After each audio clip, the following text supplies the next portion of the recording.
You've been listening to your WPKY News Edge. Find news 24 hours a day at WPKYOnline.com. Bollinger Real Estate and Auction has made it their mission to build strong relationships in Caldwell County. Whether it's a property valuation or time to sell, allow the Bollinger team to help you. Your Weather Edge Weather Center forecast. We've got a 50-50 chance for showers late this evening going into the early Saturday morning hours. Mostly cloudy skies and a high of 42. By Saturday afternoon, a guarantee for showers. High near 46. Northeast winds could be as high as 20 miles an hour. Saturday night, a low around 38. Northwest winds about 15 to 20 miles an hour and an 80% chance of showers before midnight.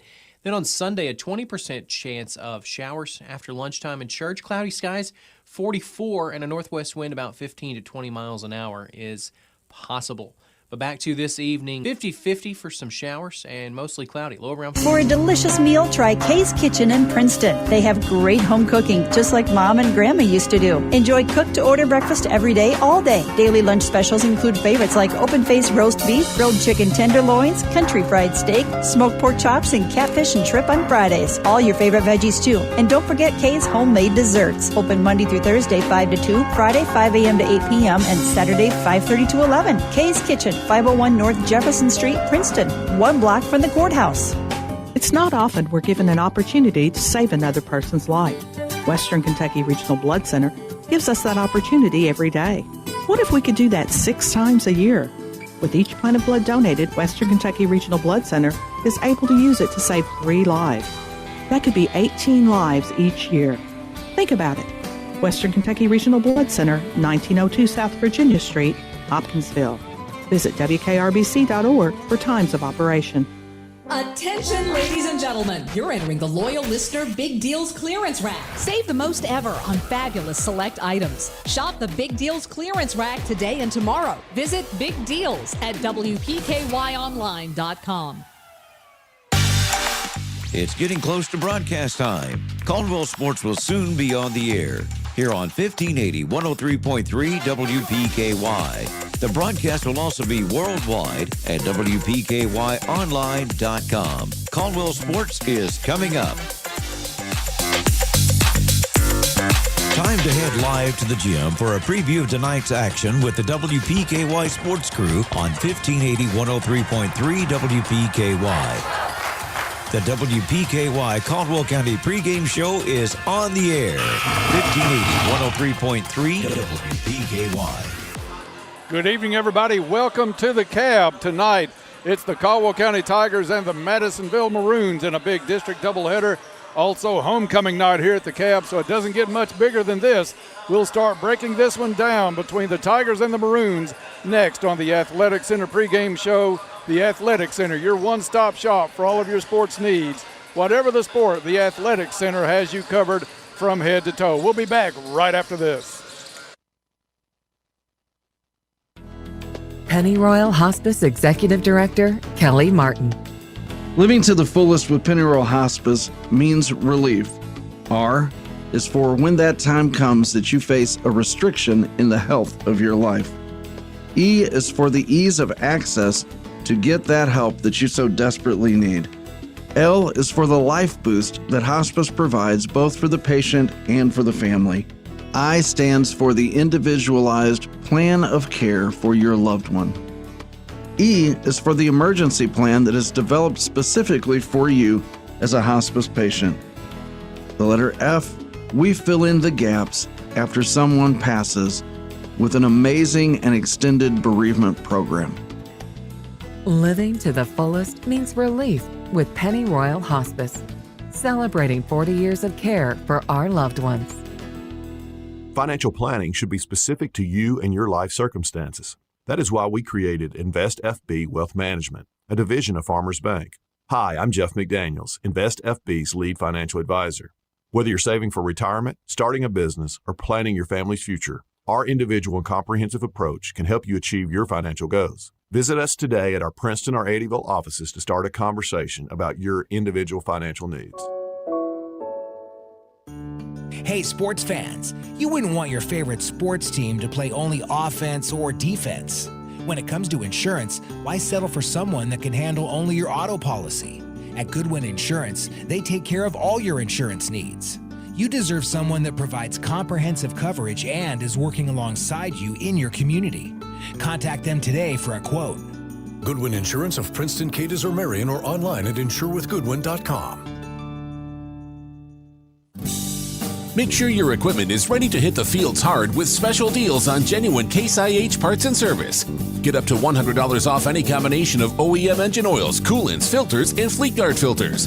Receive $300 off every Max Maintain Plan maintenance agreement and get 0% interest and make no payments for 90 days on Case IH parts. Stop into H&R Agri-Power in Hopkinsville, Russellville, and Owensboro today to save on genuine Case IH parts and service. Edwards, runaway, slam, dunk at the other end. Tune in to the UK Healthcare John Calipari radio show on the UK Sports Network. Dillingham open three, right corner, money and a foul. Coach Cal will join the voice of the Wildcats, Tom Leach, and they'll take your questions and comments. Bradshaw rescues it and dunks it. Tune in every Monday night on the UK Sports Network. Tune in Monday nights at 5 on 100.9 FM. Cozy Living Interior and Boutique, cheering on all Tiger athletes. Welcome back to the Cab and into the Athletic Center pregame show. The Athletic Center, your one-stop shop for all of your sports needs. Whatever the sport, the Athletic Center has you covered from head to toe. Dennis Stevens, Ken Parker here for the call tonight on the boys' game. Camden McGregor in the truck for us with the production live streaming here from the Cab tonight. Ken, a big district doubleheader with the guys playing first tonight, homecoming night here at the Cab. First place in the district for these two teams on the line. A lot on the floor tonight for Caldwell County. Yeah, both teams undefeated in the district, and it should be a great matchup tonight. Both teams are really close in the RPI rankings. Caldwell is at 6th, and Madisonville is 5th in the region, and they are just a 10th of a point behind us on the RPI. So I expect a good competitive game tonight. This is one that I think Coach Chuck Mitchell and all of his staff and probably the whole team have really been looking forward to. They took care of business earlier in the week on a game against Fort Campbell that they should have won easily and did. Eventually played a lot of kids in that one. I think Coach Mitchell is going to come in tonight. I look for him to play a lot of players. He's going to try to keep everybody fresh because he's going to see a guard-laden team and a quick team, athletic team from Madisonville. Yeah, these teams have given us trouble this year so far. Hopkinsville was a very similar team. Excuse me. They were a very similar team at Hopkinsville. But I tell you, Dennis, we lost that game to Hopkinsville, and Madisonville's beat Hopkinsville twice this year so far. But this is not the same Caldwell team that played Hopkinsville. We're a little more seasoned. At that time, it was early in the year. Chuck was filling his team out to see what he had. The team was filling Chuck out to see what he wanted out of them. And this team is much different than what we saw at Hopkinsville. One thing that we are not going to have tonight again, and will be at least for, I'd say, another couple to 3 weeks. We'll see how it goes from there. Colin Whittington is still in concussion protocol, will not play tonight, but that's elevated the game of a couple of players coming in to take his spot, and that is Cam Wilson and also get my scorecard. Cade Rowland was the name I was looking for. Those two kids, and I think especially Rowland, if he can get some confidence in a big game like this, I think the sky's the limit for that kid. Yeah, Cade has not had a lot of playing time on the floor in these real big, meaningful games, so this should be a good test for Cade, and I think he's going to do great tonight. I mean, he's a nice, quick, athletic kid, and he really has stepped up in a way that we really haven't seen that before out of him. He kind of came out of nowhere against Hopkins Central and scored about 7 points in the game, and they were meaningful points. Right. They wasn't garbage time points. They wasn't just gimme baskets under the goal. I mean, he slashed a couple times, had some good layups, and so he had a nice game against Central Hopkins. 14 minutes before we tip this one off between the Tigers and the Maroons. We'll take a break. When we come back, we'll start seeing how these teams match up scoring-wise next on the Athletic Center pregame show. Caldwell Medical Associates Orthopedic Clinic is your one-stop shop for orthopedic care. Our team of medical professionals can diagnose and treat a wide range of orthopedic care and get you back on the path to a happier, healthier you. Whether you need basic fracture care or osteoporosis management, a sports physical, or back pain treatment, we've got you covered. To learn more or to schedule an appointment with an orthopedic provider, visit caldwellmedical.com. Fortner Gas Company has been serving the propane needs of Western Kentucky for 70 years. You'll find offices in Princeton and Cadiz. They're your local and family-owned propane supplier. Browse their website to discover the many services and products available. You can shop in person or online, and they can answer any and all questions in person or on the phone. If they're already your propane supplier, they say thank you. If they're not, they would love to be. Fortner Gas Company, a family tradition of service since 1951. Uncover the charm of banking local with Fredonia Valley Bank, your steadfast financial partner since 1894. Through times of change, Fredonia Valley Bank remains by your side to handle your banking with a legacy of excellence. Discover strength in their local roots and experience the difference of genuine community banking. Embrace the mantra of living local. Eat, buy, and bank local. Fredonia Valley Bank. Local people, local decisions, and local commitment. Your true hometown bank. Member FDIC, Equal Housing Lender. At Trilogy Performance Sports, they believe in only the highest standards of physical fitness training. Their staff members are actively enriching the lives of their members and creating a community of like-minded people. And getting you in shape is their #1 goal. They have everything you need: knowledge, experience, and equipment. They find out what's important to you and design a customized plan that fits your needs. Learn more at trilogyperformancesports.com. At YourSportsEdge.com, we strive every day to continue to bring you the gold standard in high school sports coverage with more on your teams and your players. Where did it show up there? And while they are not gold, those crystal awards we have won for doing what we love to do are pretty cool too. That's something we see every day. The Kentucky Broadcaster's Best Digital Product Award winner. YourSportsEdge.com. Bradley Furniture wishes all the Tigers good luck this season. Welcome back to the Athletic Center pregame show. The Athletic Center is your one-stop shop for all of your sports needs. Whatever the sport, the Athletic Center has you covered from head to toe. Caldwell County Tigers, Madisonville Maroons here at the Cab tonight. The ladies will play the second game tonight in this doubleheader. We'll have homecoming activities in between the two contests. Dennis Stevens, Ken Parker here for the call tonight on the boys game. Ken, these two teams fairly even. You've got Madisonville coming in. They have a pretty balanced scoring attack. 3 kids averaging 13, 10, and 10. That's Canyon Johnson, Landon Smith, and Lamonte Radcliffe. Very guard-oriented. Caldwell County with a couple of kids in double figures. You've got, of course, J. Darius Wilson at 22 a game, 10 points a game for D-Man Thompson. And right there knocking on the door was Colin Whittington before he went out with that injury. So you've got the likes of the 2 players we mentioned just a little bit earlier. And I think if those kids can come up and give some points, Cade Rowland, Cam Wilson, I think we're going to be in pretty good shape because they come in, they give you good minutes, they don't turn the ball over. So you're making up those 8 points, but it's still probably going to be where J. Darius Wilson takes us, how far this team goes in a big game like this. That's right, Dennis. And also, we're going to miss Colin tonight if Madisonville, which I expect them to press us, do. Right. Colin is an excellent press breaker. He has excellent ball handling skills, and that's one place that we will miss him, although we have done a pretty good job, save the Lyon County and Hopkinsville game of breaking the press. I anticipate Madisonville may put the press on us tonight a few times. They'll make us go full court. And if Madisonville does come out in a half-court defense, you know they're going to pack it around J. Darius.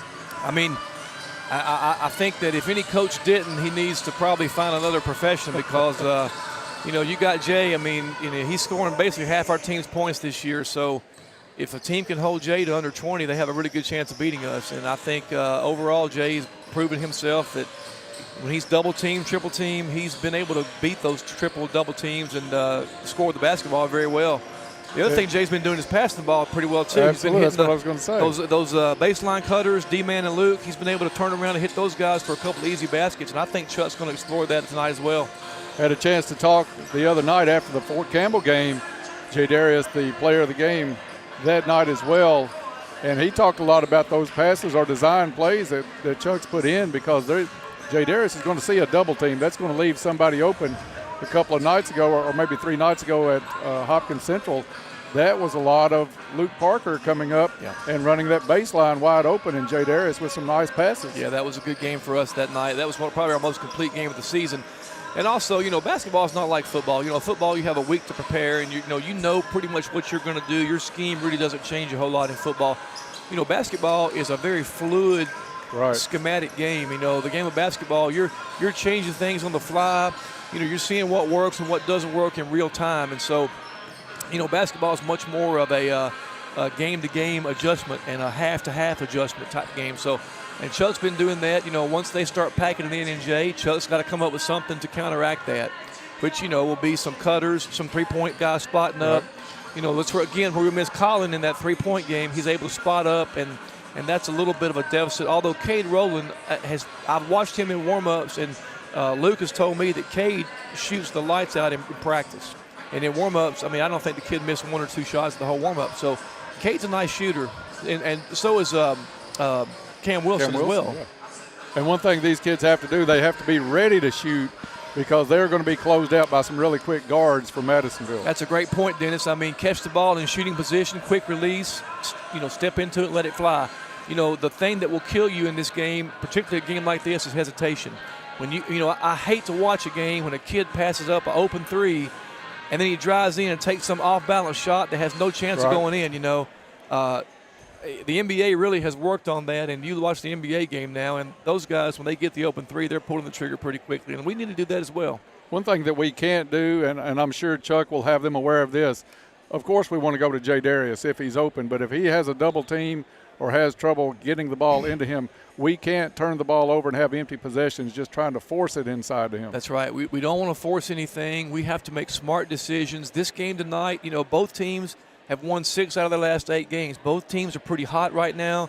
And, tonight's game is going to be who makes the least amount of mistakes, as most games are settled by that. But, we have to be patient with the basketball. Don't force anything. Make every pass count. Make every shot count. And bust our tails on defense. Before we go to our next break, we want to do the injury report brought to you by Caldwell Medical Center. Caldwell Medical Associates Orthopedic Clinic is your one-stop shop for orthopedic care to get you back out on the court. Our skilled team of providers have the experience and knowledge to treat and diagnose a wide range of orthopedic services. Other than Colin Whittington, I think this time of the year everybody is healthy, and that's a big thing to have going into late January when you get into the meat of this district schedule. Looks like everybody's available for Chuck tonight. Absolutely. Everybody's here and ready to roll, and so aside from Colin, which we've already talked about. So I'm excited, man. The band's getting going, man. This is the epitome of what high school basketball is. You've got big district matchup on your home court. You've got the band here. You've got homecoming. You can't beat it. If you're listening, driving around, come on out to the game, get a hot dog and some popcorn, and come up and sit behind us here at the broadcast booth. Fill this place up. Absolutely. Because it's going to be a great night at the Cab. Just over 5 minutes before we tip this one off between the Tigers and the Maroons. We'll take a break, come back for the last segment of the Athletic Center pregame show. Your local McDonald's wants you to know that they are ready to serve you for breakfast, lunch, and dinner. Dine-in or the drive-thru is always open, and they offer curbside pickup service. To avoid the wait in the drive-thru, you can download the McDonald's app and try curbside pickup. Stop in soon and enjoy breakfast, lunch, or dinner at your local McDonald's. Proud to be a part of this community. McDonald's of Princeton, proud supporters of the Caldwell County Tigers. Powering your lives and lighting up your nights. Princeton Electric Plant Board's community spirit shines bright. Entrusted with the glow of our fields, they keep our Tigers' pathways illuminated to victory. A shout out goes to our Tigers as they roar into a new season. Good luck, Tigers. Here's to a safe and victorious year from your one and only Princeton Electric Plant Board. They're not just a service, they're community.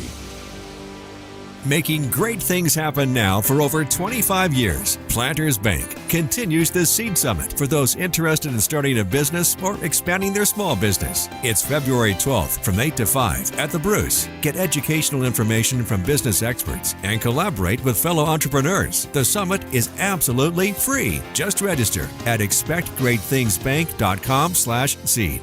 Don't miss the Seed Summit, February 12th. Planters Bank. Expect great things. Stay safe on the road while keeping your vehicle in top shape while enjoying a smoother, quieter ride. Ensure fuel efficiency by trusting the tire experts at Trice Hughes. Stocking leading brands like Michelin, Goodyear, Firestone, and Bridgestone ensures quality and longevity. Plus, enjoy no-cost tire rotations with every service appointment for the life of your tires. Discover the Trice Hughes difference in Princeton or find them at tricehughesgm.com. At Trice Hughes, they're more than just tires.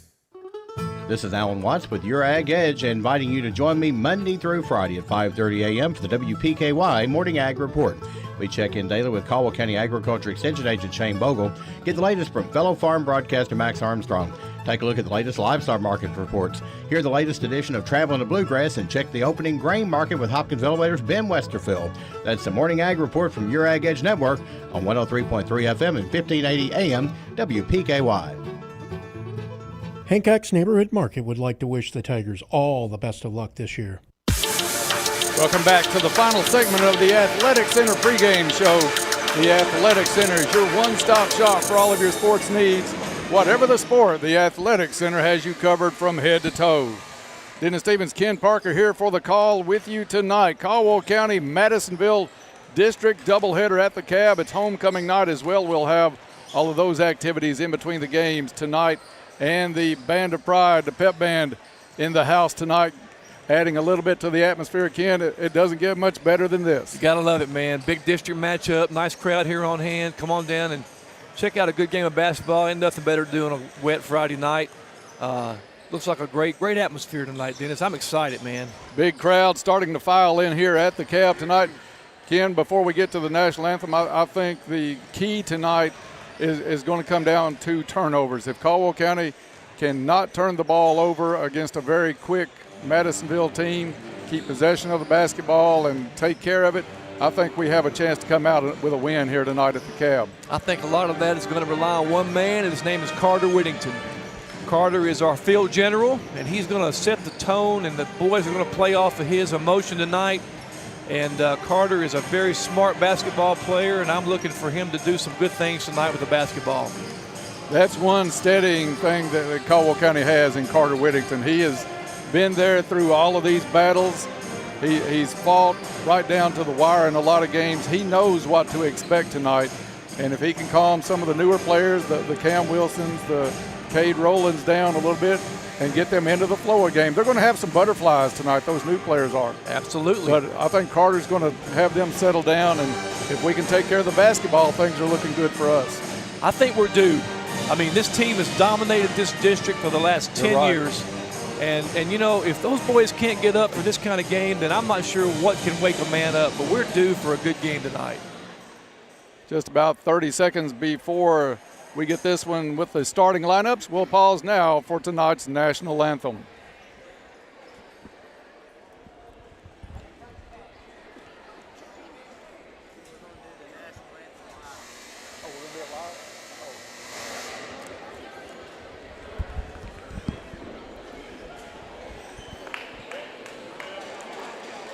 Crowd beginning to stand here for the national anthem.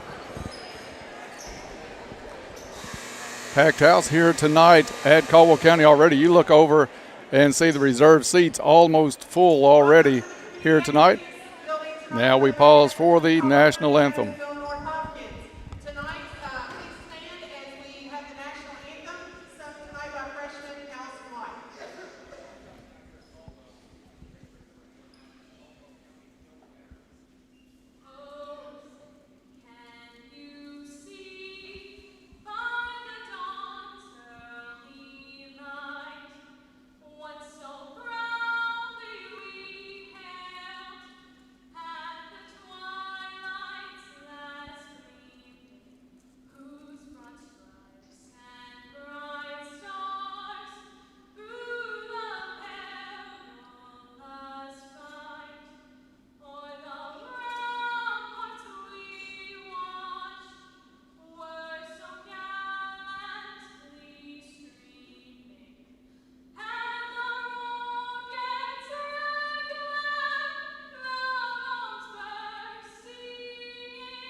Ken, what a national anthem. Well, if Caldwell plays like that national anthem was saying, we'll win by 20.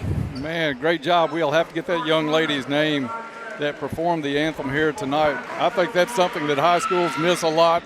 We've got kids in these schools that can sing like crazy, and we need to get those kids on the court to sing these national anthems. Time now for tonight's starting lineups. First, for the visiting Maroons, it's going to be number 2, Lamonte Ratcliffe, a sophomore.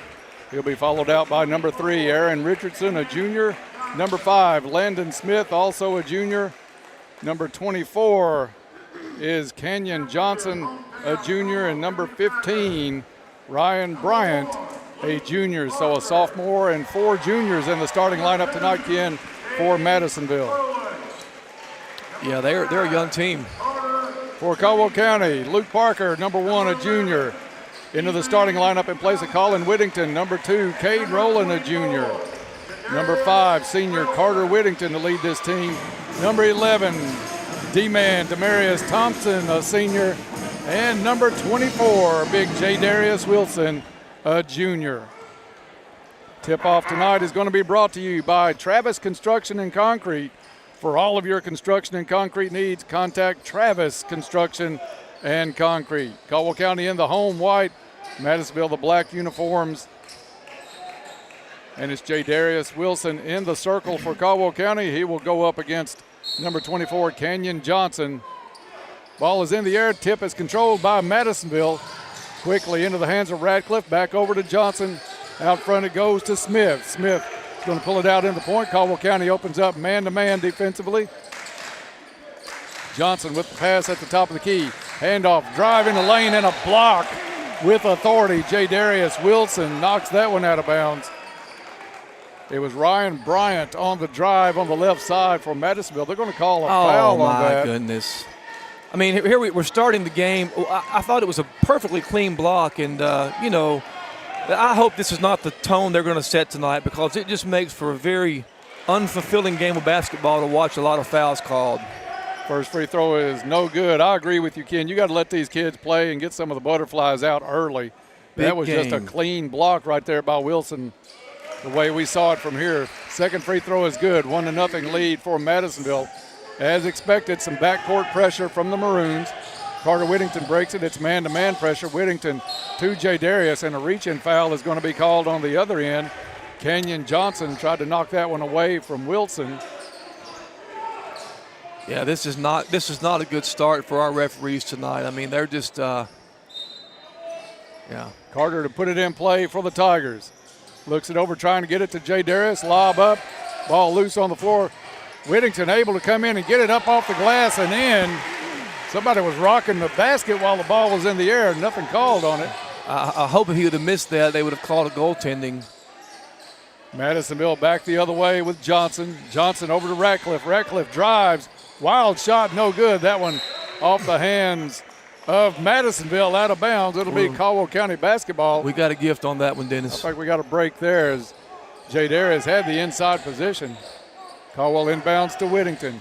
Whittington working on Lamonte Ratcliffe. Gets it across half court, into the lane, pulls up at the free throw line. Somebody's got to go to the basketball. Has it knocked away from behind. Ratcliffe picks it up.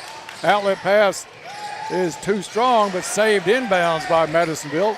Into the hands of Richardson, over to Johnson. You know, that turnover was not on Carter. That was a turnover on the other guys on the team. They didn't come help him. Number 15 with the basketball, driving the lane, kicks it out. 15 is Bryant. Ball gets tipped into the backcourt, and it's going to be an over and back. It did not get tipped. It was just a bad pass from Madisonville, so a turnover Maroons. Just underway here at the Cab. Just over a minute played. Caldwell County up 2-1. Tigers will put it in play with Parker right in front of the Maroon bench. That's a tough angle to throw the ball in right there. Doesn't have a really good shot at anything. Has to go into the backcourt to Whittington. Whittington quick on the dribble. Spin move, takes it all the way to the lane, up and in. Johnson thought about going for the block, but he was way too far away to get there. Nice move by Carter, nice take. It's Kenyon Johnson, the junior, with the basketball over to Ratcliffe. Ratcliffe Dishes to Richardson. Back over to Johnson. Pull-up jumper. No good. And it is Rowland with the rebound for Caldwell County underneath. Gets it to Whittington. Lob pass to Jay Darius off the glass. No good. Almost had his own rebound. Instead, it's Rowland coming down with it. Caldwell County will put it out to Whittington and reset the offense. Nice job by Cade. Collin drives the lane on the left side and gets fouled on the shot.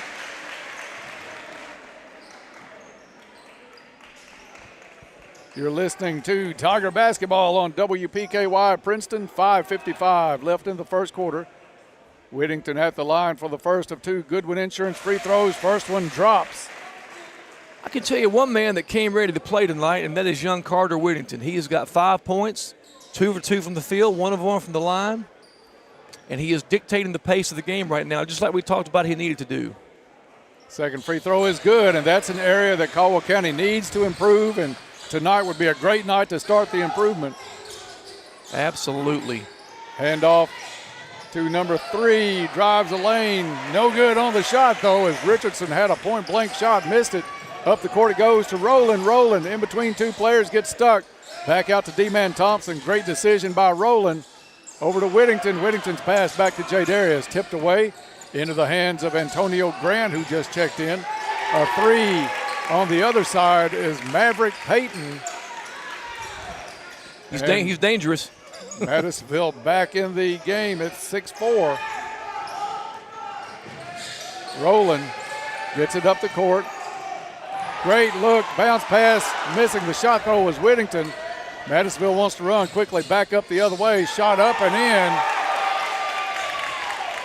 And it was Richardson with the bucket, and we are tied at 6 on a 5-0 run by Madisonville. Boy, great move by Carter. He just got under the basket and had to reverse it. Tough angle for a left-hand shot when he came back under. 1-3-1 now by Madisonville. Inside it goes. Jay Darius up and in. If we can feed him the ball between that free throw line and that volleyball stripe, it's going to be a big night for Jay.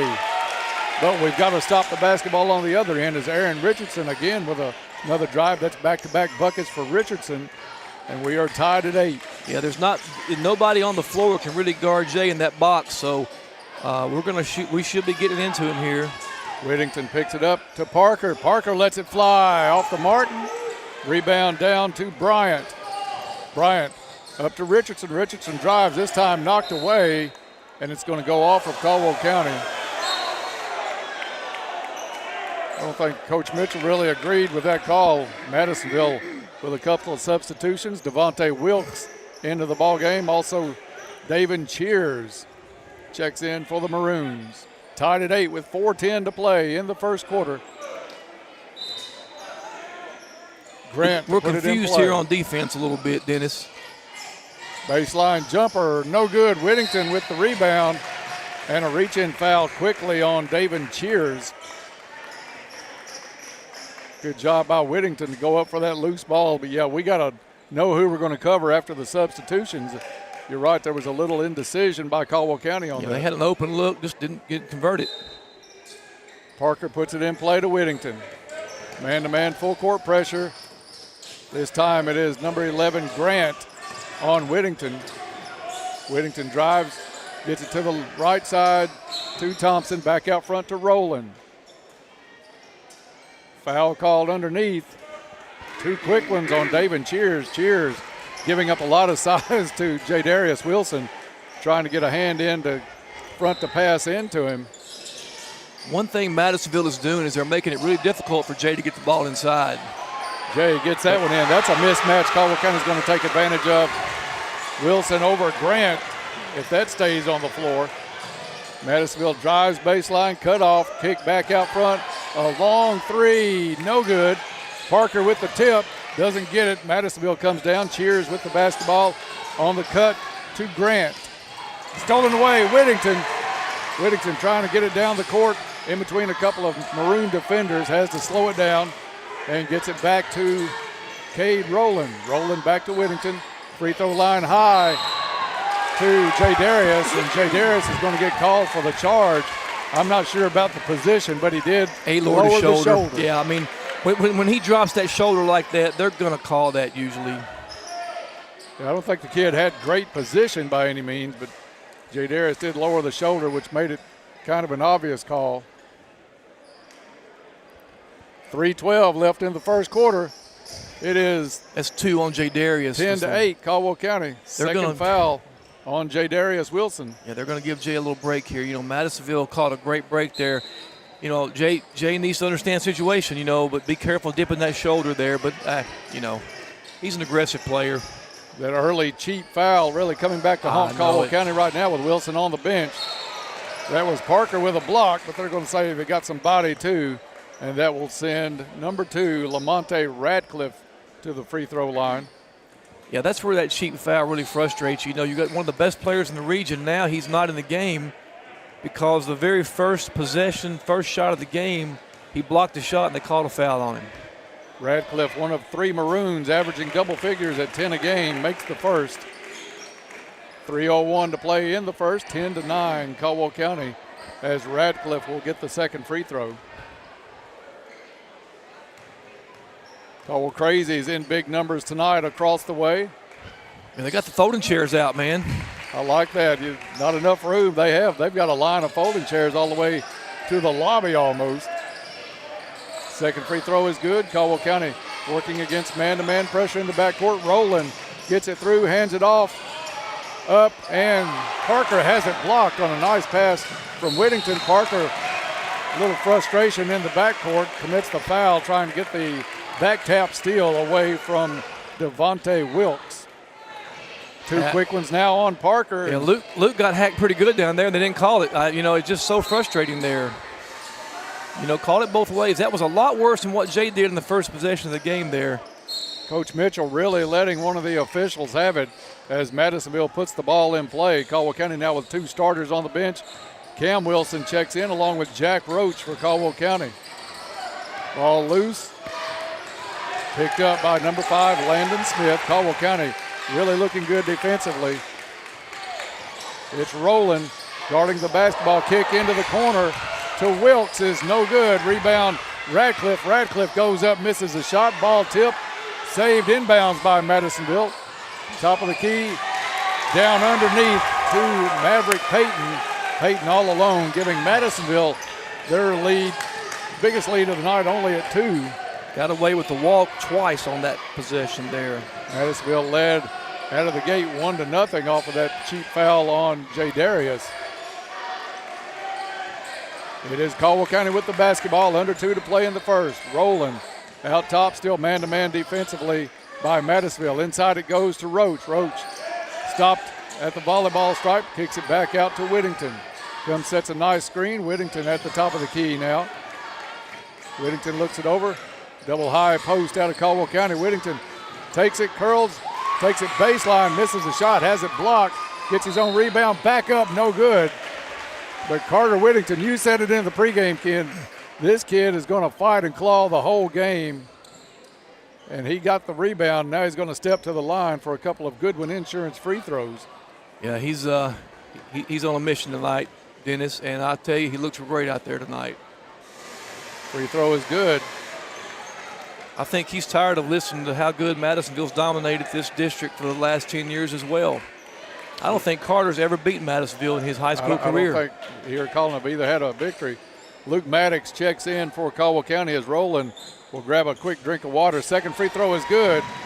Goodwin Insurance, your locally owned independent insurance agency capable of handling all of your insurance needs. Madisonville looks over a 2-3 zone now by Caldwell County, necessitated by that foul situation. Travel on the far side. Little stutter step by Aaron Richardson called by that official. Tied at 12 with 1:15 to play in the first quarter. Madisonville is going to put a little bit of token pressure in the backcourt. That's Landon Smith guarding Whittington. We'll take that matchup all night. Whittington kicks it back out. Cam Wilson for the 3, off the mark, off the back of the rim. Madisonville chases it down at midcourt. Maverick Payton wanted to dish it off underneath, knocked out of bounds by Cam Wilson. It'll stay Madisonville basketball. Well, here we are, 12-12, just like the RPI shows. 2 pretty evenly matched teams tonight, man. Should be a great game. These two teams will meet up again in about a week. Madisonville puts it in play. Maverick, Peyton, out it goes to Wilkes. Wilkes hands off to Richardson. That one tipped away. D-Man Thompson comes away with it. Luke Maddox on the tip. Nice hands. Cam Wilson on the pass over to Whittington. Whittington drives baseline again, has it blocked. Whittington has the ball quickness to get around the player guarding him so far in this first quarter, and he's taking advantage of it, getting some pretty good shots away. Into Roach. Roach up off the glass, no good. Ball loose on the floor, goes out of bounds. Should stay Caldwell County basketball off of Madisonville, and does. We got to have those shots, Dennis. I mean, you can't miss those gimmies right there. Jack just kind of got a little jumpy on that one, but I want to see him put that one in. He usually does. Jack usually is pretty consistent down there. Take that ball off the glass with some confidence. Use the square, baby. And Madisonville with the steal on the inbound. Up court, stolen right back by Cam Wilson.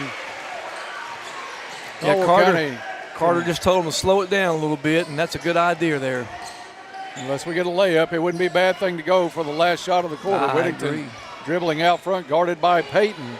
Peyton, the quickest of the three players to guard Whittington so far. Whittington drives up for the shot, crawls over the rim, no good. And rebound down to Smith, but Smith has it knocked away, now still in the backcourt. 1 second on the clock, and Madisonville will not get a shot away.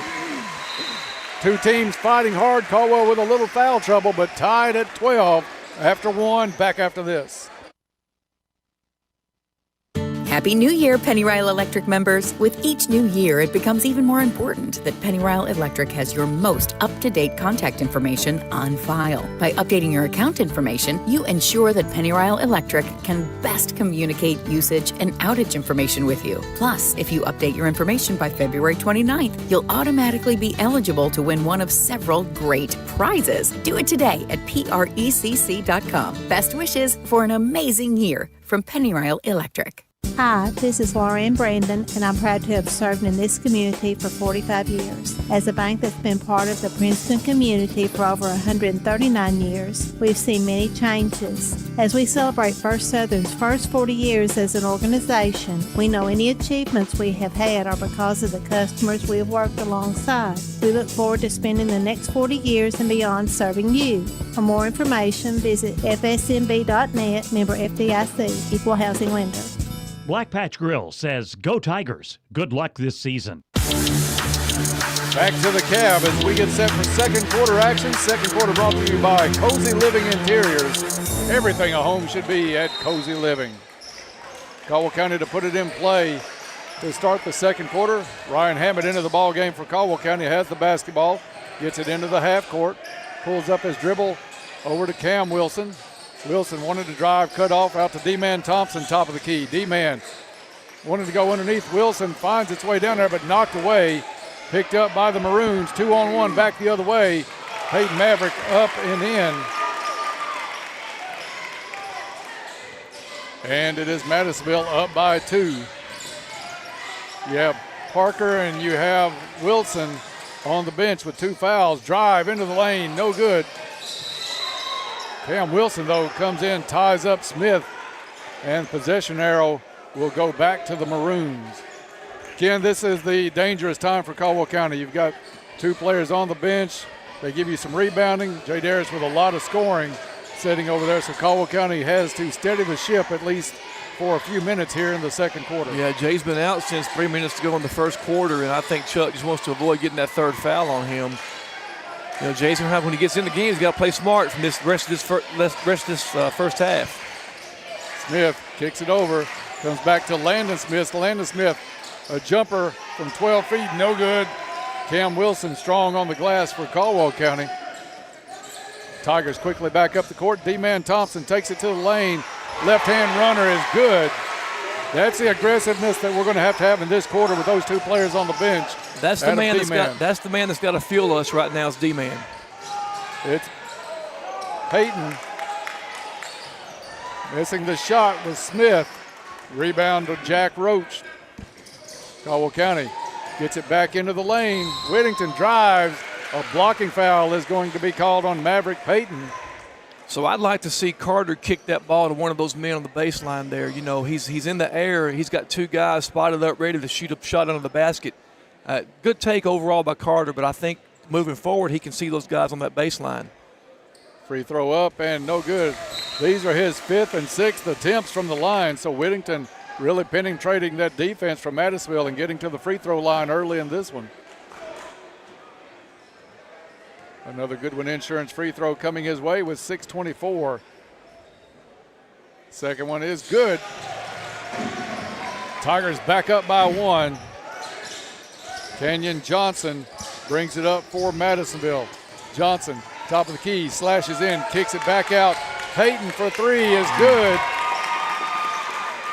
17-15, Maroons with the lead. We cannot leave that man at 3. He's dangerous from 3. It's his second one he's hit tonight. Whittington into the corner. Cam Wilson fires a 3 off the back of the rim. No good. Ball loose on the floor. Caldwell County reaches trying to tie that one up. Oh, no. Timeout called on the bench. We'll keep it right here, Camden, and tell the folks about our timeout sponsor and then talk about that play a little bit. Timeouts brought to you this season by U-Ride. U-Ride gives you that hometown feel by providing personalized appointments to accommodate your busy schedule and remaining committed to you even after the sale. Contact Lee Hughes or Tommy Harrison for an appointment. That's U-Ride of Princeton. Ken, Caldwell County came within a hair of being able to tie that ball up, but the possession arrow headed our way.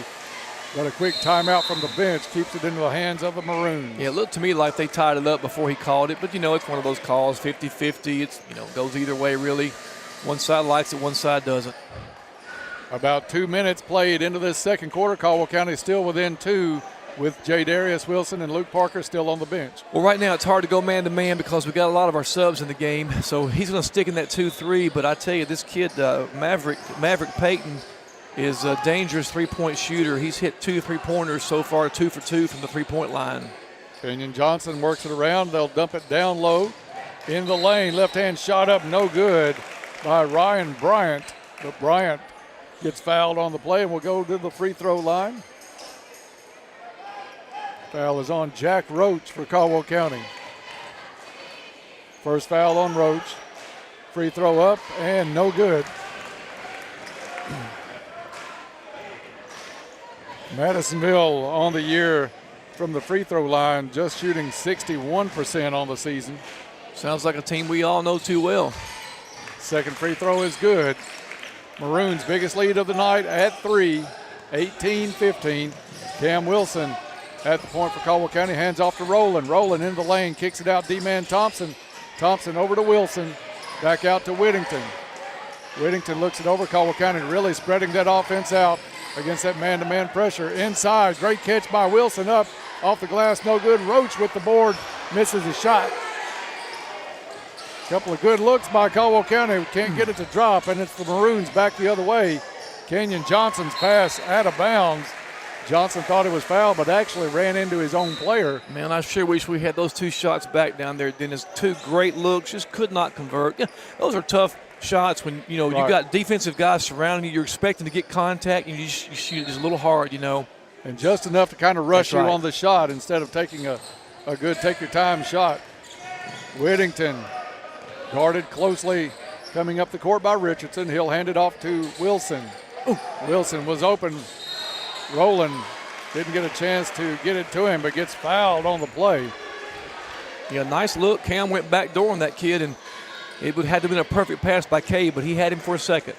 Rowland had number 2, Radcliffe, all over him. Yeah, they were bodying Carter all the way up the court there. I'm surprised he didn't call it the way they've been calling the game.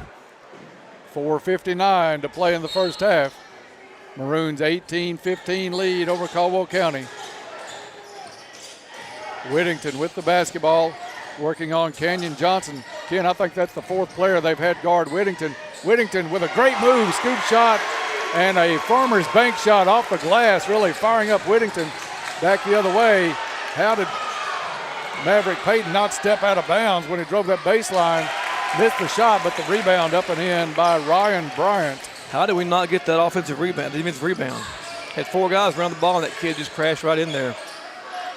It's Whittington throwing it over to Cam Wilson. Wilson Has it knocked away. Tigers will keep possession. Checking back in is going to be Luke Parker for Jack Roach. Coach Mitchell showing a lot of confidence in Luke Parker to come in still with 4:25 to play in the half. Great cut on the inbound. Whittington, basket good and the foul. What a pass by Cam Wilson. He's at the three-quarter court, and he hit him in stride, curling on the opposite side of the basket. Wonderful pass. I mean, in stride, too. That was something I'd like to see back in September and October. You and me both. Excellent pass. It's going to put Whittington at the stripe with a chance to tie this game up. Carter's free throw gets a friendly bounce here at home and drops. Tied at 20. J. Darius Wilson still on the bench, but Caldwell County hanging right in. That one tipped away out of bounds, and it will stay Maroon basketball. Number 24, Kenyon Johnson, not really your prototypical looking point guard. He's probably one of the bigger players on the court. Now he's going to come out and get a break as Antonio Grant will come in, but handles the ball well for a big guy. They give it to Grant, over to Richardson. Richardson looks over the zone, into the corner. He goes to Ratcliffe. Ratcliffe misses, rebound up, no good. Second chance point up and in by number 15, Ryan Bryant. D-Man Thompson gets the pass up the court. It goes rolling up, left hand, good. Caldwell County quickly up the court on that one. They get back defensively. Ratcliffe wanted to run, but looked back and saw not one, not two, but five white jerseys back for Caldwell County. Ratcliffe over to Richardson, back to Ratcliffe, top of the key, penetrates down low. Shot up, no good. It's Bryant with the rebound, back up to Ratcliffe for three at the top of the key. Could have been an over the back there. Offensive boards are kind of hurting Caldwell the last two or three possessions. 3:18 left to play in the half. Whittington across half court. Drives, kicks into the corner. Parker gave up the three, back out D-man. They'll swing it around to Rowland. Rowland, top of the key, looks it over to Parker. Parker, top of the key, a weave being run, knocked loose. Whittington able to pick it up. Whittington drives into the lane, shot up off the glass, no good. Madisonville with the rebound. Maroons with a three attempt. Ratcliffe from the corner, no good. But again, the offensive glass down to Madisonville. Antonio Grant with the board. Rowland goes for the steal. Madisonville now wide open looks, drives the lane, shot up, no good. D-Man strong for the rebound for Caldwell County.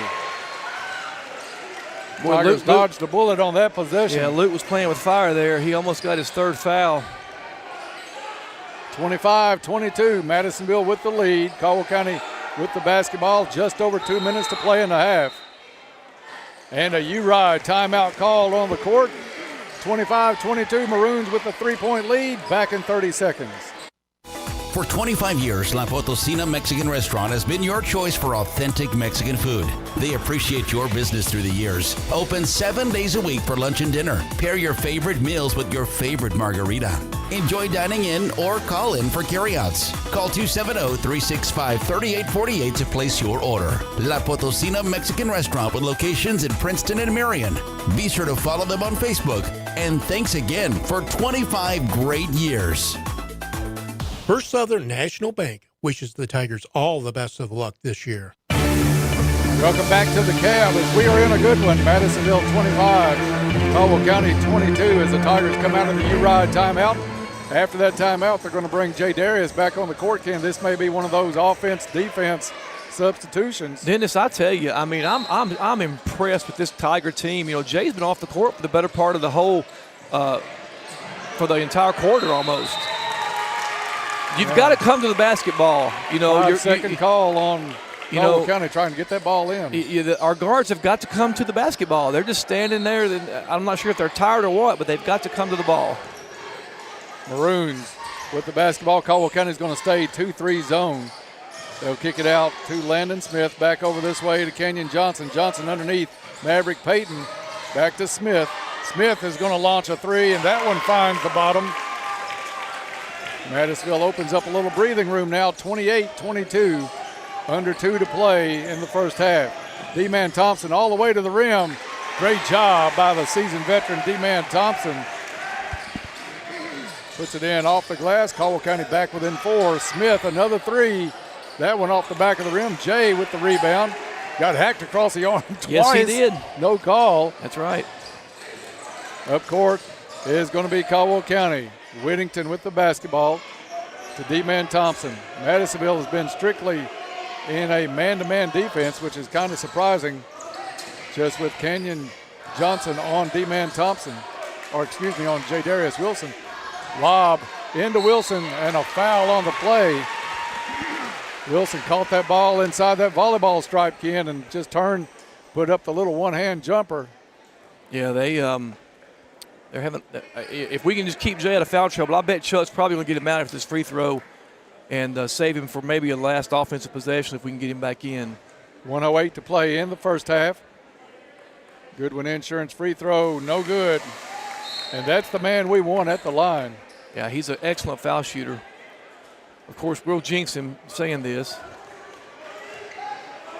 Jay with his second shot. That one good. 28-25. And you were right, J. Darius off the court. That's a good sub by Chuck. You know, he's trying to avoid a cheap foul on defense. Really wouldn't mind seeing him getting Luke out on this defensive possession either, but we'll see. Hopefully he can be smart and not get that third foul. Jack Roach in for Wilson. Smith already hit one from that side. Parker goes out to cover him. Under a minute to play. First half. Johnson back over to Grant. Back to Johnson on a skip pass across course. Back to Grant, top of the key. Grant to Peyton. Three is good. Madisonville hitting the threes. I think I would like to.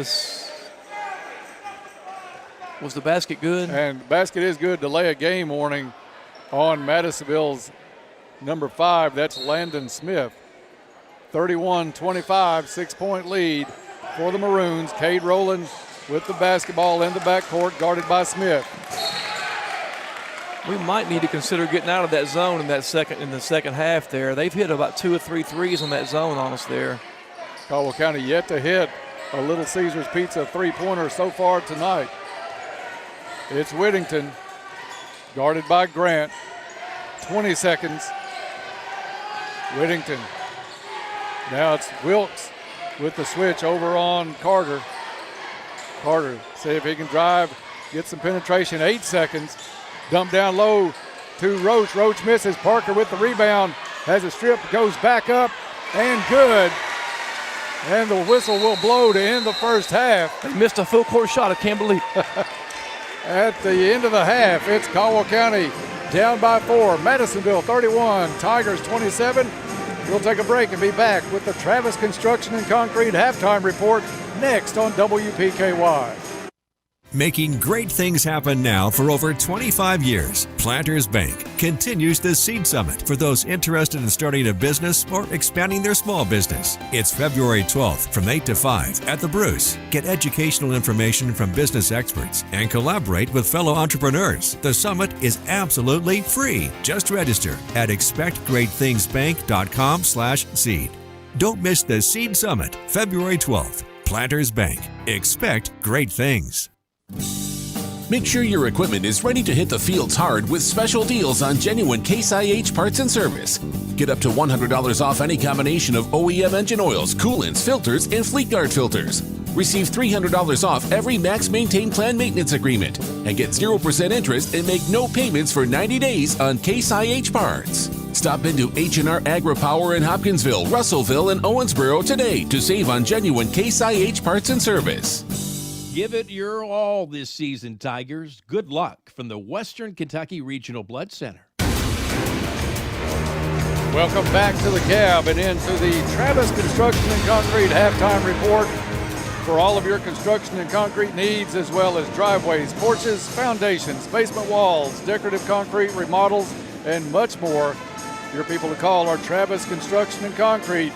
Here's to building a successful year from Travis Construction and concrete. At the half, it's Caldwell County down by 4 at 31-27. The Tigers have led by as many as 5. Madisonville has led by as many as 6. So this one back and forth. Caldwell County gave up a few offensive boards in that second quarter, Ken. Probably the difference right now in the ball game. Yeah, I think so. I mean, second chance points, those 3 or 4 threes they hit on the road there, and that late in that second quarter we had to go to that zone. That's the difference in the game right now. And they're in that zone because of early foul trouble by a couple of Tigers, primarily Jadarius Wilson. Secondarily is Luke Parker. Both of those kids set out most of the second quarter after getting those fouls in the first quarter, but Caldwell County hung tough. I tell you, very encouraging that we're down 4 points, and Jadarius has been on the bench for the better part of the first half. Right. And if you would have asked me that question, I would have said it would have been a lot different outcome there. But I tell you, that's an excellent testament to the supporting cast, right, particularly Carter Whittington. You know, he's on a mission tonight. I think he wants to win this game as much as anybody on this team right now. And I think a lot of the offensive boards came while Jadarius was on that bench, and also Luke Parker. So Caldwell County's had some good looks on the offensive end on the other end. Some short ones that usually did not go. So Caldwell County right in this. I like our position right now, even though down by 4. I do too. You know, like you said, with our 2 best rebounders and Luke and Jay on the bench, you know, they exploited that a little bit. And, you know, you can't put a price on rebounding because that turns the possession over, and that gives us new life, and it prevents them from having a second chance. So I think we'll shore that up, and I look to be, I mean, hey, we've got a great chance to win this ball game tonight. I think so. Big crowd on hand tonight. Homecoming. You've got the pep band here. So everything in the makings for Caldwell County to stay undefeated in district play. Time now for the stats of the first half, brought to you by Ackridge Farm Supply Ace Hardware, a 4th-generation family business. Ackridge has been providing high-quality goods and services to Western Kentucky farmers and homeowners since 1933, now with stores in Fredonia and Eddyville to serve all of your needs. For the stats of the first half, I'll turn it over to Ken. All right, thank you, Dennis. Caldwell down 27-31 for the Madisonville Maroons. Maverick Payton leading the way with 10 points. Lamont Ratcliffe with 4. Aaron Richardson with 4. Landon Smith with 3. Nolan Kaufman scoreless. Ryan Bryant with 4. And Kenyon Johnson with 3. For the Caldwell County Tigers, they were paced in the first half by Carter Whittington with 14 points. Jadarius Wilson with a pretty quiet 5 points and limited playing time.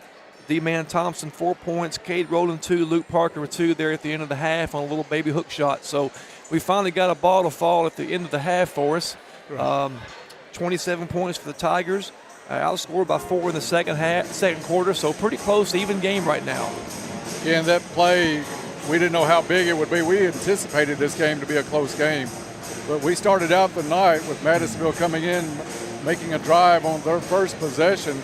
It looked like a clean block. They're going to call it underneath the basket. Coach Mitchell not happy with the initial call, but that really kind of handcuffed Caldwell County after Jadarius picked up a foul with about 3 minutes or so left in the first quarter. 3:50 in the first quarter. Jay went out and didn't come back in until about 3 minutes to go in the second quarter. I think if they would have opened up a lead, Chuck would have got him in a little sooner, but we were able to hold it for a pretty close game during that time. So, I mean, I agree with what Chuck did. I think he saw Jay was in trouble. He did not want to get him the third foul because that's going to be a tough thing in the first half to have 3 on you.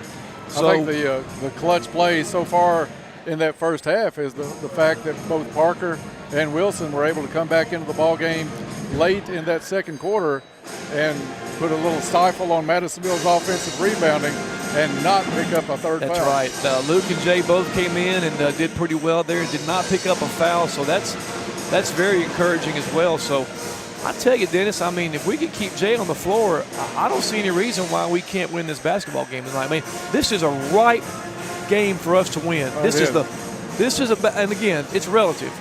But Madisonville usually has about 3 or 4 just tremendous, athletic, big 6'6" kids. They're down a little bit this year, so we have a golden opportunity tonight. I hope we don't squander it. This is a wide open district.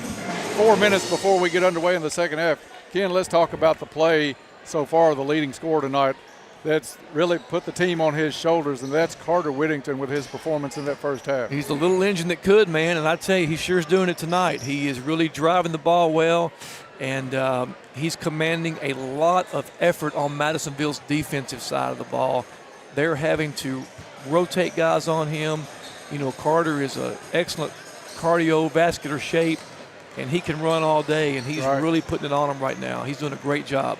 I think Madisonville's used, at least by my count, 4 different players to try to guard Carter on that point. Yeah, they've had about 3 or 4 kids on him, and, you know, all those kids on him are quick and fast. And, you know, I'm surprised Carter's just went around them pretty effortlessly in the first half there. He's had some good looks. Most of them he's been able to finish. I think one of the things that makes Carter so good in a game like this now at this point in his career is he's been through this. He knows if he can go in, get that contact, and at least put up a shot, he's going to get to the free throw line. He's not as in a hurry as, say, you get a freshman driving the lane. It's a big game. Everything's maybe sped up a little bit. Carter's able to use some patience while still taking it hard to the hole. You know, guys like Carter and J. Darius, D-Man, you know, Luke, I mean, they've had so much playing experience, not just in basketball. You know, Carter and Luke have been in regional final baseball games and football games for D-Man and those guys. And so they understand the situation, they understand the pressure, and hopefully they can continue to play within themselves. And, you know, Carter is our leader. And, I mean, he's like having a coach on the floor. What were the free throw totals again? Do you have those? I think we were much better than the 59% we were shooting, or it appeared that we were in that first half. Yeah, Jay missed 1 and Carter missed 2. So we were 7 of 10. 7 of 10. We'll take 70% all season long right now. If you offer that to Coach Mitchell for $1, he'll give you $1 right on the spot. Both teams back out on the floor warming up as we are set to wrap up the Travis Construction and Concrete halftime report. Travis Construction and Concrete for all of your construction and concrete needs, as well as driveways, porches, foundations, basement walls, decorative concrete, remodels, and more. Here's to building a successful year, Tigers and Lady Tigers, from Travis Construction and Concrete. You love the atmosphere here tonight at the Cab. Gym is just about packed out on the lower level. You've got homecoming coming up in between games tonight. Pep band here, lead in the district on the line. Everything is set for a big night here at the Cab, and it's so far living up to the billing, Ken. Yeah, well-played game, and I mean, we couldn't be happier right now. I mean, we're in this game right now, and Chuck's just got to keep them calm, tell them to stay calm, don't overdo it. Let the game come to you tonight. This is your game, you know, and give these boys confidence. You know, let them know, hey, this is your game to win. This is our time. Their time is past. This is our time, you know. Yeah, this has been a dominated district by Madisonville for just about the number of years we've been in this district. I mean, even when Sinaloa and Eli Pepper were doing their thing, I mean, we beat them a few times, but it was not very often. Right. And this is a team that's there for the taking this year. They're a good team, not to take anything away from them. They're not a team you're going to come in and run over. But it's not the usual tall lineup that you see out of Madisonville, where you're going to come down and get maybe one shot and done just about most of your offensive possessions. If Caldwell County can win this game, that will send a message across this district. They will say Caldwell County is for real. And the Tigers, after tonight, right back in action in the district on Monday night, a doubleheader against Hopkins Central. That will be here at the Cab on Monday night. So 2 huge games. It's a lot of big games right here back to back, and it's a great time of year to be calling basketball games. This is fun, Ken. Glad to have you this season. Done a great job so far, and looking forward to going down the stretch. In action here in the second half, Caldwell gets it into D-Man Thompson. Thompson to J. Darius, a backdoor cut. Whittington pulls Caldwell County within 2 on the first play. Nice play drawn up by that coaching staff out of the locker room. And we're still in a 2-3. We'll see how that goes here. Radcliffe 4-3 off the front of the rim. No good. That one tipped out of bounds, and still haven't seen a call on this one. They're going to leave it with Madisonville. Officials kind of left us hanging there, Ken, a little bit. No directional point or anything. Kenyon Johnson in the corner on the inbound. Back underneath. little runner is good. Somebody left number 3, Aaron Richardson, alone. Came in, put it in from 8 feet. Maroons back out by 4. Whittington working on Richardson, over to Parker, back to Richardson. Whittington now to Rowland.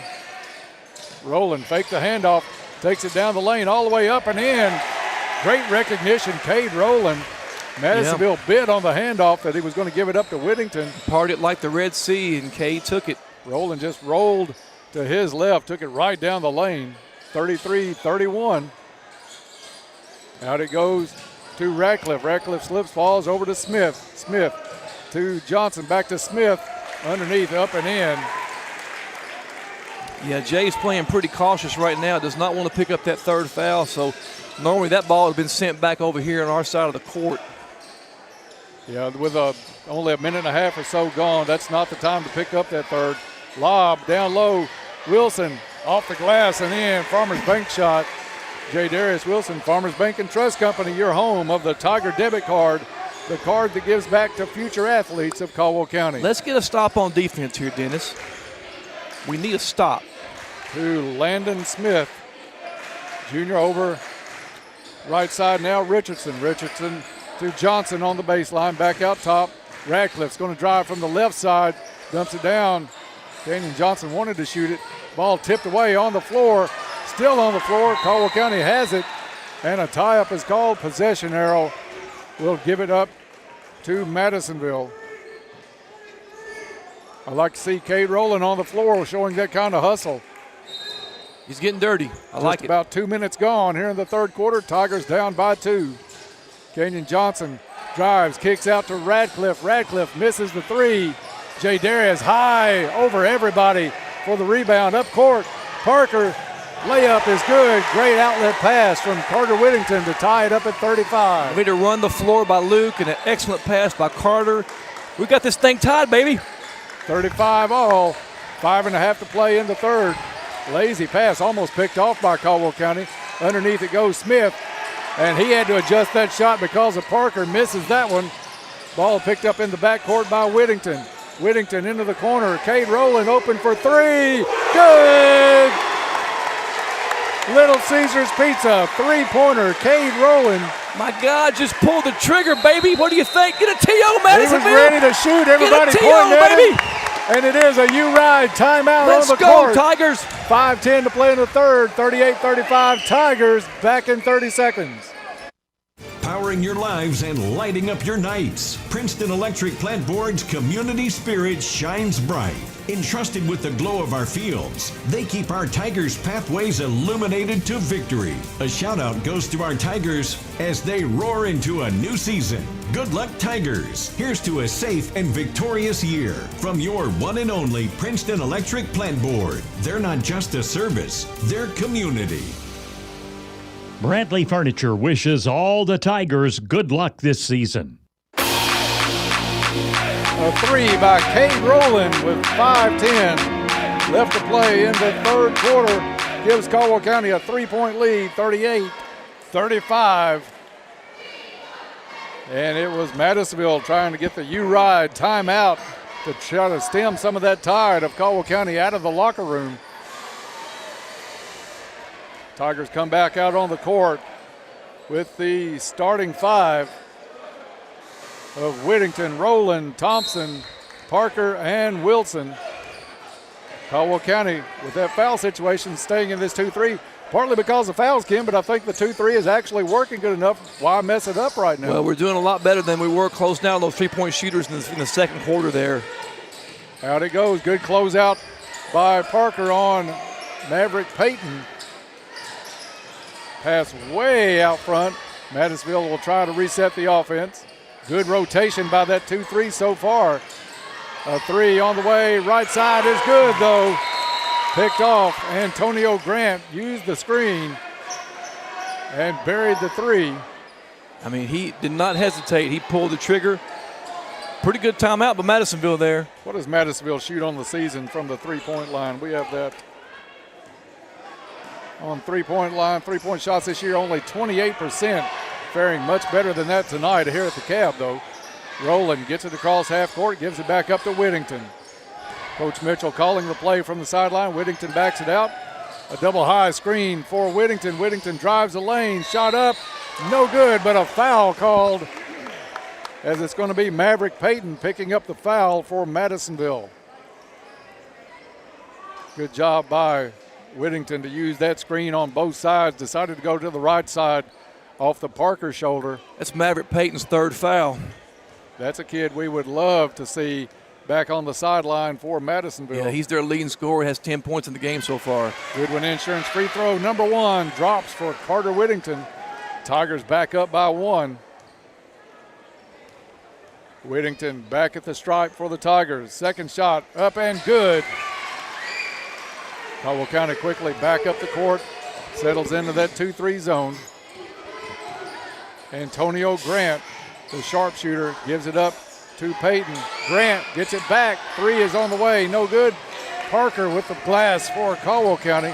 Hands off in the backcourt to Carter Whittington. Yeah, Luke closed out as best he could, put a good hand in his face there on that 3. Whittington tonight, Ken, you can put your opinion in on it as he goes into Jay Darius up and in. That was an and one. They should admit that was an and one there. Whittington get a lot of body contact on the way up the court tonight on several occasions. Madisonville with the turnover. Caldwell County basketball. Tigers up by 4 with the ball. 3:44 to play in the third quarter. Starters coming back in for Madisonville is Radcliffe and Kenyon Johnson. Kind of a bit of an unfamiliar territory here for the Maroons. In it comes to Whittington. Whittington crisscrossing, tried to go up the court. That one tipped away. It'll stay Tiger basketball. He was looking for Rowland on the cut. Part of me wants to say, Carter, calm down, but I can't, man. Just let him play. Let Playing the boy go. Hard. He is playing the game of his life so far tonight. Let the boy go. Looking to get it in. Somebody's got to go get open. It is Rowland. Finally gets it in the left corner. Rowland goes off the screen. He's going to circle it back around. Some great decisions by Cade Rowland so far tonight. Hasn't been starting but a couple of games now, but didn't want to take a chance on that. Try to drive at a tough angle. Brings it back out. Reverse the ball and get it to Jay. Right here he is. Jay working hard down low. It's Whittington. And Whittington gets called for steps as he tried to make the jump stop. Slid the front foot. Well, I sure wanted that possession to go our way right there, Dennis. But that's okay. Carter did a nice job. I think he got a little contact that made him move, but they didn't see it that way. 4-point lead for the Tigers with Radcliffe across half court to Johnson. Back to Radcliffe. Penetration tipped away. Johnson comes back down with it, now drives the lane. Shot up and good. He split both Parker and Wilson, and I think it was still the thought of those fouls that allowed him to do that. Any other time, at worst, he's going to have to go to the free throw line to earn it. Pass inside to Wilson. Takes it to the hole and gets fouled. If you feed J. Darius Wilson from the block inside like that, it's going to be advantage J. Darius just about every time. Yeah, he kept the guy on his hip and made a nice post move toward that baseline. Free throw is good. Goodwin Insurance free throws are going to be huge in this game down the stretch, Ken. Absolutely. We're going to have to make ours, and right now we're doing a nice job. Second one in the air and good. Tigers back up by 4 with 2:44 to play in this third quarter. Tigers 2-3 zone. They're bringing Carter Whittington out just a little bit higher than normal, picking up the three-point shooter. Is it a 3 on the way? No good. Rebound went to Madisonville. Saved in bounds. Over to Johnson. Now they throw it out of bounds again. This time bounces on the baseline. Turnover Maroons. Yeah, that turnover was a consequence of Caldwell's defense. I mean, we are so active right now with our hands, and we're moving our feet really well on defense. Madisonville picking up the defensive pressure in the backcourt. It's Whittington getting it across easily. Pulls up a dribble, feed down. J. Darius, jumper is up, no good. Double team affected J. Darius on that shot. Johnson with the board for Madisonville. Over it goes to Wilkes, who just checked into the ball game. Back into the corner, Radcliffe for 3. He's been hot tonight, misses that one badly. And Parker gets the glass for Caldwell County. D-Man Thompson, stutter step over to Rowland. Rowland for 3, no good. This place would have erupted if that ball would have went in. I like the confidence of the kid taking that shot. I thought that ball was out. Madisonville tries to save it and does with a couple of very close plays. I thought the one on the baseline may have been out, but a good play by Ratcliffe, keeping it from over and back. That's Parker knocking that one out of bounds with 1.5 minutes left to play in the third. Landon Smith checking back in for Madisonville. Ratcliffe to put it in for the Maroons. Over into the corner. Johnson open for three. No good. Ratcliffe steps in. Smallest player on the court. Gets the rebound. Over to Smith. Smith. That one in and out on three. Rebound, Jay Darius. He's got numbers here. He pulled it back. Whittington has it knocked away. That's a walk. And a travel on that. I mean, that's the first time we've been able to help an official tonight. I was trying to We've tried all night. A travel call on Madisonville. Caldwell County to inbound with 1:14. First look, as always, to Jay Darius on these baseline inbounds. Whittington looking for someone. Over to Parker for three from the corner. Good! Little Caesars Pizza, three-pointer. That's my boy. Luke Parker fired up along with the rest of the Tigers. 47-40. Tigers' biggest lead so far of the night. A couple of threes in the corner have been big. Radcliffe has it blocked out of bounds. Jay Darius starting to feed off the energy of that defense. Let's get those crazies going over there, too. Radcliffe with the lob in to Richardson. Richardson to Smith, back to Richardson, over to Radcliffe. Radcliffe, a three. Misses on that one, ball loose on the floor. Whittington with it, baseball pass up, and running out is going to be Cade Rowland for the layup. Tigers by 9, half a minute to play in the third. Cade Rowland with the Bill Hall snowbird report there. We like the snowbird. I love it. Johnson over to Wilkes. Wilkes underneath the Smith. Smith. Great defense by the Tigers. Try wrap around over to Radcliffe. Let's get a stop seconds here, on guys. the clock. Johnson, kick out. Smith got away with a walk, drives it in the lane. That one blocked, but blocked straight to Radcliffe for the three, and it goes. Caldwell County with 3 seconds. Jay Darius, half-court shot is no good. And we have played three. That was Radcliffe with the three.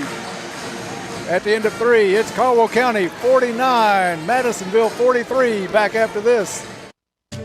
Learn about your heart health with a simple scan. The cardiology clinic at Caldwell Medical Center features a highly trained team of heart health specialists and years of experience in cardiac health and wellness. Our specialists provide a wide range of cardiac-specific services, offering coronary artery calcium testing, stress test, echocardiograms, sleep studies, and more, all right here close to home. To schedule an appointment, visit caldwellmedical.com. If you're involved in an auto accident, it's your choice where your vehicle is repaired. Some insurance companies refer you to pro shops because they give the insurance company discounts. But with those discounts, the insurance company has input on the parts used and might not always use what is best. At Trice Hughes Body Shop, they're not partnered with an insurance company, but they give the same lifetime limited warranty to the person who owns the vehicle at the time of repairs. Visit Trice Hughes in Princeton for your vehicle repairs. Hancock's Neighborhood Market would like to wish the Tigers all the best of luck this year. We're back at the cab, getting set for fourth quarter action. Fourth quarter brought to you by Cozy Living Interiors. Everything a home should be at Cozy Living Interiors. Tigers with a 6-point lead. This turnaround started, Ken, with a big three-pointer by Cade Rowland that made it 38-35 Tigers. They stretched it out to as many as 9. But a closing three by Radcliffe with about 3 seconds left in the quarter pulls it back to within 6. Tigers with the basketball first. Inside, Jay Darius Wilson goes up, blocked but fouled. Dennis, what time is it? What time is it? It's Jay Darius Wilson time. Just like Dawson Springs. That's a good reference. You might not be the best player in the region, but you darn could well be the second best player in the region. He's right up there. He's got to be in the talk as Wilson steps to the line. Goodwin Insurance free throw is good. 5 seconds into the fourth quarter, it puts Wilson at the line. We still got halftime and a girls' game to go after this one. Man, I'm ready. Second free throw, good. Lead out to 8. 51-43. 2-3 zone. Tiger stayed in that the whole second quarter. Didn't have to come out of it. Now Cam Wilson is in for Caldwell County on the left side of that zone. Johnson was going to give up the three, doesn't, but the rebound offensively down to Wilkes. And the three-pointer they hit was just a lucky block on Jay Darius. Kid was wide open, just standing there with it. Half a minute gone here in the fourth. Canyon Johnson, skip pass, Smith turns down the three, reaching in and grabbing it away. Carter Whittington taking it all the way up to the glass, no good. But he drew that foul. He had in his mind, you're either going to back off and give me this layup or you're going to foul me. Great play by Carter Whittington. Yeah, they're not as athletic as they are in past years, so, normally that might be a block shot, but, Carter just went in, drew the contact, great play, and let's knock these down, man. That's that experience we talked about in the pregame that was so big. We mentioned Carter in that, and he has led this team from the outset tonight. Biggest lead by Madisonville has been 6. Caldwell County has led by 9. They're on a mission, Dennis. They can feel this. You've got the crazies up across the way on their feet. Goodwin Insurance free throw is good. I mean, this young man has struggled at the line all year long, and now here he is, 9 out of 11 for the night from the foul line. What a game. Whittington's second free throw does not go. Rebound down to Bryant. Bryant over to Richardson to Johnson. I think they're going to give Johnson that three most of the night if he wants it. Inside. Block. J. Darius Wilson. Wilson with the basketball. Had a lot of contact and no call. Coach Mitchell telling the Tigers which play to run. Over it goes to Wilson. Whittington with it. Down low it goes. J. Darius fadeaway jumper. No good. Ball loose on the floor. Maverick Payton picks it up for Madisonville. Tigers by 9. Johnson drives the lane. No good. Putback is up and in. J. Darius was trying to draw the charge on that one. Who Thought made he had that? pretty good position. Johnson? That was Johnson. No, excuse me. That was number 15 with the putback. Okay. And that is Bryant.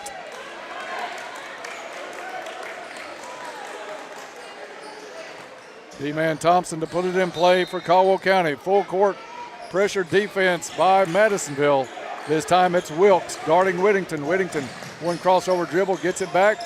Parker had it top of the key, thought about the three, but running that clock a little bit more important right now. Lob inside. J. Darius off the glass, has it blocked, gets it back, left hand up and in. Farmer's bank shot, J. Darius Wilson. A good defense by the Madisonville kid. Nice entry by Carter. Jay just was able to recover pretty good there and get it. Johnson with the drive, kicks it off, and Radcliffe goes up, puts it in over J. Darius. Good shot by Radcliffe. Jay didn't want to pick that third foul up, but I might use one now if I were him. Rolling into the front court, has the basketball, hands it off to Whittington. Whittington, stutter step, has it knocked loose, ball on the floor. And it is a turnover. Caldwell County as Whittington commits the foul, and probably not a bad foul at that point because Madisonville had numbers the other way. Yeah, that's a pretty good foul by Carter. And That's it's his just first an out foul. of bounds. Absolutely his first foul. First one on Caldwell. They're letting them play a little more in this fourth quarter here, in the third quarter also. I like that. Game like this, you can't get too happy on your whistles. Tigers still 2-3 zoning. Radcliffe drives, penetrates, kicks it back out to Johnson. Johnson behind the back pass to Radcliffe. Radcliffe pull-up jumper is good. Radcliffe starting to take over for Madisonville a little bit. And a U-Ride timeout on the court with 5.5 to play in the ball game. Tigers lead is down to 5. Back in 1 minute. Your local McDonald's wants you to know that they are ready to serve you for breakfast, lunch, and dinner. Dine-in or the drive-thru is always open, and they offer curbside pickup service. To avoid the wait in the drive-thru, you can download the McDonald's app and try curbside pickup. Stop in soon and enjoy breakfast, lunch, or dinner at your local McDonald's. Proud to be a part of this community. McDonald's of Princeton, proud supporters of the Caldwell County Tigers. Happy New Year from Pennyrile Electric. It's time to usher in the new and update your old account information with Pennyrile Electric. By updating your info, you ensure that Pennyrile Electric can provide the very best in customer service, just as you've always come to expect. Plus, if you do so by leap year, you'll automatically be eligible to win $100 in cash or $50 in bill credits. Update your information right now at PRECC.com or stop by and see us in a location near you. First Southern National Bank wishes the Tigers all the best of luck this year. Out of the U-Ride, timeout. Caldwell County will have the basketball on the baseline. Madisonville with full court pressure. Rowland puts it in play to Parker. Parker up to Whittington. Whittington tries to save it in, but it's a turnover, Caldwell County.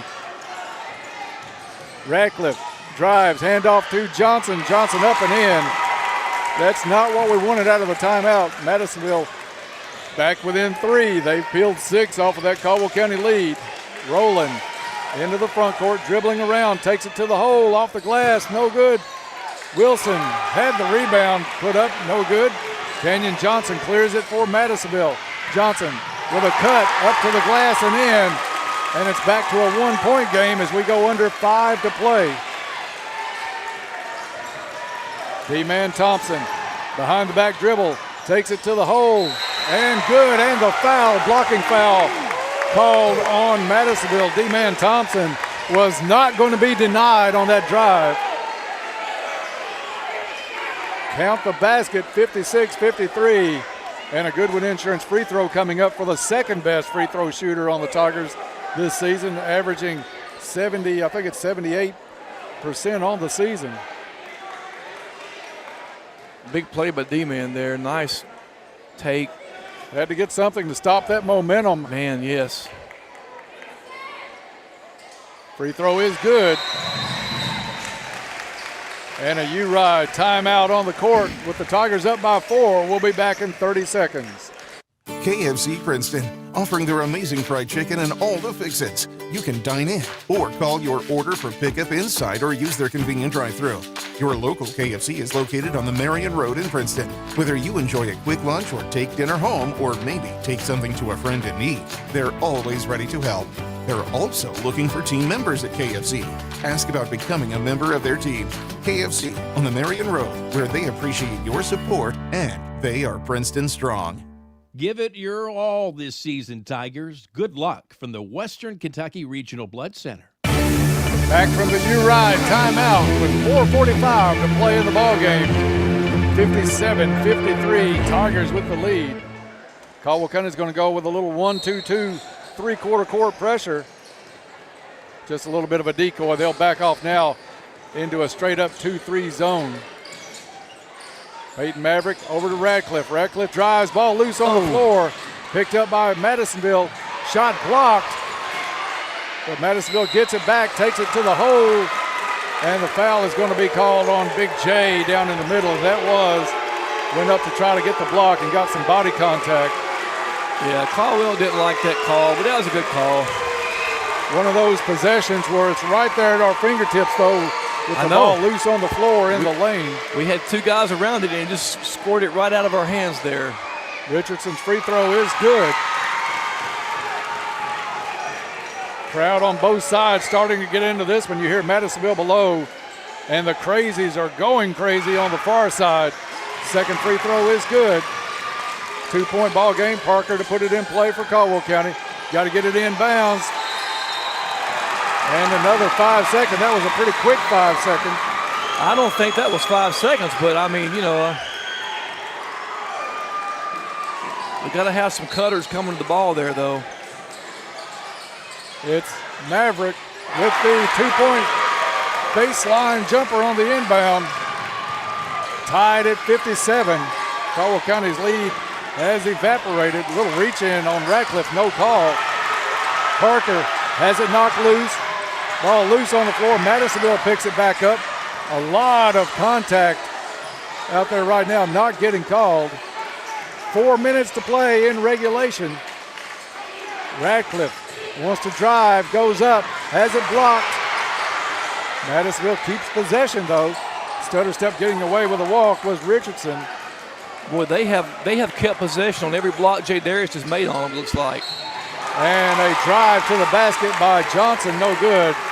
The Big J is going to get whistled for another foul. Again, that's 4 on Jay, but I don't think at this point of the ball game you can take him out. It's going to be hard to do, Dennis. He's going to have to play smart. That Free looked throw like is no good. That looked like an anticipation call almost right there. I mean, Jay, I don't think there was a lot of contact, to be honest with you. I think he knows he had 3, so I don't think he really went after it. No, he didn't. All that hard, just some body contact is what they're going to call. Second free throw is good. Maroons back out in front now, 58-57. Cade Rowland with the basketball, double team, gets it off to Parker. Parker up to D-man, over to Whittington. Whittington drops it off to Jay. Great ball passing by Caldwell County. Tigers out in front by 1.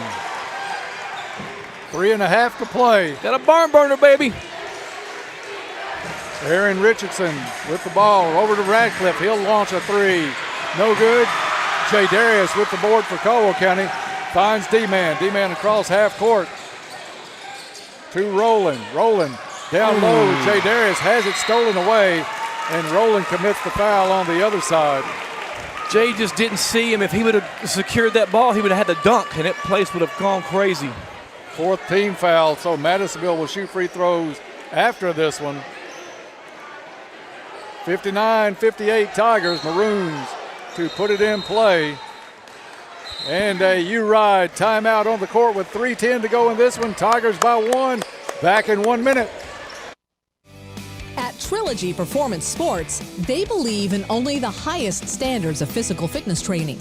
Their staff members are actively enriching the lives of their members and creating a community of like-minded people. And getting you in shape is their #1 goal. They have everything you need: knowledge, experience, and equipment. They find out what's important to you and design a customized plan that fits your needs. Learn more at trilogyperformancesports.com. As a bank that's been part of the Caldwell County communities for almost 140 years, we've seen many changes. As we celebrate First Southern's first 40 years as an organization, we know any achievements we have had are because of the customers we worked alongside. We affirm our commitment to the shared values that brought us here. We look forward to spending the next 40 years and beyond serving you. For more information, visit fsmb.net. Member FDIC, Equal Housing Lender. Black Patch Grill says, "Go Tigers. Good luck this season." Welcome back out of the U-Ride timeout. We'll set the stage. 3:10 left in regulation. Caldwell County with the lead at 59-58, but Madisonville will have the ball side out over near the Caldwell Crazies. Ken, this is what we wanted. This is what we anticipated, and it's going to be a fun one down the stretch. Dennis, we've got to dig down. They're a little deeper than we are. Our starters play the whole second half. We've got to dig down and find that extra energy here. Jay Darius with 4 fouls still on the court out of the timeout. 2-3 zone by the Tigers. Much better closeout by Parker. Ball on the floor. Madisonville picks it up, gets away with a walk. Over to Johnson. Now it's Peyton Maverick missing the shot. Rebound, Rowland.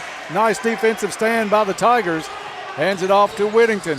Whittington in the front court, has it knocked loose. Got to be about time. Ken, it only took 3 quarters and a half before we get the reach-in call because Whittington has been bruised coming up the court all night. They've been getting on him and Luke pretty bad coming up the court there. Every possession is vital at this point, Dennis. 2:40, 1-point lead. I mean, every possession has a meaning right now, so smart passes. 4th foul on Madisonville. Both teams will shoot free throws the rest of the way.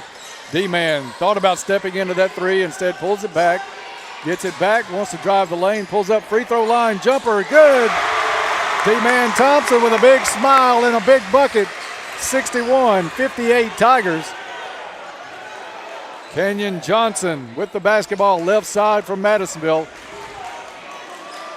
Maroons working around to Richardson. Back to Radcliffe to Johnson. I don't think Johnson's the one they're worried about hurting him. Baseline. It goes. Good job by Parker. Saw Maverick Payton open. A drive, though, up and in by by Lamonte Radcliffe. Yeah, D-man couldn't do much about it. I mean, Jay Darius couldn't do much about it. Parker almost a travel crowd on this side wanted it for Madisonville. D-man Thompson, left-hand shot, no good. Foul on the play. You know, I don't want to hear Madisonville cry about one call. No, not tonight. I'm telling you. Not after that 5 seconds First into the of all, game you on haven't lost Jay a district Darius. game in 15 years, man. You can't say a word. D-man Thompson at the stripe for Caldwell County. I'm a little emotional right now, if you and can't that's tell. the 4th foul on Maverick Payton. Kid had done some damage in the first half. Free throw is good. Looks like he's done it before, doesn't it, Dennis? D-man Thompson has been there before. You've got players with some experience on the court. He is the along man. with some new ones. But it is Thompson. Little Caesars, or excuse me, Goodwin Insurance free throw. Getting so excited I'm messing up on my free throw sponsor. Goodwin Insurance free throw is no good. Back to a 2-point game. Rowland, I think, thought about the steal. Instead, just calmly goes back to the position on the left side of that 2-3 zone. Radcliffe drives, this time up. Not much Jay Darius could do. Ties it back up. Jay Darius could not risk picking up that 5th foul. Absolutely not. Caldwell County with the ball as we near a minute to play in regulation. Whittington looks it over, lob underneath. Jay Darius loses the basketball, stolen away by Madisonville. 57 seconds. We'll see if Madisonville wants a timeout. Looks like they are going to call a U-Ride timeout. And it is a 30-second timeout, tied at 62 with 50 seconds, back in 30. Making great things happen now for over 25 years, Planters Bank continues the Seed Summit for those interested in starting a business or expanding their small business. It's February 12th from 8 to 5 at the Bruce. Get educational information from business experts and collaborate with fellow entrepreneurs. The summit is absolutely free. Just register at expectgreatthingsbank.com/seed. Don't miss the Seed Summit, February 12th. Planters Bank. Expect great things. Best game of the year so far. Caldwell County tied with Madisonville. You're listening to Tiger Basketball on WPKY Princeton. Tigers come out of the U-Ride timeout with the same starting 5. Rowland, Thompson, Whittington, Parker, and Wilson. And we are in the bonus, so we're going to get 2 shots if they foul us anytime. Madisonville is going to inbound with Devontae Wilkes. Kenyon Johnson takes it inbounds. Caldwell County is going to, we're in a man. Looks like they're going to match up man-to-man out of the U-Ride timeout. Parker on the ball on Johnson. 37 seconds. Into the hands of Richardson. Over it goes Radcliffe. Gives it back up to Richardson. Over to Johnson. Looks like Madisonville's want to go for that last shot of the ball game. Parker on Kenyon Johnson. Parker screened off Johnson to the free throw line into the corner. Peyton Maverick, good closeout over there by Rowland. Cut, there's a goal up, no good. 9 seconds on the clock and a foul called on Caldwell County. Sending to the line, Aaron Richardson. See where they put that foul on. I think they said Parker, and it is Parker's 3rd. 2 big free throws coming up for Aaron Richardson, junior guard for Madisonville. This one bounces off the back of the rim and drops straight through. What a roll. Still 9.4 on the clock, Ken, so Chuck's going to make him think about it for a second here. Camden, let's keep it right here for Man, this I one. want this one. U-Ride timeout on the court. U-Ride in Princeton. U-Ride gives you that hometown feel by providing personalized appointments. Contact Lee Hughes or Tommy Harrison at U-Ride. Again, Caldwell County down by 1. Madisonville with 1 more free throw, but still 9.4 seconds. Plenty of time for Caldwell County to get it down the court. The obvious target is going to be get it inside the Big J. Absolutely, plenty of time. Draw a foul, get a couple of shots. I mean, we got plenty of time here. I'm not sure how many timeouts Chuck has left. You know, I like if they make this, let's just run it. I mean, you know, you can get analysis paralysis by analysis when you call too many timeouts. You know, let's just run the ball. You know, I think he's talking about in this timeout what he wants to do. Should they make or should they miss? You're going to come down and I think everybody in the house knows who you want to go to. But I think another option the way he's played here in the fourth quarter, especially D-Man Thompson with a good drive. Either one of those kids, Wilson or Thompson, at the line with the game on the line, I would take. Absolutely. Carter, any of them. Let's just see what happens here. Yeah, Carter's had a phenomenal night at the free throw line tonight. First thing we have to do is box out on this free throw. Do not let them get a rebound. And someone has to get the shooter. They're putting Wilkes on one side. The shooter is Aaron Richardson. Second free throw, no good. Caldwell County with a chance to win it. Whittington across half court. Drives, shot up, no good. Rowland gets it. Parker at the buzzer, no good. And Caldwell County comes up just short. Madisonville pulls this one out, but Caldwell County gave them every bit they wanted. The final here tonight, though, Madisonville by one, 63-62. We'll take a break and come back and get started on the Trilogy postgame report next. Your local McDonald's wants you to know that they are ready to serve you for breakfast, lunch, and dinner. Dine-in or the drive-thru is always open, and they offer curbside pickup service. To avoid the wait in the drive-thru, you can download the McDonald's app and try curbside pickup. Stop in soon and enjoy breakfast, lunch, or dinner at your local McDonald's. Proud to be a part of this community. McDonald's of Princeton, proud supporters of the Caldwell County Tigers. What are we going to do? Doctor, will he be okay? Unexpected happens. Goodwin Insurance Agency has you covered with auto, home, life, commercial, boat, and RV insurance.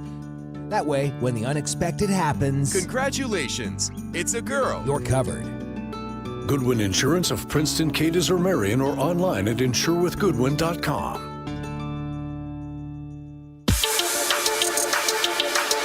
Welcome back to the Cab. Madisonville pulls this one out late, 63-62 over Caldwell County. Getting underway now on the Trilogy postgame report. Looking for an affordable and convenient gym membership for only $34.99 a month plus tax. Trilogy provides 24/7 access to a top-notch facility, state-of-the-art equipment, and experienced coaches to help you reach all of your fitness goals. Get in the game and feel great at Trilogy. Dennis Stevens, Ken Parker here on the postgame show. Caldwell County led in the fourth quarter by as many as 9. Madisonville made a run. It was stemmed momentarily by a good drive by D-Man Thompson, who hit the layup and got the and one free throw to fall. But it was Madisonville with a late free throw, made 1 out of 2. Caldwell County had 9.4 seconds, got it up the court, had a look by Whittington, kind of an off-balance look, no call on a foul at all, even with some contact. The rebound by Rowland was up and no good. Parker had it, but I think they were going to wave that one off at the buzzer as being just a half a second too late. So it was Caldwell County in a cliffhanger here tonight, dropping this one to Madisonville, 63-62. I'm not sure when they are going to do the homecoming. I'll tell you what, Ken, we'll get started on the stats from Ackridge for the ball game, and if we need to stop, we'll stop for the homecoming. I'll be quick Stats here. brought to you by Ackridge Farm Supply, Ace Hardware, a fourth-generation family business. Ackridge has been providing high-quality goods and services to Western Kentucky farmers and homeowners since 1933. Now with stores in Fredonia and Eddyville to serve all of your needs. Here's Ken with tonight's stats. All right, for the Madisonville Maroons, they were led by Lamonte Radcliffe with 15 points, Maverick Payton with 12, Aaron Richardson with 9, Landon Smith with 5, Antonio Grant with 3, Ryan Brandt with 6, and Canyon Johnson with 10. For the Caldwell County Tigers, Carter Whittington with 19 points, J. Darius Wilson 17, D-Man Thompson with 10, K. Rowland 9, and Luke Parker with 7. Dennis, hey, man, I'm shocked we couldn't pull that one out. It's a tough loss for us. This is going to sting. There's no doubt about it. But you have to just wake up tomorrow and appreciate the effort that the Tigers put forth tonight. They left it on the floor. They did. And at the end of the day, I told all my kids when playing sports, you can win or lose, but if you leave every ounce of skin you got on that floor, then you have nothing to be ashamed of. And the Caldwell County Tigers tonight, that was max effort. you can't get much better of an atmosphere or a game. Great game on both sides. Yeah, absolutely. Credit to Madisonville. To Madisonville too, but Caldwell County just did not get the bounces tonight. The good thing is, for the district seeding, it's really the second matchup that's going to matter. So these two teams still have a meeting in Madisonville to go, and if it's anything like tonight, Ken, that's going to be a great one to cover as well. So we look forward to that. But again, the final here tonight, 63-62, Madisonville with the win. We're going to keep it right here. We'll start giving out a few awards here on the Trilogy postgame show as the young ladies get set for homecoming activities. Let's start out with the clutch play of the game, Ken, brought to you by Coleman Auto Parts, your hometown Napa Auto Parts dealer.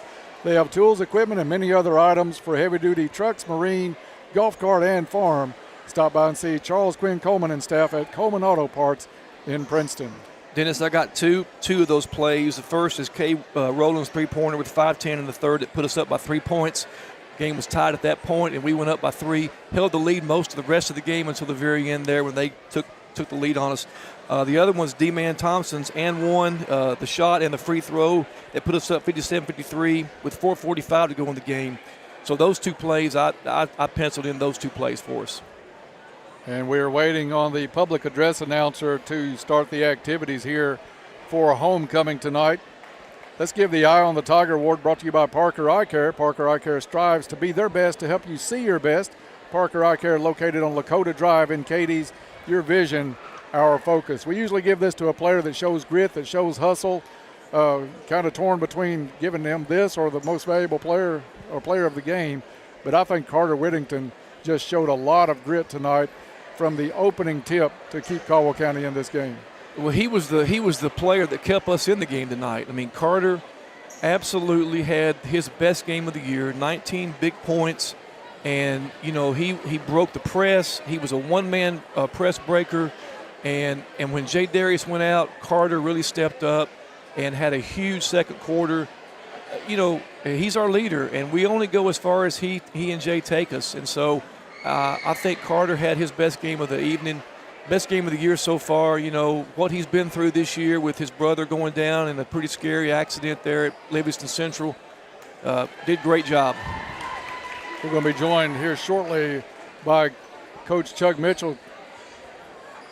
We'll let Coach get the headphones on. And, Coach, we're going to interview you, and we'll have to pause for the homecoming, but we hope you'll stay around because I don't think they'll start the 20-minute clock until the homecoming is over. Yes, sir. While we wait on the homecoming, great showing by your guys tonight. Yeah, the energy we come out with, played quite a few kids. They were, there was no quitting for this kid. They played so blame hard. Couple mistakes at the end on my part. I should have probably got a timeout toward the end with about 2.5 minutes to go. I decided to let them play, so I'll take that one on the chin, and I don't think they really expected to see what we threw out tonight. Coach, you guys faced a lot of obstacles in that game, especially early. You picked up the quick foul on Jay Darius. Ended up he got 2, Luke got 2 early in the ball game. You had to go to something different, but I loved the 2-3 zone that you guys put on them. They were only shooting 27% from three-point line, but they just happened to make some shots tonight. But I loved how you were able to play that, stay in the ball game with those kids on the bench until late in the second quarter. Yeah, they hit a few shots. We knew we could play a zone and kind of keep them off balance a little bit. And that kept us in the game when Jay and Luke went out of the game. Coach, we're going to pause here and turn the microphones on for the homecoming. And we'll get the sheet here, Ken. I may give them some. Camden, you just pick up what you can from them.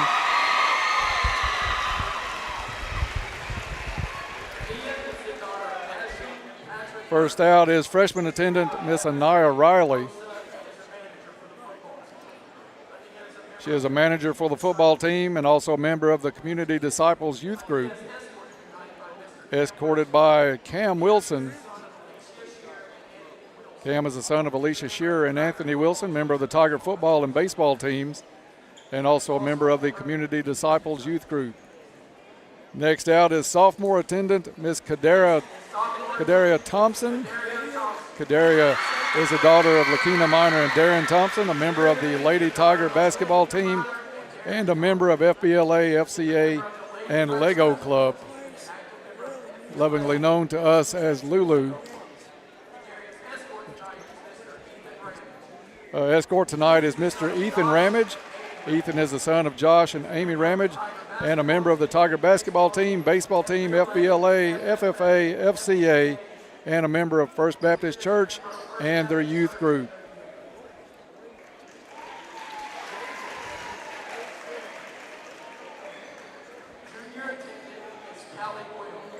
Junior attendant is coming up, Miss Callie Gwill.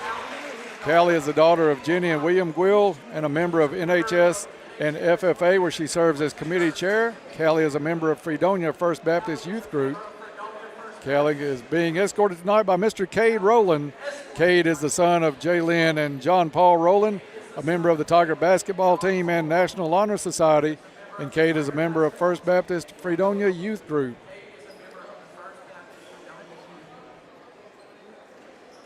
Big crowd on hand for a homecoming here. Next up, first of our 4 candidates for Queen tonight, senior attendant Miss Jakaya Copeland. Jakaya is the daughter of Lakina Miner and a member of the Lady Tiger basketball team, FBLA, National Honor Society, and FCA.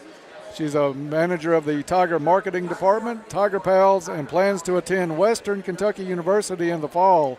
Jakaya is a member of Spillman Chapel Church. Jakaya's escort tonight, Mr. J. Darius Wilson. J. Darius is the son of Shatara Shimwell and Jim Wilson, and a member of the Tiger basketball team, also a member of the Community Disciples Youth Group.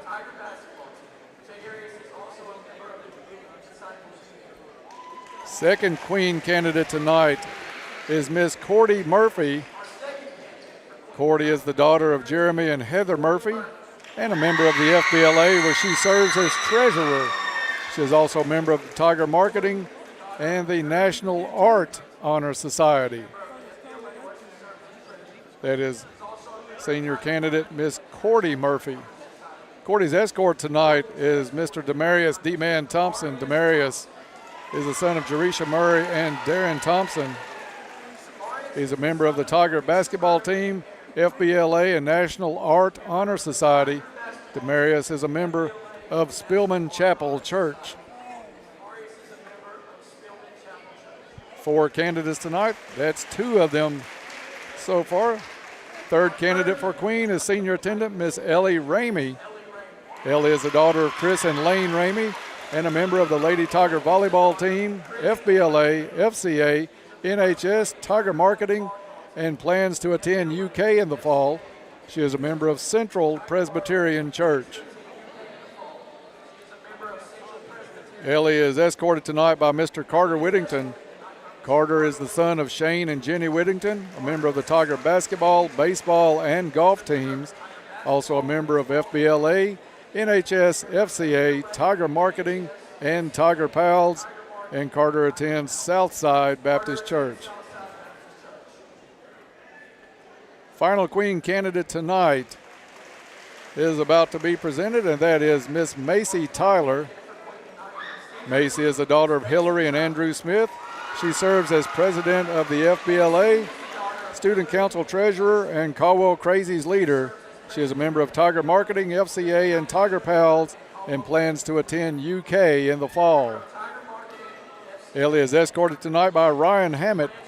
Ryan is the son of Jenny and Tori Hammett, a member of the Tiger basketball, tennis, and golf teams, and also FBLA, NHS, FCA, and Tiger Marketing, and a member of First Baptist Church in Princeton.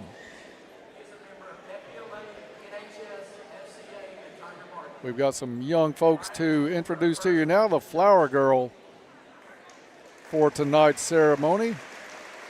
Coming out is Miss Everly Kukihiko. Everly is the daughter of Daniel and Kayla Kukihiko and a kindergartner at CCPS in Miss Natalie Bly's class. Everly is involved in Youth Incorporated soccer and basketball, loves cheerleading, taking care of her baby dolls, and attends First Baptist Church. Crown bearer for tonight's ceremony is Miss Skyla Thompson. Skyla is the daughter of Lakina Miner and Darren Thompson She attends preschool at CCPS in Miss Erin Fawn's class and enjoys going to her brothers and sisters' basketball games. Escorting the two young ladies tonight, Mr. Hayden Bly. Hayden is the son of Michael and Natalie Bly, a kindergarten student in Miss Jamie Nichols' classroom. He enjoys playing Youth Incorporated soccer, basketball, and t-ball. Hayden attends Central Presbyterian Church and participates in their children's choir. So very active young folks involved in the activities tonight. Crowning tonight's queen is going to be Senior Class President Miss Jordan Ort and Senior Class Secretary Mr. Donovan Eisenhower. Jordan is the daughter of Clyde and Shanda Ort, a member of the track and field team, FFA, FCA, and HOSA. Jordan attends White Sulphur Baptist Church. And Donovan is the son of Lloyd and Sandra Eisenhower, serves as FBLA Secretary, Student Council Secretary, and a member of FFA, National Honor Society, and Tiger Marketing. Now for the moment you have all been waiting for, the 2024 Caldwell County High School basketball homecoming queen is Cordy Murphy.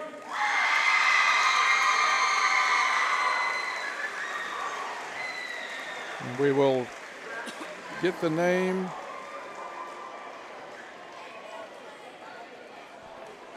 Who was it? Camden, did you get the Cordy Murphy? It is Cordy Murphy. All right. Congratulations to Miss Cordy Murphy.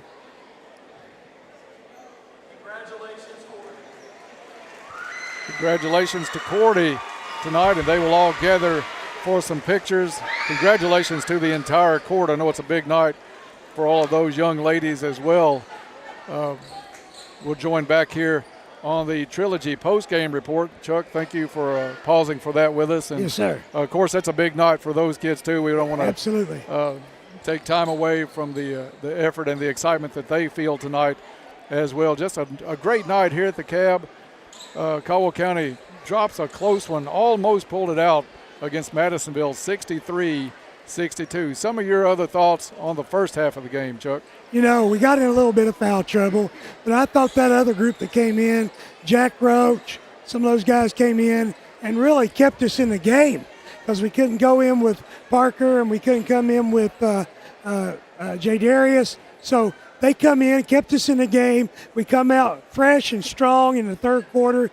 So, but that first quarter, I was really proud as a team as a whole because they took care of the basketball. We got good shots, and we was right in the game at the end. One question I have for you before I turn it over to Ken for some thoughts on the second half. The locker room at halftime, what were the kids like in there? You're down by 4, but you're playing good basketball. And we saw a lot of energy in that first half, especially out of Carter Whittington, who almost willed that team in the first half. Tell us some about what you said to them and their feelings in the locker room at halftime. Yeah, we went into the locker room. The kids were proud. They were ready to go back. As soon as that horn went off, they knew what they had to do. They knew they worked hard enough to come back out and win that game in the second half. And they was proud of them. They knew that they had their other kids coming in, their other teammates coming in the third quarter. So they was very excited about the way they was going to approach the third quarter.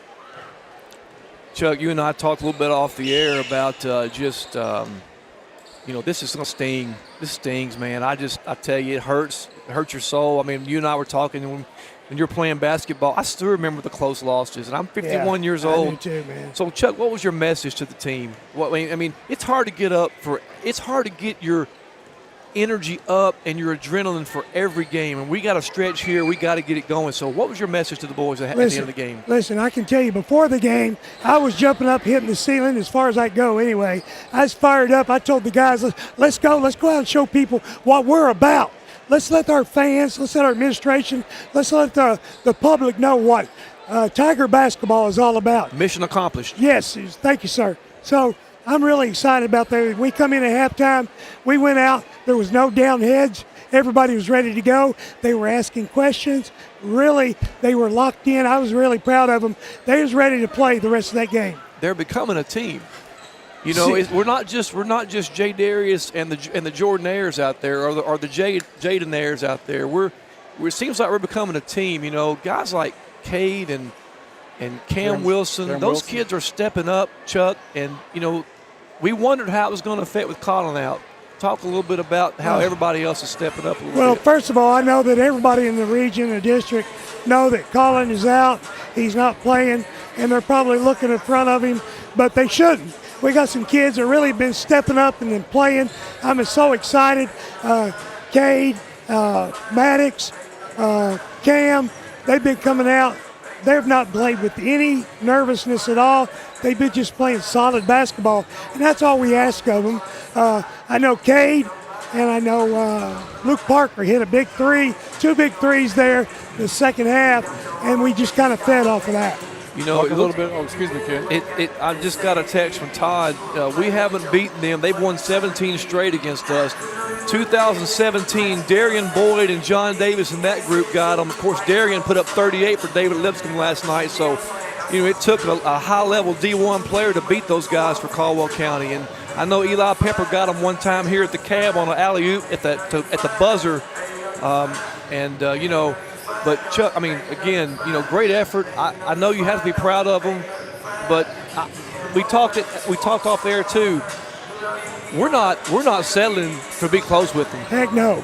Talk about that. Heck no, we're wanting to win. Every game we go out there, these kids are paying the price in practice, video, tape room. They're watching all the tape. They've got great questions. We walk through all their stuff, no matter who we're playing. We treat them like a team that's going to be out there to win, and we want to win every single game. We talked about when we went out there, we want to punch them in the mouth right off the bat and let them know we're here to play. But it's not just Madisonville. It's every team we play. We want them to know we're here to play. Yeah, moral victories are over for us now. now. Done. They're done. That's right. That's right. Coach, this one's going to hurt a little bit, but you do have a game coming up on Monday night, and it's just as important. The second time you meet all these teams is what the district seeding goes by. That's the one that counts. Probably more important. More important. That's what I told them. You know. So we're going to kick that off with Hopkins Central at our place on Monday night. I know this one's going to sting. They're going to think about it a little bit, but they've got to feel good even after a 1-point loss, which is hard to do for anybody that's played sports like all of us have.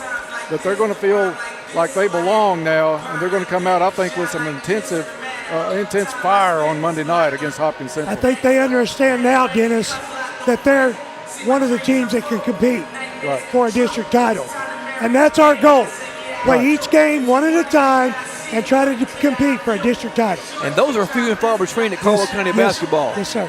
We don't get those a lot. Yes, sir. That's our goal. Well, Coach, any closing thoughts by you tonight? I just want to say thank you to our fans who come in here and just got up, our radio folks, Ken, you and Dennis, great job. All of you guys did a great job, and we're going to make the people of Princeton and Caldwell County proud of these boys. Well, appreciate you coming up after a tough loss. I know it stung, but we'll have better results on Monday night. I almost feel it. Yes, sir. Thank you. Thank you, Chuck. Thank you. Coach Chuck Mitchell here on the Trilogy post-game report as they just now start the clock on the countdown, Ken. So we've got another award to give out, and we'll have a break, and we'll let you give the seat up to Melissa here in a little bit, getting set for the girls' game. But the player of the game tonight, that's going to be a tough one because we already have given Carter the Parker Eye Care Award tonight, but we had a lot of strong performances tonight. But the Critter Care player of the game, Critter Care is Princeton's newest boarding and grooming facility, located in the former Rogers Vet Clinic, providing day and night overnight boarding for all of your family pets. Follow them on Facebook at Critter Care LLC for more information. Well, I think you could put them in a hat and draw one out. I just think that,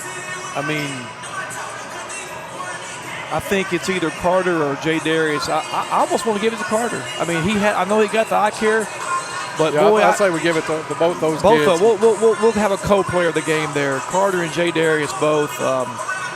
They were very combined for 27 points tonight for us, and they were just exceptional on both ends of the floor. But on the other hand of that, you can look at your scoring on the stats. Look how balanced it was by a handful of other kids. You could take everywhere from Luke Parker to Cade Rowland, D-Man Thompson, on down the list.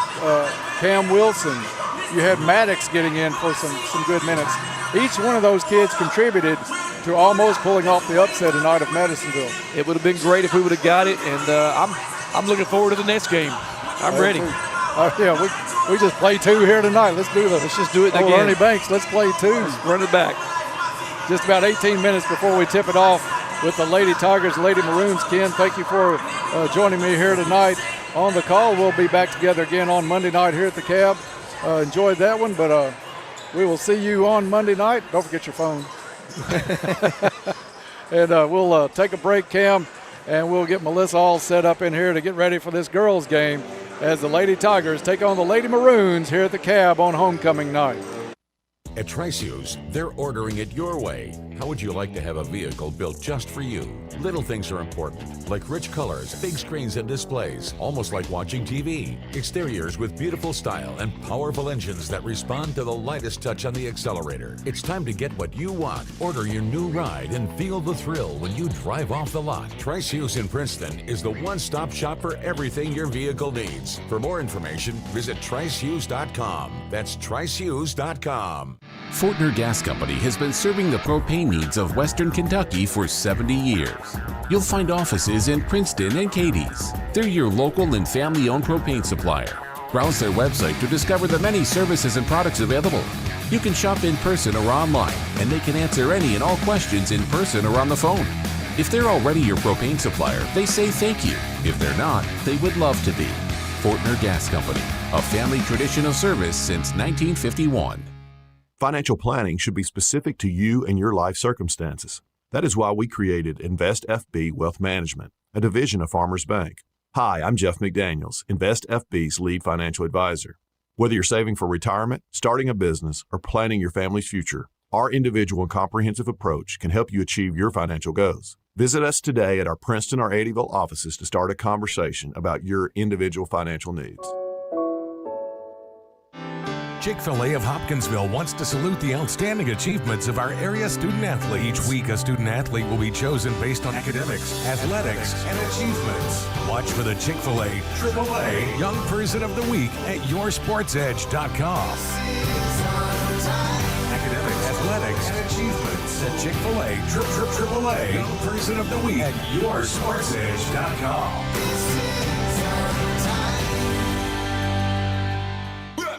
Hey, it's Jess. Join me weekday mornings from 6 to 9. We'll get you ready to start your day with sticky notes and local, regional, and national news updates at 6:30 and 7:30, complete weather-edge forecasts, jump in a Wayback Machine, birthdays and anniversaries at 7:30, catch up with community calendar, and cover local issues, events, and even share the love with Coffee Talk at 8 a.m. Everything you need to know and a whole lot of fun. Start your day with us at 1580 103.3 WPKY. The winningest college basketball program of all time. Forever! The greatest tradition in college basketball. Kentucky basketball. Pull up three, quick time. Lives here. UK is on the road battling Arkansas. Hear all the coverage tomorrow at 3:30 on WKDZRadio.com and on 106.5 WKDZ. Cozy Living Interior and Boutique, cheering on all Tiger athletes. We are back at the Cab and getting underway with the Athletic Center pregame show. The Athletic Center, your one-stop shop for all of your sports needs. Whatever the sport, the Athletic Center has you covered from head to toe. Dennis Stevens, now Melissa Thomas joins me with Camden McGregor in the truck for us tonight as we get set for girls action as part of the doubleheader tonight. Kind of a change, Melissa, with the girls playing second. We did have homecoming activity with several of the Lady Tigers involved in that. So the girls getting set to take the floor. Madisonville comes in on the season at 9-8. Caldwell County at 5-11, but much better play as of late by the Lady Tigers.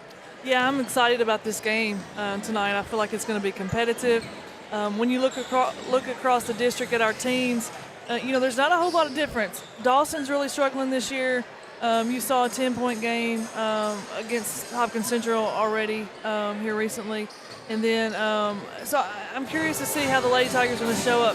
Madisonville is traditionally somewhat of a powerhouse in our district and even kind of in the region. They're always competing for a regional championship as well. So I think all teams across the board are trying to find their way this year. All these district teams that graduated several kids off last year's team. So it's going to be interesting tonight. We got a great atmosphere, excellent looking student section over there. The band's here. It's homecoming. Right. The atmosphere and a is one-point right. game in the first game. The boys' game was incredible. Oh, that was awesome. That was a great night on the first game. Melissa, this team, you brought up the Hopkins Central loss. It was by 10. It was a double-digit loss. But the thing that kept staring at me in the face is 12 of 34 from the free throw line. That game was there to be had Absolutely. The other night at Hopkins Central. You know, I feel like that was a game we want to play, we want to redo. And we get that here on Monday. Monday night, right. I'm glad we play them again soon because I think our girls will remember that we had a chance in that game. I hope we've spent some time shooting free throws since last Monday.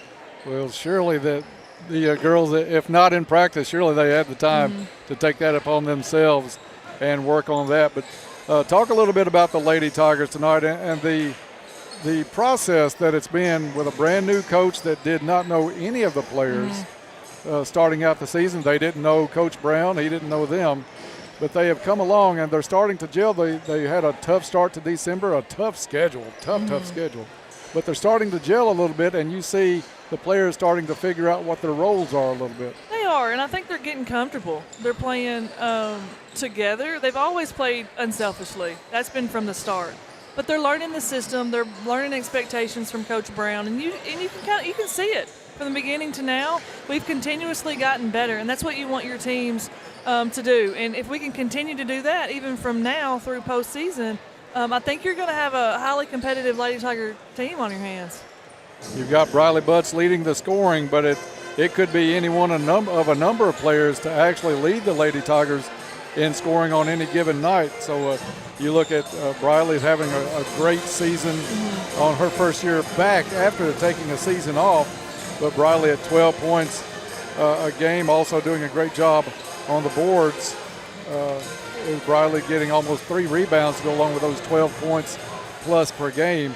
But I love the play of our 2 freshmen in the backcourt starting to really come around. You see those point averages. The team did not update their stats, but you see these stats from Tink Clark and Med Thomas starting to go from 4 and 5 a game on up now to 7.7, 7.8, knocking on that 8 door and getting closer to that double digit where I think we need to be for this team to really start putting enough points on the board to win night in and night out. And that's got to be their goal. The goal of Med and Tink should be to get into double-figure scoring each and every night. And I think you'll see that. I think they'll be there by the end of the season. They've struggled. Both of those two being young and inconsistent, they've struggled at different times early in the season. But they're settling in a little bit. I think so. You know, and then you got Briley Butts, who is, she did not play last year. However, she's one of the best athletes in our school right now. She's a multiple sport athlete. She plays well on both ends of the floor. She can do anything. So, watching her progress in this system as well has been a lot of fun. And like you said, there's a number of players on the Lady Tiger bench that could step up at any given night and get into that double-digit scoring column.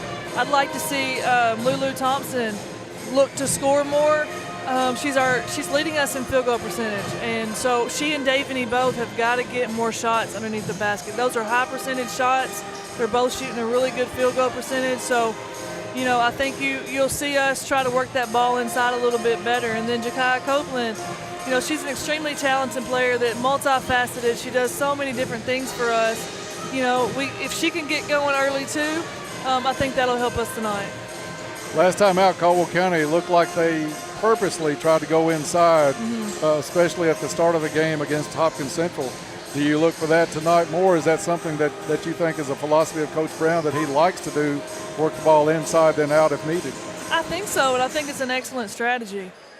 Even the best shooters shoot in the low 40% from the three-point line, and we don't have anybody shooting that well from the perimeter. So we have to move the ball. We've got to run our offense. We've got to work it from the inside out. But I'll tell you, the biggest thing we have to do is rebound. We got out to a great start against Hopkins Central, and it's because we killed them on the offensive glass. Right. If we'll continue to attack the glass that way, we'll be able to be successful. Is it a matter after the rough start of confidence playing a factor right now? They're starting to learn the system, but they played a good game against Hopkins Central, just did not convert those free throws to enough to pull that game out. Is the confidence level rising with this group? I think so. And you have to fight against playing well and still losing. You don't want your team to get comfortable losing. So hopefully we'll come out and keep that competitive edge and just have a desire to win. And it's not just play hard. You can't just be satisfied with playing hard. You got to compete. You got to go in each and every night and try to win the game. You got to win every possession, and that'll lead to a W in the win column. So I want to see our Lady Tigers come out hungry tonight. 8 minutes before we tip this one off, we're going to take a break here on the Athletic Center pregame show. When we come back, we'll look a little bit at the Lady Maroons next on the Athletic Center pregame show. At Trilogy Performance Sports, they believe in only the highest standards of physical fitness training. Their staff members are actively enriching the lives of their members and creating a community of like-minded people. And getting you in shape is their #1 goal. They have everything you need: knowledge, experience, and equipment. They find out what's important to you and design a customized plan that fits your needs. Learn more at trilogyperformancesports.com. Make sure your equipment is ready to hit the fields hard with special deals on genuine Case IH parts and service. Get up to $100 off any combination of OEM engine oils, coolants, filters, and fleet guard filters. Receive $300 off every Max Maintain Plan maintenance agreement and get 0% interest and make no payments for 90 days on Case IH parts. Stop into H&R Agri-Power in Hopkinsville, Russellville, and Owensboro today to save on genuine Case IH parts and service. At Caldwell Medical Center, our transitional care patients receive the same care as they would in a skilled nursing facility, including physical, occupational, respiratory, speech therapies, and more. Every situation is unique.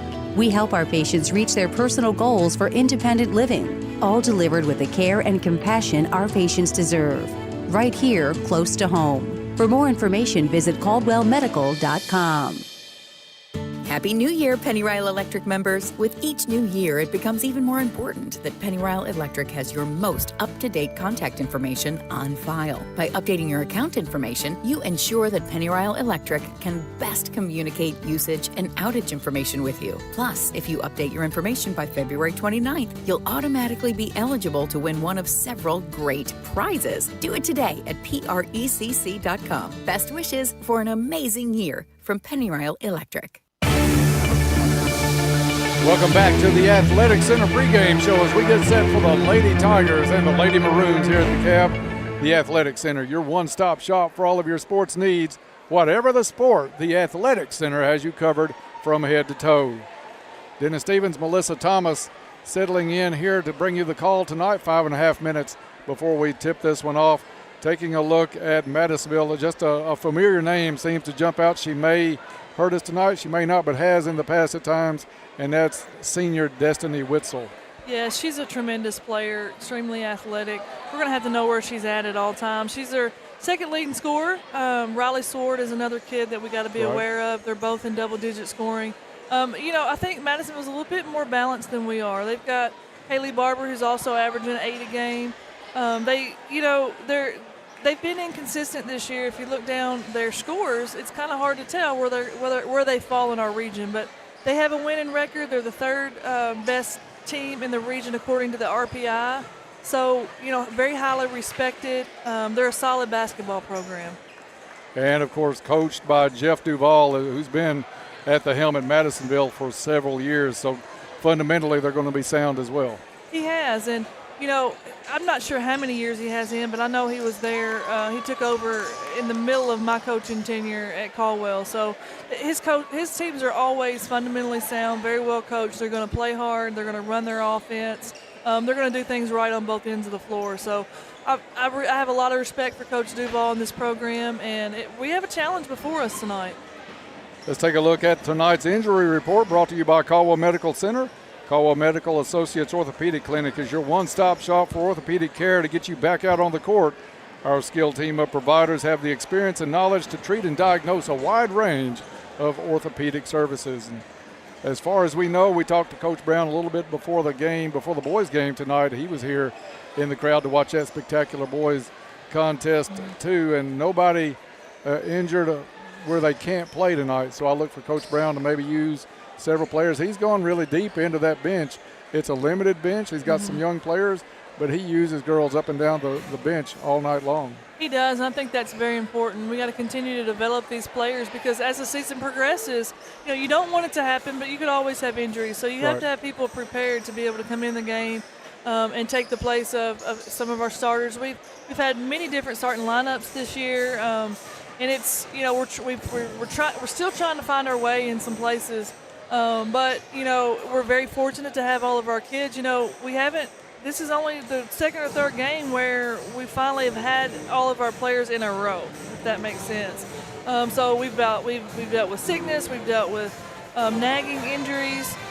So it shows. It shows that we're finally, I feel like, playing with a full deck of cards, and we're making more progress in the last 3 games than we've been able to all season. Coach, I have really had a great time with you calling the girls' games with me this year. You provide a perspective that's new for us, and a lot of people have enjoyed it, so I'll pass that along to you. We are in the end of January now playing games. For the Lady Tigers, who is the most improved Lady Tiger at this point from opening night in November? I would have to say Medline Thomas. She struggled so bad in their first 3 or 4 games, and I probably paid attention to that more than anybody would. But she's finally given us some positives. She's producing, she's putting points on the board, she's playing better defense. And then, I think Davini Williams is another one. I think both of those 2 kids have really played into their roles. They're figuring out what we need from them. Davini comes in off the bench, and she gives us valuable minutes on the defensive end especially, but she's also able to finish around the basket. So those 2 kids have been a spark for us in the last 5 games. Talk real quickly about a couple of wild cards for Caldwell County we haven't mentioned, but they put in a lot of minutes each game, and that's Nyla Sykes for one, and get my scorecard here. We talked about Lulu Thompson, but Morgan Akins along with Nyla Sykes. Both of those kids, Nyla was our eye of the tiger several games in a row. I need Nyla to be our eye of the tiger tonight. I think when she went down with that injury, she struggled to kind of get back in the flow. And then Morgan Akins she can do so many different things. She handles the ball for us. She can shoot. She's a great defender. Those 2 kids, I feel like don't do things that show up in the stat column as much as they do things that just are needed. They play their roles really well. They do what this team needs, and they have great positive attitudes, which just makes them very valuable. Teams are going to the respective benches as we get set for Lady Tigers and Lady Maroons. That's going to wrap us up on the Athletic Center pregame show. The Athletic Center, your one-stop shop for all of your sports needs. Whatever the sport, the Athletic Center has you covered from head to toe. Getting set for tip-off here shortly. Tip-off is brought to you by Travis Construction and Concrete. For all of your construction and concrete needs, call Travis Construction and Concrete. We already had the national anthem before the boys' game on a big night here at the Cab. You don't get much better than this for a night of high school basketball. A homecoming, district rivals, first place in the district on the line in the boys' game. Absolutely, Dennis. That boys' game just set the tone for the night. It was so competitive, and our boys worked hard. I'm proud of them. I'm proud of the way they played. I'm sad they didn't pull it off. They deserved to win that game. But what a district on the boys' side. Right, it's wide open. I've never seen it to where it's so wide open. So that's exciting for them. Congratulations, while we have a minute, to Cordy Murphy, who was crowned homecoming queen tonight. So congratulations to Cordy and the entire homecoming court here tonight at the Cab. Time now for tonight's starting lineups. Introduced first for Madisonville is number 2, Destiny Witzel, a young lady that can do a lot of things on the court. You've got to take care of the basketball if you see number 2 in the neighborhood. Absolutely. Brianne Johnson, number 3, a junior, followed out by number 12, Sanaya Carney, a sophomore. Number 13 is Riley Sword, a sharpshooter from the outside. And number 20, Kaylee Barber, a junior. For Caldwell County in the home whites tonight, out first, number 1 at the point guard, Tink Clark. Freshman number 2 is Med Thomas. Number 15, Nyla Sykes in the starting lineup tonight. She'll be joined by number 21, Jakaya Copeland, and number 22, Morgan Akins. So a little shift in the starting lineup tonight with Nyla in place of Lulu Thompson. But it's not, as you've said before, not who starts, it's who finishes. You told me, I think about 3 or 4 games ago, starting is overrated. It is so overrated. I know coaches stress out about who to start, and the kids stress out about that. It drives me crazy. Just be ready to go in. Just be ready to play because, you know, we've got 8 kids down there getting a lot of minutes. So everybody's going to play. You're going to get your chance. Just do your job when you get out there. Caldwell County holding Butts on the bench, too, to come in a reserve role tonight. Jumping center is going to be Nyla Sykes, and we are underway. Madisonville controls the tip. Riley Sword picks up the basketball. Caldwell County is going to open up man-to-man. Tink Clark on Riley Sword. That's going to be a good matchup. And it's Med Thomas drawing the assignment on number 2, Destiny Witzel. Sword thought about the 3 on the far side. Quick hands by Tink Clark, knocks it out of bounds. It'll be big if Tink can come up with a couple of steal breakaways tonight. Yeah, that'd be nice. We could use it. Into the backcourt it goes. Sword over to Witzel. Witzel on the left wing. She'll get it back to Johnson. Johnson wants to drive. Spin move on Sykes. Shot up, no good. Sykes crashes the board. Good block out by Nyla. And Caldwell County back the other way. That's the Nyla we know and love. She's going to have to clean the boards for us tonight. 2-3 zone. And travel called on Morgan Akins on the first possession by Caldwell County. Something you're going to have to guard against tonight big time is unforced errors by Caldwell County, because you don't need this early, especially. You don't. In Madisonville, they like to switch up their defenses, so we're going to be ready. Have to be ready for that as well. Johnson over to Sword. Sword launches a long top of the key 3 and drains it. We called her a sharpshooter as she came out on the court for introductions, and she is that. 3-0 Madisonville. Lady Maroons going man-to-man. Corner 2 is no good by Akins. Sykes with the offensive glass for Caldwell County to Thomas. Thomas wanted to go baseline. That's cut off. Swings it back around to Tink Clark. Clark in the lane, knocked loose, ball on the floor. Sykes hits the ground along with number 12, Carney, and possession arrow will keep it with Caldwell County. Carney has quick hands. We're going to have to be careful when we penetrate in the lane. We're going to have to keep that ball low and tight. Lady Tigers put it in play on the side to Med Thomas, stops at the free throw line, gets out of a double team over to Sykes. Sykes, good cut by Jakaya Copeland. Copeland's shot was altered, misses. Now Sykes with the rebound, shot partially blocked. And it's Madisonville back the other way with Sword at the point. Picked up top of the key by Clark. Sword step back 3, no good. Jakaya Copeland chases it down in the corner, gets the rebound for Caldwell County. Over to Akins. Akins will beat the press, gets it across half court. Just 2 minutes gone here in the first quarter, 3-0. Madisonville with the lead, Lady Tigers with the ball. Med Thomas, left side on the wing, looks it over. 2-3 zone. It's Akins missing the shot. Rebound Clark. Clark off the glass. Tough angle, no good. Ball out of bounds. And it's going to be off of Sykes. I thought it was going to be out of bounds off Madisonville. But number 3, Johnson, able to save it in, throws it off of Sykes. Nyla's had her hand on every ball, every possession. So she's got to keep that up. I love her energy out there. Looking down low for Witzel. She gets it, kicks it back out. A 3 on the way, halfway down and back out was Carney. Caldwell County with the board. Sykes, ball on the right wing, skips it over. Thomas a long 2. That one almost found the bottom. Nyla with the rebound again. Sykes gets the basketball. It's Thomas for 3, and that's good. Top of the key 3. Little Caesars Pizza, 3-pointer. Get game day ready with Little Caesars in Princeton with a 6:49, hot and ready. Tied at 3 with 4:44 to play in the first quarter. A drive by Madisonville, shot up off the glass is good. Not really good defensive position by Caldwell County on that. Allowed Carney to find the hole. And that was way too easy. Thomas for another 3, no good. Sykes tries to save it in. And it will stay Caldwell County basketball. You love the energy, Nyla Sykes. It's not surprising any of us, but we're just in awe of it every night, how strong she comes out at the opening tip. We are. I'm glad she got that starting spot because it's given us an energy right off the bat. Hopkins with it on the inbound to Thomas. Thomas has the pass picked off by Sword, who read that one.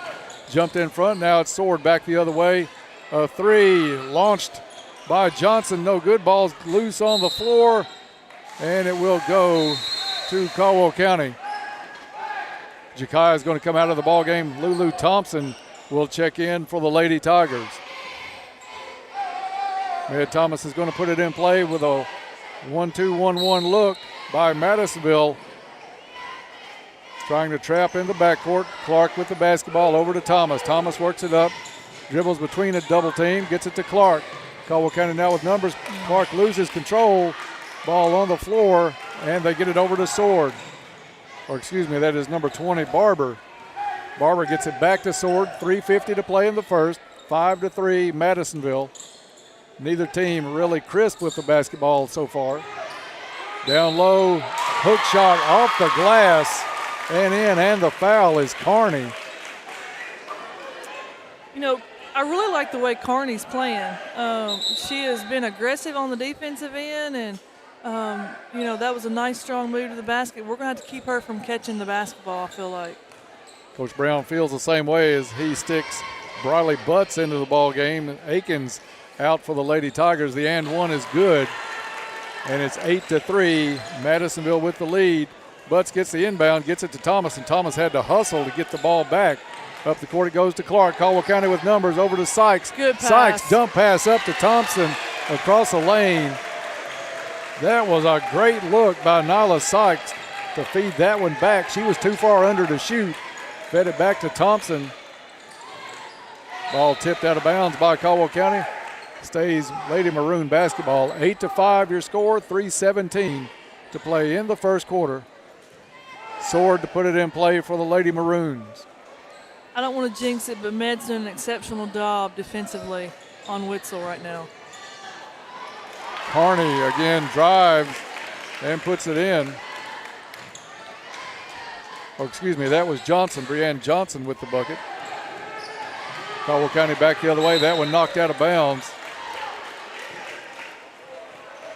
Johnson got a hand on that one. Stays Caldwell County basketball. They'll put it in play at midcourt. Down 10-5 with 3:01. And another pass read by Sword. Picks it up, takes it for the easy layup.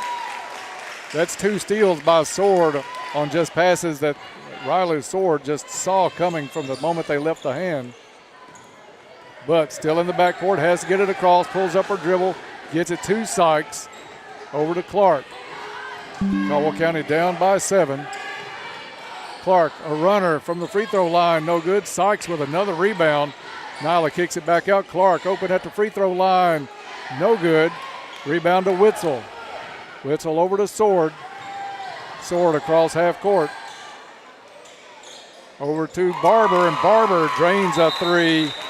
And that's going to get a U-Ride timeout from Coach Brown as Madisonville has opened up a 10-point lead. Timeouts this season brought to you by U-Ride. U-Ride gives you that hometown feel by providing personalized appointments to accommodate your busy schedule and remaining committed to you even after the sale. Contact Lee Hughes or Tommy Harrison for an appointment at U-Ride. 2:18 left in the first. Lady Tigers down by 10. What are you seeing so far, Melissa? We got to get more shots. We have too many turnovers. We can't score if we don't have the basketball. And we're playing a man-to-man right here, which is not a bad idea with the way they shoot. So I'm not sure how we're leaving their shooters so wide open. Especially their known shooters. Yeah, we know them. And so we got to do a better job on both ends here. Lady Tigers break the huddle down by 10. It will be Caldwell County basketball coming the length of the court.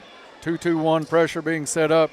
And this is something you just mentioned a while ago. Coach Duvall is going to change defenses more than most people change shirts in the course of a week.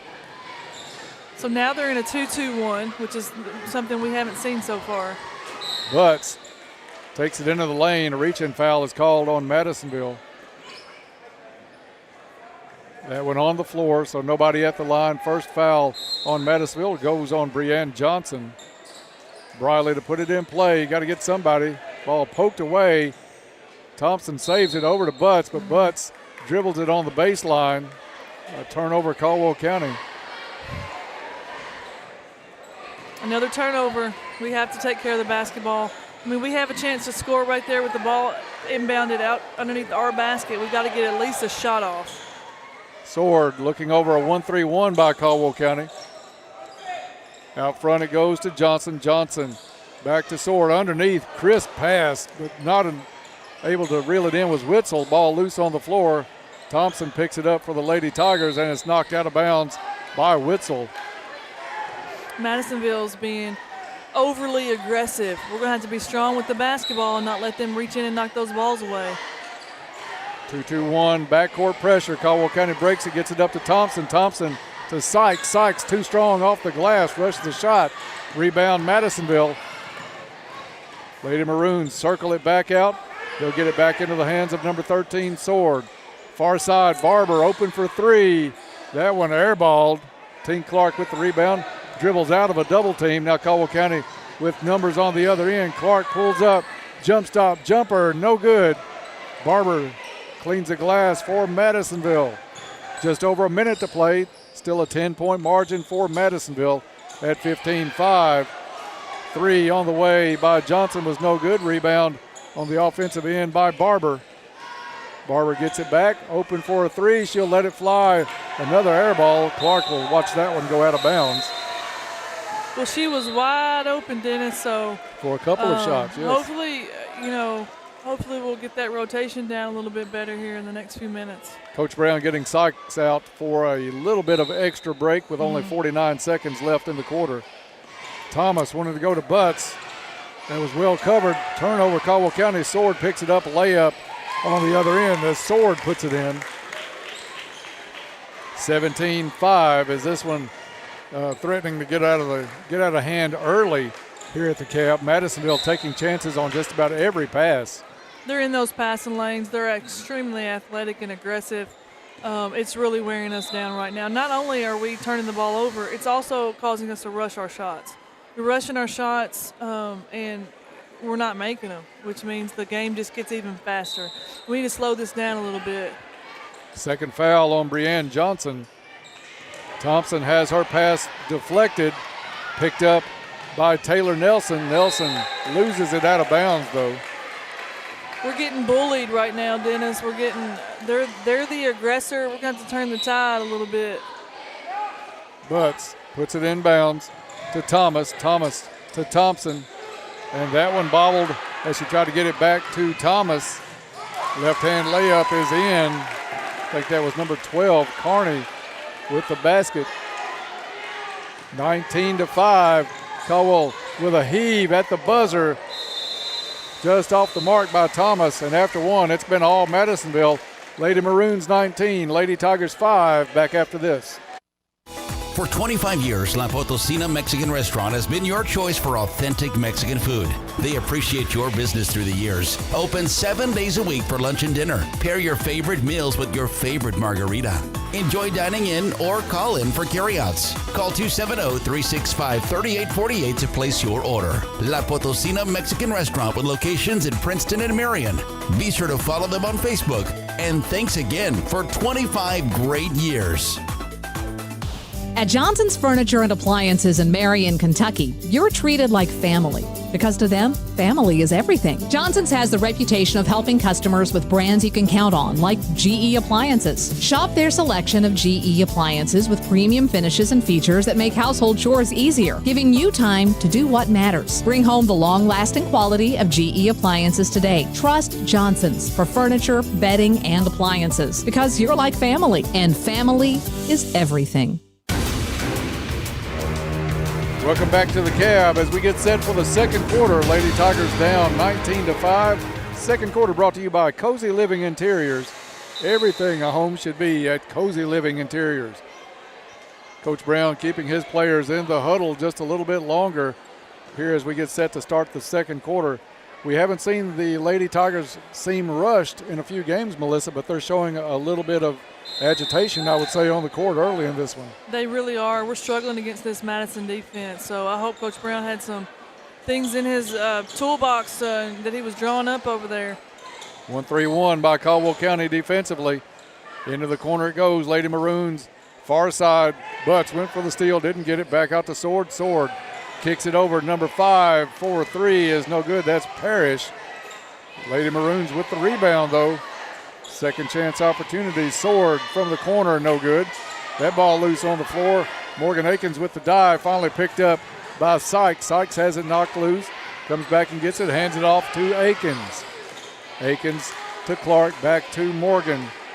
2-3 zone this time down. That's at least 4 different defenses that Coach Duvall has put against the Lady Tigers here in the opening half. Butts back to Sykes, swing pass to Akins. Underneath it goes to Copeland. Copeland kicks it back out. Butts will try a 3 and drain it. Little Caesars Pizza 3-pointer for Briley Butts. We needed that. The well has run dry there for several minutes, Dennis. We hadn't scored in a long time. That broke the tie. Good defensive play. No tie-up called. Sword ends up with it. 3 is no good. Clark with the rebound for Caldwell County. Tink across half court into the corner. Butts faked it, put the shot up in the lane, partially blocked. It'll go out of bounds off of Madisonville. Good take to the basket. That's a great strategy. Briley just hit a 3. Defense came out. Nice ball fake. We got to get to the basket. We got to get to the rim. 6.5 to play in the first half. Inbounds pass is deflected, now picked up by Taylor Nelson. Nelson gets it to Sword as Madisonville comes back the other way. Caldwell County tried to steal from Sword. Sword dribbles in. Free throw line jumper is no good. Clark with the rebound for Caldwell County. Tink to Butts. Butts takes it, drives baseline. Shot no good, but a foul on the play will put Briley at the line for 2 Goodwin Insurance free throws. And Briley's got the right idea. Take it to the hole. That foul, the first on number 2, Destiny Witzel. Goodwin Insurance free throws for Butts. First one in the air, no good. Goodwin Insurance, your locally owned independent insurance agency capable of handling all of your insurance needs. Contact Goodwin Insurance anytime for a free quote. Briley steps to the line, second shot up and good. 19 to 9 now, as Caldwell County has scored the last 4. One thing that Madisonville does is they crash the rebounder. They like to double team. They like to trap the rebounder. If we can get that ball out quick, we can get some easy baskets on the other end. Sword across half court to Nelson. Nelson left side. Down in the corner it goes to Parrish. They'll work it underneath. Shot up, no good. Ball knocked around, down into the hands of Carney. Carney back over to Sword. A step back 3 partially blocked by Clark, but it is Witzel with the rebound. Now Madisonville's Carney, was that number 12? Carney with the rebound putback for Madisonville. Carney just jumped over the top of us to get that rebound. Clark will try a 3 to answer on the other end. No good, way wide to the right. Lady Maroons look to run. Nelson, layup shot, no good. Akins with the rebound. Pulls up over to Sykes. Sykes wanted to go down the court to Clark. That one deflected at half court, right back to Madisonville. Shot up and in by Carney. Carney, a very strong player underneath, not overly tall, but really gets good position and muscles her way in. Steal on the other end.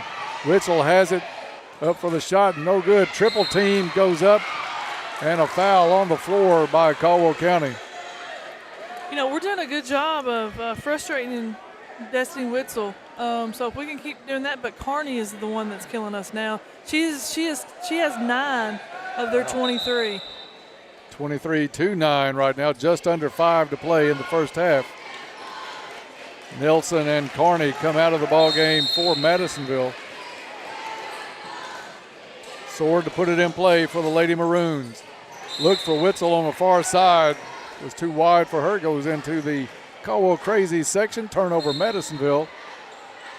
Coach Duval has been the only one to stop Carney tonight. by taking her out of the game. Thomas, a lot of contact trying to work the ball through a double team. No call. And she's got to be strong right there, though. There's no way she needs to go to her knees. Like, you got to be strong, chin the basketball, make a good, hard, strong pass in that situation. Turnover, Lady Tigers will give it back to Madisonville. And the official, I've never seen that, 2 players waiting to take it out and hands it to the player inbounds. So they get that straightened out. From the left wing, 3 on the way, no good. Butts goes up hard for the rebound for Caldwell County. Outlet pass up to Sykes. Sykes will hand it off in the front court to Clark. Clark over to Butts. Butts, they backed off of her, give her the 3, and she'll take it. Little Caesars Pizza 3-pointer for Briley Butts, 23-12 your score. Yeah, I hope they keep backing off of her. We'll make them pay. Yeah, I was surprised Parrish gave her that much room. Now Parrish in the corner, throws it down inside. They'll work it back to Witzel. Witzel with the bump and the basket. That's a tough call right there. I thought Witzel initiated the contact, Absolutely. but I didn't think it was bad position by Davany Williams, but Williams picks up the foul. Davany had good, strong position underneath. Free throw is no good. Davany with good position again, gets a hand on the rebound into the hands of Butts. To Thomas, now over to Clark. Sykes back to Clark. Davany really working down low, trying to get position on Macy Wright. They've got her double teamed out. Over to Sykes. Sykes to Clark. Clark's 3 is blocked, but contact after the shot. And Destiny Witzel, I think, just picked up her second foul. Was she outside? And it is 3 shots coming up, so 3 Goodwin Insurance free throws for Tink Clark as Caldwell County has a chance to get this back to 10.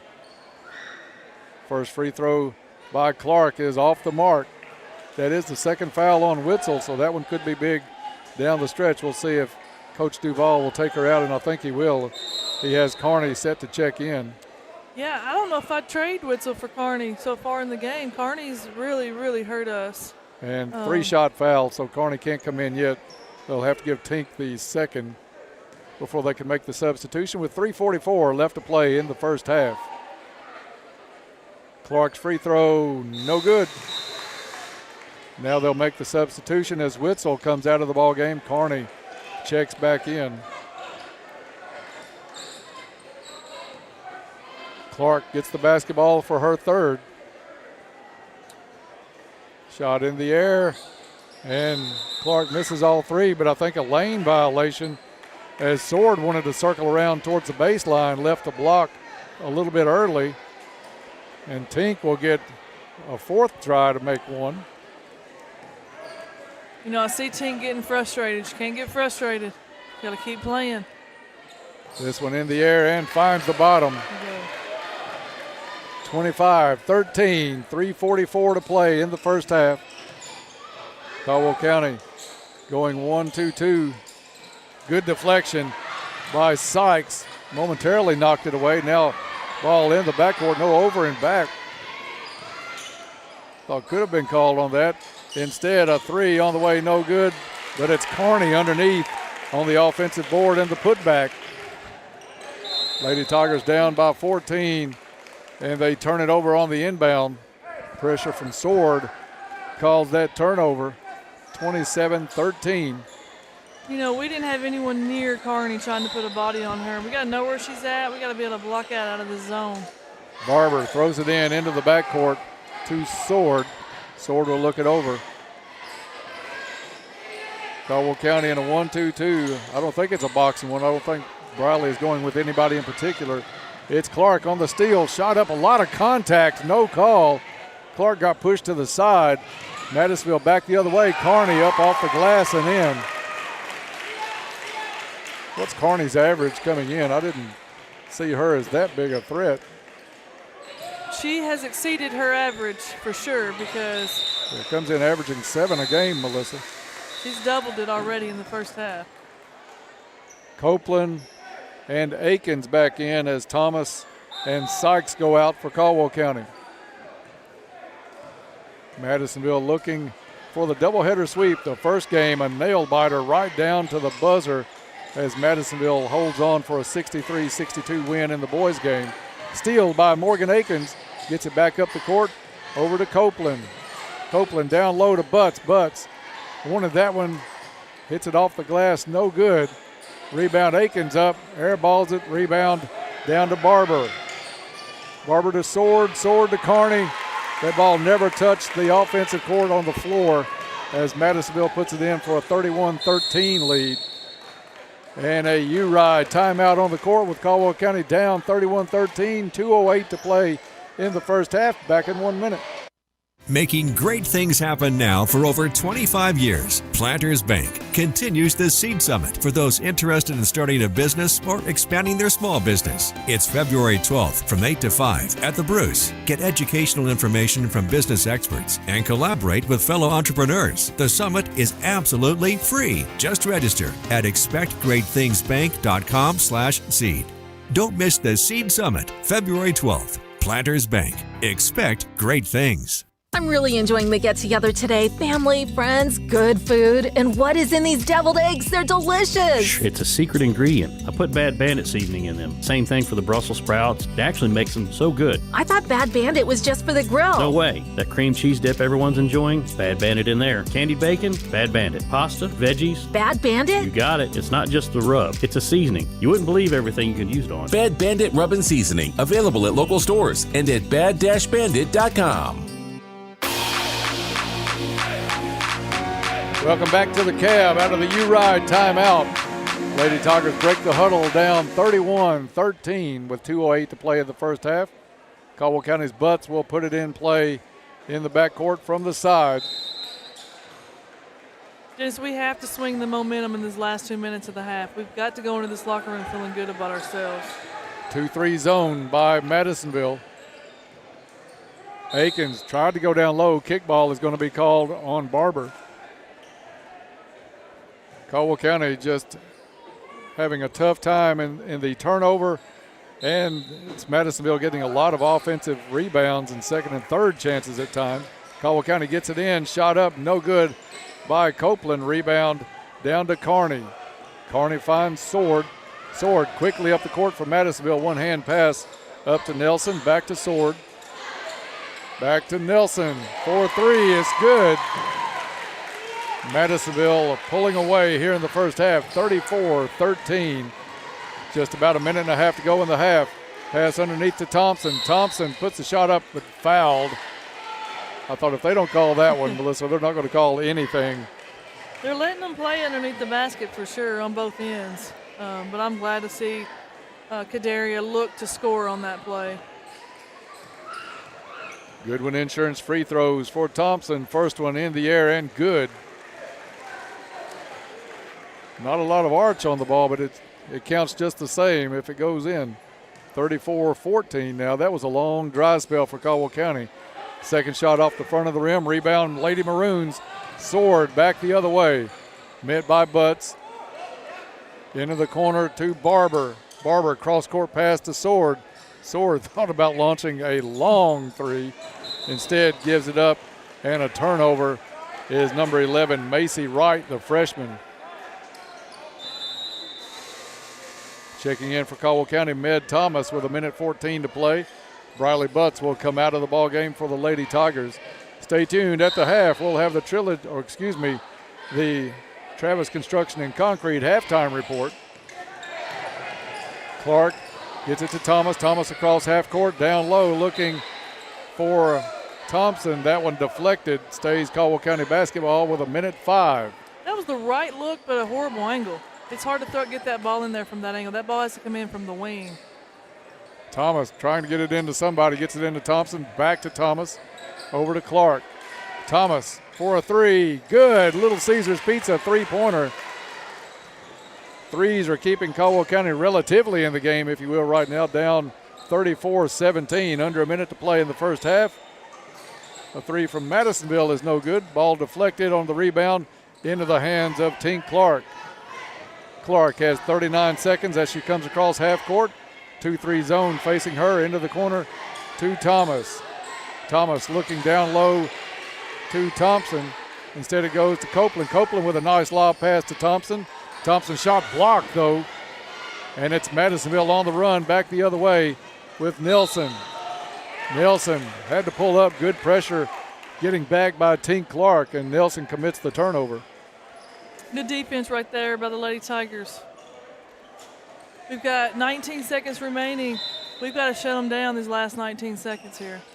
Akins with the basketball on the inbound, back to Thomas. Thomas to Clark. Clark bumped in the backcourt. Almost traveled, able to hold her foot, but the pass up the court to Thompson ends up in a turnover, too tall for Lulu. Too many turnovers this half. We have to find a way to take care of the basketball. Make the easy pass, make the short pass. This team is athletic that we're playing against. They're going to be able to run under those passes. We've got to make strong, crisp passes in order to break this defense down. Witzel back in as Sword gets across half court, 3 seconds on the clock. Down to Carney, ball knocked loose. Sword launches a three, doesn't make it. At the half, it's Madisonville 34, Caldwell County 17. We'll take a break and be back with the Travis Construction and Concrete halftime show after this on WPKY Princeton. Financial planning should be specific to you and your life circumstances. That is why we created Invest FB Wealth Management, a division of Farmers Bank. Hi, I'm Jeff McDaniels, Invest FB's lead financial advisor.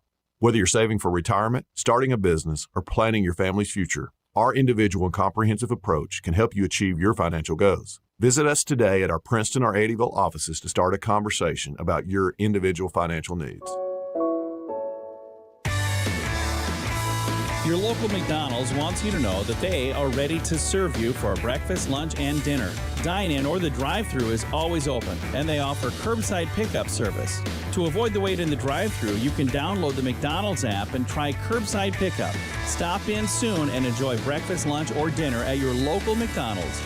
Proud to be a part of this community. McDonald's of Princeton, proud supporters of the Caldwell County Tigers. At Trilogy Performance Sports, they believe in only the highest standards of physical fitness training. Their staff members are actively enriching the lives of their members and creating a community of like-minded people. And getting you in shape is their #1 goal. They have everything you need: knowledge, experience, and equipment. They find out what's important to you and design a customized plan that fits your needs. Learn more at trilogyperformancesports.com. Make sure your equipment is ready to hit the fields hard with special deals on genuine Case IH parts and service. Get up to $100 off any combination of OEM engine oils, coolants, filters, and Fleet Guard filters. Receive $300 off every Max Maintain Plan maintenance agreement and get 0% interest and make no payments for 90 days on Case IH parts. Stop into H&R Agri-Power in Hopkinsville, Russellville, and Owensboro today to save on genuine Case IH parts and service. Welcome back to the Cab. We are at the half as the Lady Tigers trail the Lady Maroons 34-17. Getting underway now on the Travis Construction and Concrete halftime report. Travis Construction and Concrete for your construction and concrete needs, as well as driveways, porches, foundations, basement walls, decorative concrete, remodels, and much more. Good luck, Tigers and Lady Tigers. Here's to building a successful year from Travis Construction and Concrete. It's been a case of Madisonville's athleticism hurrying up Caldwell County. Offensively, the Lady Maroons have caused several turnovers for Caldwell County, plus the Lady Maroons controlling the boards on both ends of the floor. So all of that adds up to a 34-17 halftime score. Time now for the stats of the first half, brought to you by Ackridge Farm Supply Ace Hardware, a fourth-generation family business. Ackridge has been providing high-quality goods and services to Western Kentucky farmers and homeowners since 1933. Now with stores in Fredonia and Eddyville to serve all of your needs. And Melissa, great job by the pep band across the way tonight, all night long. Enjoyed having those guys here, but while they're off, I'll let you go ahead and give the stats out for the first half. So, Dennis, the story of the night's been the Lady Tiger turnovers. It's what that's led to is a poor field goal percentage where our shots are rushed. We can't get in the flow offensively, and we're not getting enough shots. So that has resulted in a 34-17 halftime lead for the Madisonville North Hopkins High School Maroons. They've been led by Sanaya Carney with 15 points. That's twice her average. Right. So, definitely we've got to know where she's at, keep her from catching the basketball, keep the ball out of her hands the best that we can. We've got Riley Sword with 7. Destiny Witzel with 4. She's their leading scorer. She's been their go-to. She got in foul trouble early. We want to hope that she doesn't wake up for the second half. Taylor Nelson chipped in 3, as well as Kaylee Barber with 3, and Brienne Jackson with 2 for Madisonville. Lady Tigers are led in the first half in scoring by Briley Butts, who is our normal leading scorer. Briley's doing a good job. 6 of her points have been off three-pointers. So, we've got to find the way to keep getting her the ball. Also, Med Thomas has 6. She also has 2 threes. 4 of our 6 field goals have been from the three-point line. That means, we needed to get into the paint. We've got to try to get fouled, but we got to make the free throws when that happens. So we've got Tink Clark with 1 and Lulu Thompson with 3. We're 2 of 7 from the free throw line. So, we've got not only to get fouled, but we got to make them in order to work our way back in this game. Madisonville North Hopkins is 1 of 2, so not a lot of fouls being called to Dennis, but Madisonville's definitely been the aggressor. They are taking the ball from us. They're creating unforced turnovers. And so this second half, we've got to come out, settle into our offense a little bit. We got to try to get to the rim, get this clock stopped, and try to score from the free throw line. I feel like that's our only way to get back in this. Defensively, we got to do a better job of knowing where Carney is. She is killing us right now. They're 3-point. We're giving up 3, and they haven't really made enough to beat us. They've only hit 2 3, or actually they've hit 3 threes, but it just seems like Carney's the one that's been has hurt us the most. So we got to know where she's at. We got to keep her off the glass. We got to get hustle plays. We got to get possessions. There's just lots of things that we've got to do better in this second half in order to work our way back into it. Well, listen, it may sound weird to say, but you're down 17 at the half, but you've got to be patient on the offensive end to get back in this game. And you think in your mind, I've got to hurry up and cut this lead to 10 or 9 really fast, but you don't, because we are getting so hurried that we're not getting into any offense on the offensive end. We're getting a lot of deflections. We're not being able to work the ball down low, and it seems like we're hurried. Everybody playing more hot potato than they are running a basketball offense, so we've got to slow that down. But like you said, we've got to find Carney. She is killing us underneath with keeping the possessions alive for Madisonville and able to put the ball back up and in. She is. And going back to what we need to do offensively, we can't, obviously we're not going to hold the ball, but we have to run an offense. We are getting away from our offensive set. Once we break the press, then we've got to settle down and get into an offense, move the basketball, but you have to be strong with the basketball. We are so rushed because they're coming at us so hard. We just want to get rid of it. Right. The ball will not explode, I promise you, if we hold it for longer than a 0.5 seconds. We've got to be confident with the basketball. We've got to take open shots when we get them. But we've got to move the ball. We've got to create opportunities for our teammates in order to get back in this game. Yeah, and you can't this is one of those teams that's not necessarily overly quick, but they are very smart. And Riley Sword has jumped the gun on a couple of passes, just seeing where it was going and maybe making an effort to get right into that lane. So Caldwell County has to make better passes with the basketball. But what do you tell a team at the half when you know they are rushed out of their usual offense to try to get them to slow down and see what they have offensively? Well, you got to rely on your press offense in the backcourt so that when we do get an opportunity, we've broken that press, we're not rattled. We're breaking the press, and it's like a 90-0 out there. Once we get it in the front court, we need a point guard that's going to say, okay, give me the ball, let's get set up. Right. And that's where leadership comes in. Tink Clark needs to step up. Morgan Akins, whoever's running the point, demand the basketball and demand that we get into an offensive set. That hasn't happened so far, so if I'm Coach Brown, I'm talking about that in the locker room, saying we have to control the pace of this game.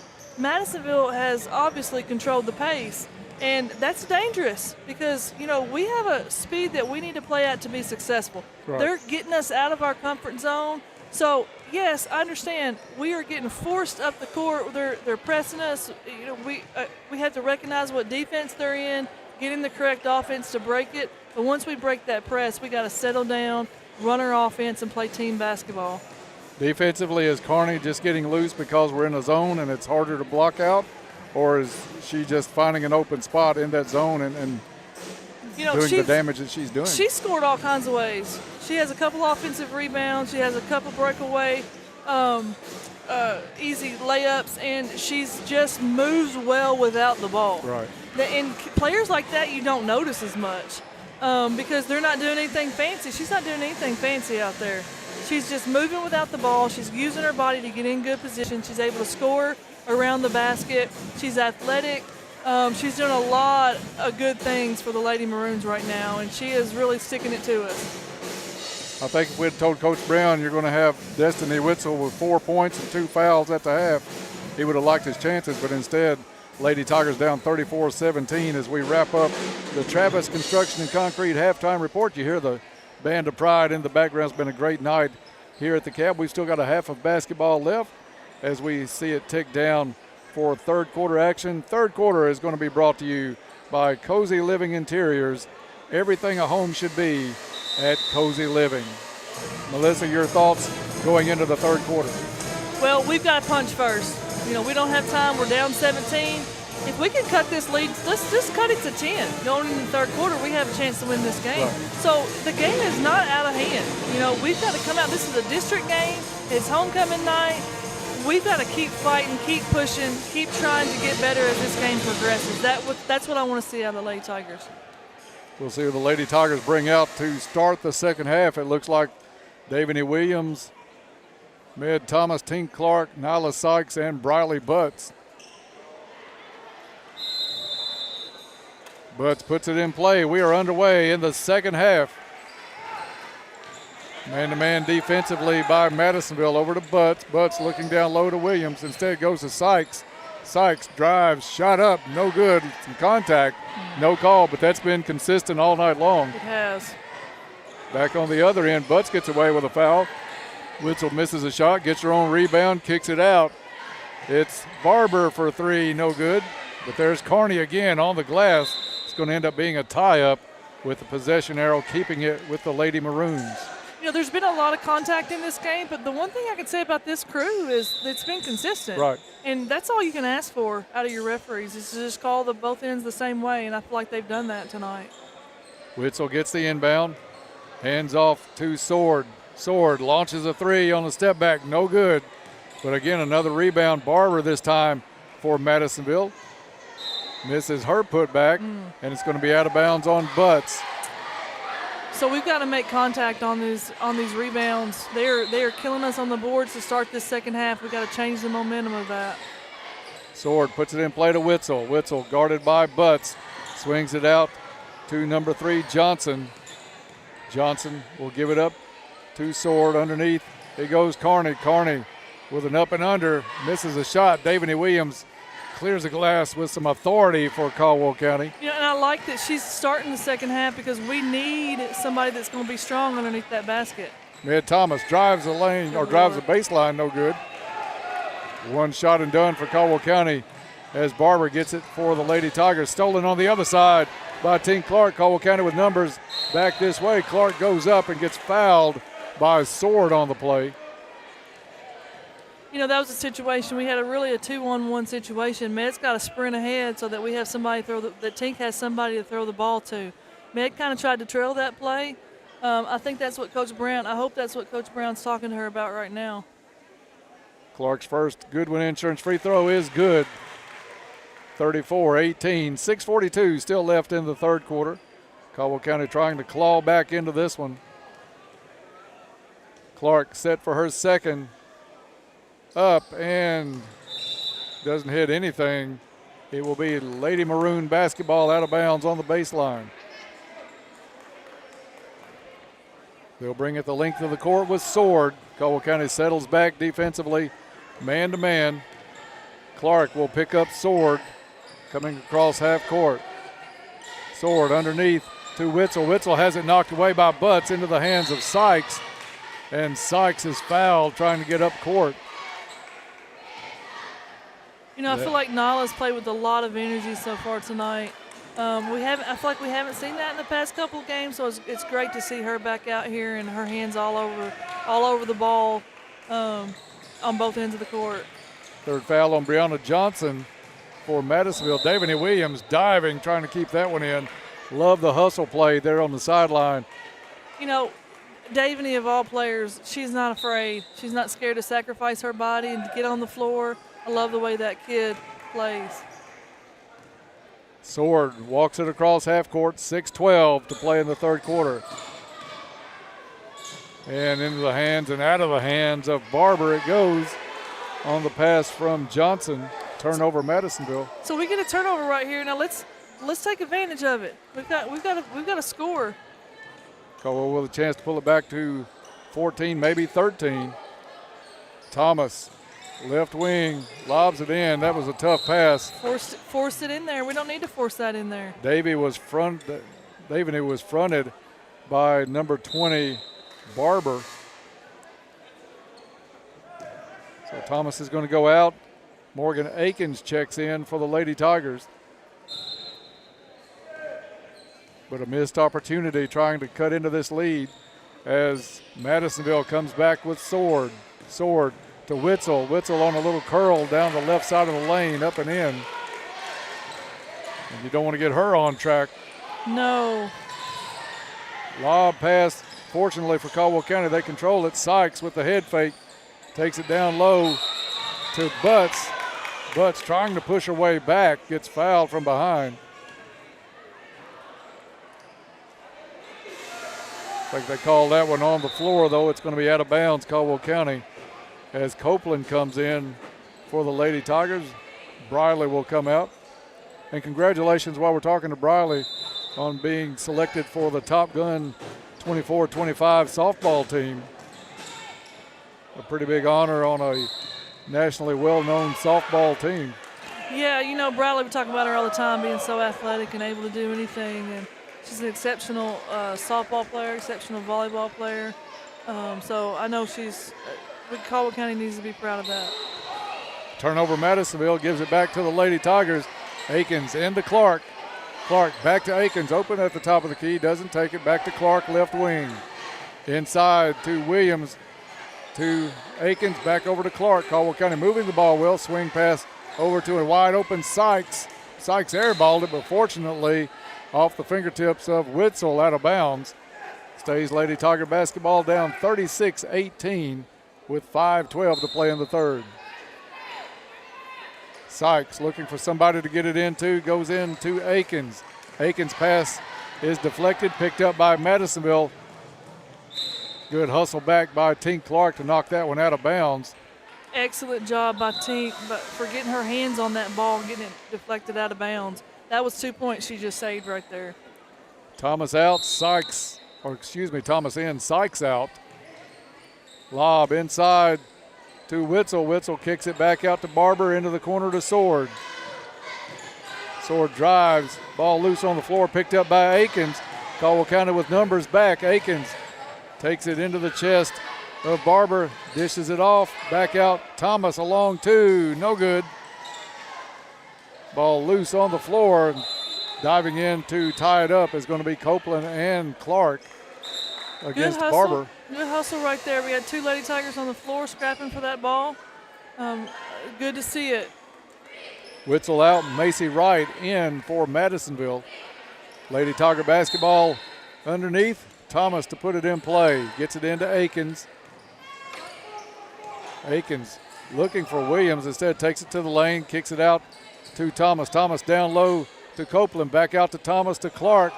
Clark turned down the three over to Akins. She'll let it rip from three on the left side. No good. And rebound to Carney. Did you see the position there that Carney had on that one? She had it boxed out and pushing her player back. Carney drives the lane, gets fouled on the shot. How is this kid only averaging 6 a game? This is what I'm wondering so far from Madisonville. Maybe she's been injured up until now. I'm not sure, but she's looking like an All-American tonight. Free throw is no good by Carney. Maybe I jinxed her. Thompson and Butts back in for the Lady Tigers. Davany Williams and Tink Clark out. You've got Copeland and Thompson down low for Caldwell County on this free throw coming up by Kearney. 4:16 left in the third. Kearney's free throw is no good. And Thompson with the rebound for Caldwell County. Good, strong rebound right there by Lulu Thompson. Thomas dribbles up. Three is partially blocked. Rebound to Thompson. Down to Butts. Butts drives baseline, pulls up for the 6-footer. No good. Kearney with the board. Madisonville looking to run. It was Johnson back over to, I think Sword missed that. Outlet pass to Butts, who got behind the defense. Butts takes it up. Thought she got fouled on the play. No call. Missed the shot. A whole pile of Lady Tigers and Lady Maroons. A scrum on the floor underneath the basket. There. Yeah, scrapping for it. You know, that shot Med just took, that's a tough shot. Dribbling the length of the floor, shooting a three. I know she was open, but that's not the shot you want in this particular moment in the game. Madisonville got the possession arrow, so they will bring it up the court. Taylor Nelson at the point now for the Lady Maroons. Swings it over. Working it around to Brianna Johnson. Johnson in the lane. Short jumper is good. 38-18, back to a 20-point margin for Madisonville. Caldwell County working against backcourt pressure. That one stolen away. Johnson to the hole, no good, but a blocking foul called on Med Thomas. Yeah, you know, Med looked like she may have been trying to take the charge there, but she's got a sprint ahead, getting good position. No way she was in good enough position to take a charge right there. First foul on Thomas, sending Johnson to the line. That one off the back of the rim, no good. Clark back in, Akins out for Caldwell County.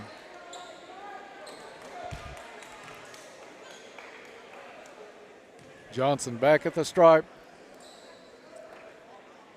Free throw up and good. Biggest lead of the night now for Madisonville at 39-18. Thomas to Butts.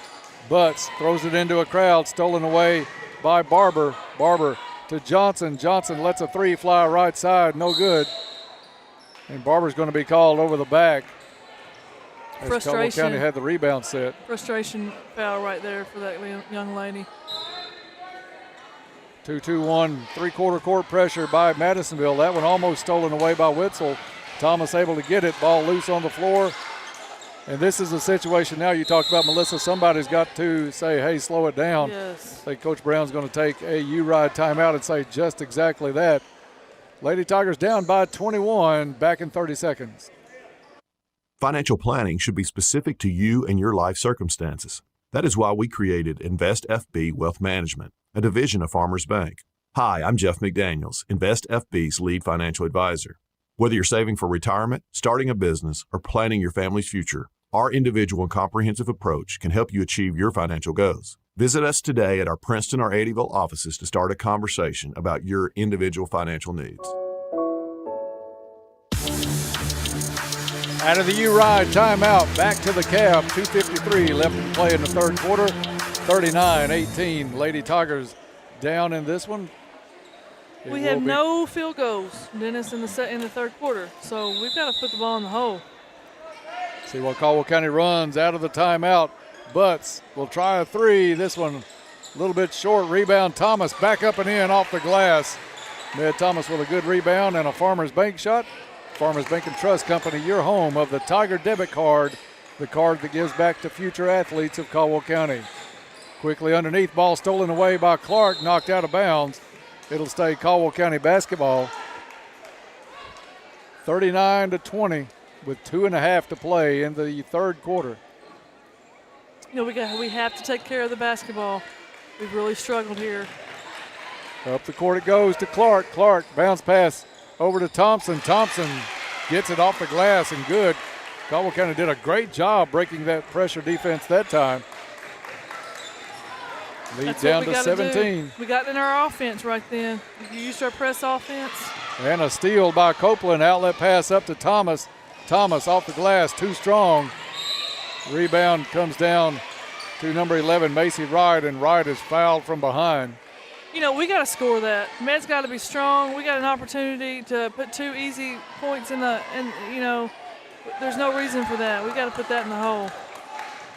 Thompson with the foul, her second. Both teams now will shoot free throws the last 2 minutes of the quarter. Witzel, top of the key. Johnson gets it back. Oh. And a tie. Did he call a tie-up? He called a jump ball right there. Loopy just took that ball from her. Right. I didn't think it took.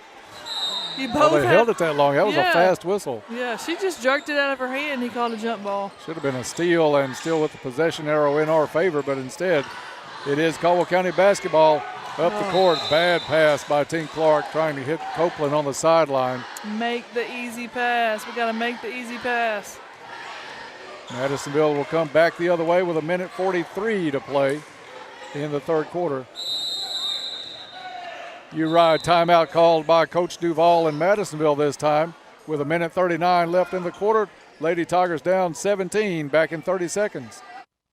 Happy New Year from Pennyrile Electric. It's time to usher in the new and update your old account information with Pennyrile Electric. By updating your info, you ensure that Pennyrile Electric can provide the very best in customer service, just as you've always come to expect. Plus, if you do so by leap year, you'll automatically be eligible to win $100 in cash or $50 in bill credits. Update your information right now at precc.com or stop by and see us in a location near you.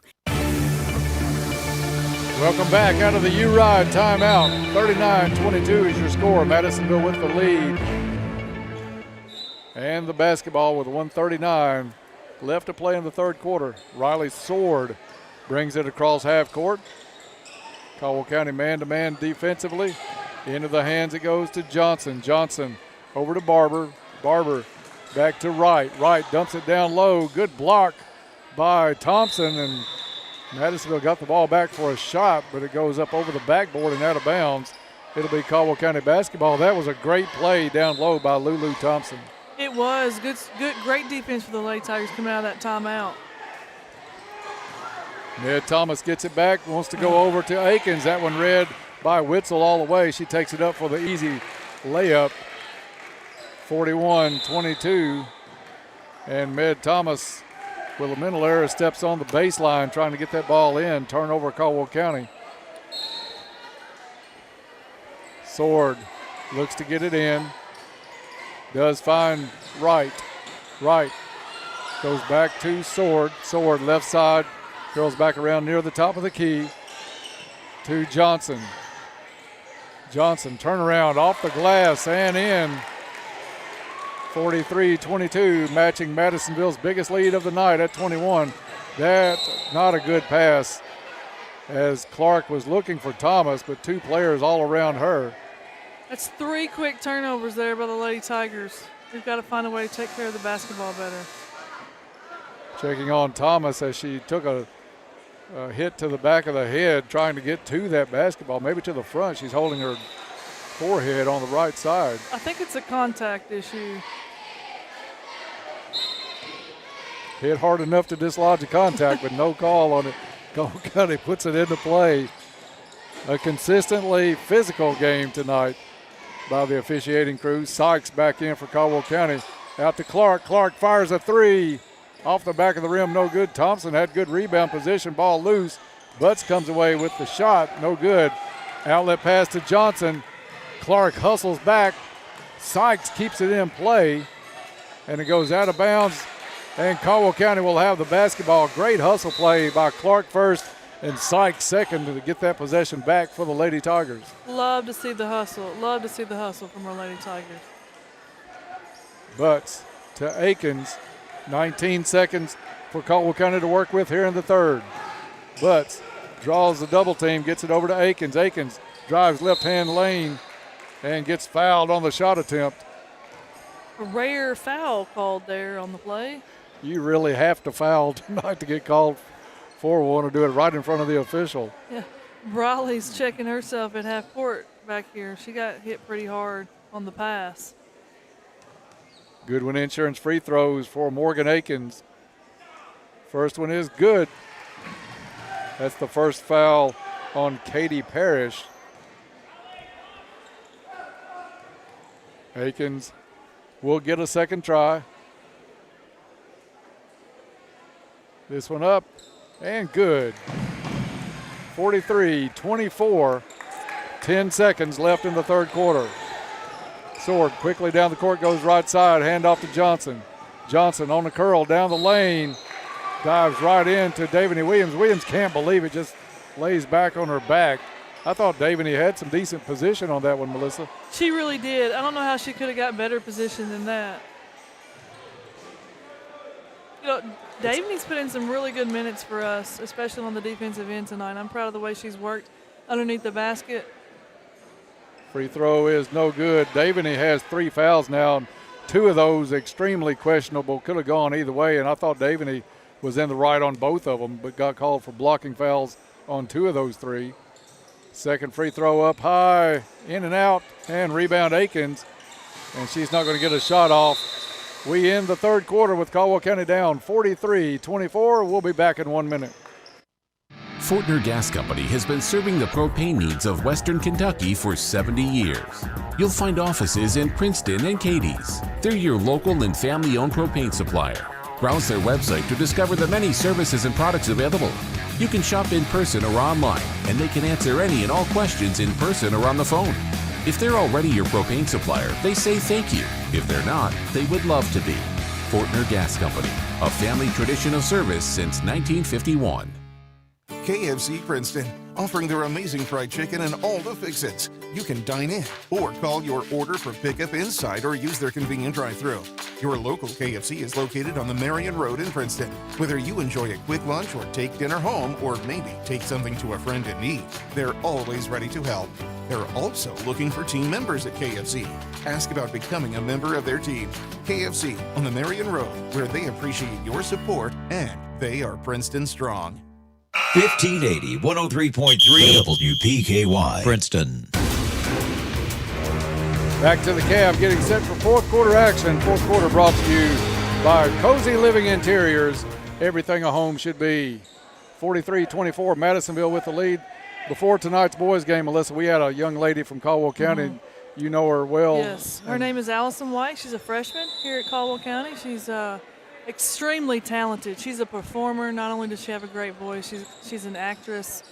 We've been fortunate enough to watch her perform in the Paducah area for different. She was played Ariel in The Little Mermaid. Oh wow! Extremely talented young lady. So you're going to see more of her as she gets older and gets involved in things. She's different. She's extremely talented young lady. She is. Beautiful rendition of the anthem tonight. Madisonville with the steal, and Witzel puts it up off the glass and in. 45-24. Ball loose on the floor. Goes out of bounds. It will stay Madisonville basketball. I wish more schools would use their, or it's going to be Caldwell County basketball, use their students to do national anthem, because there is so much talent in these area schools, and to hear a recording night in and night out, we could use some of these kids and make it sound just so much better for the environment. You know, I think as our choral department continues to grow, I think you'll see more student involvement and things like that.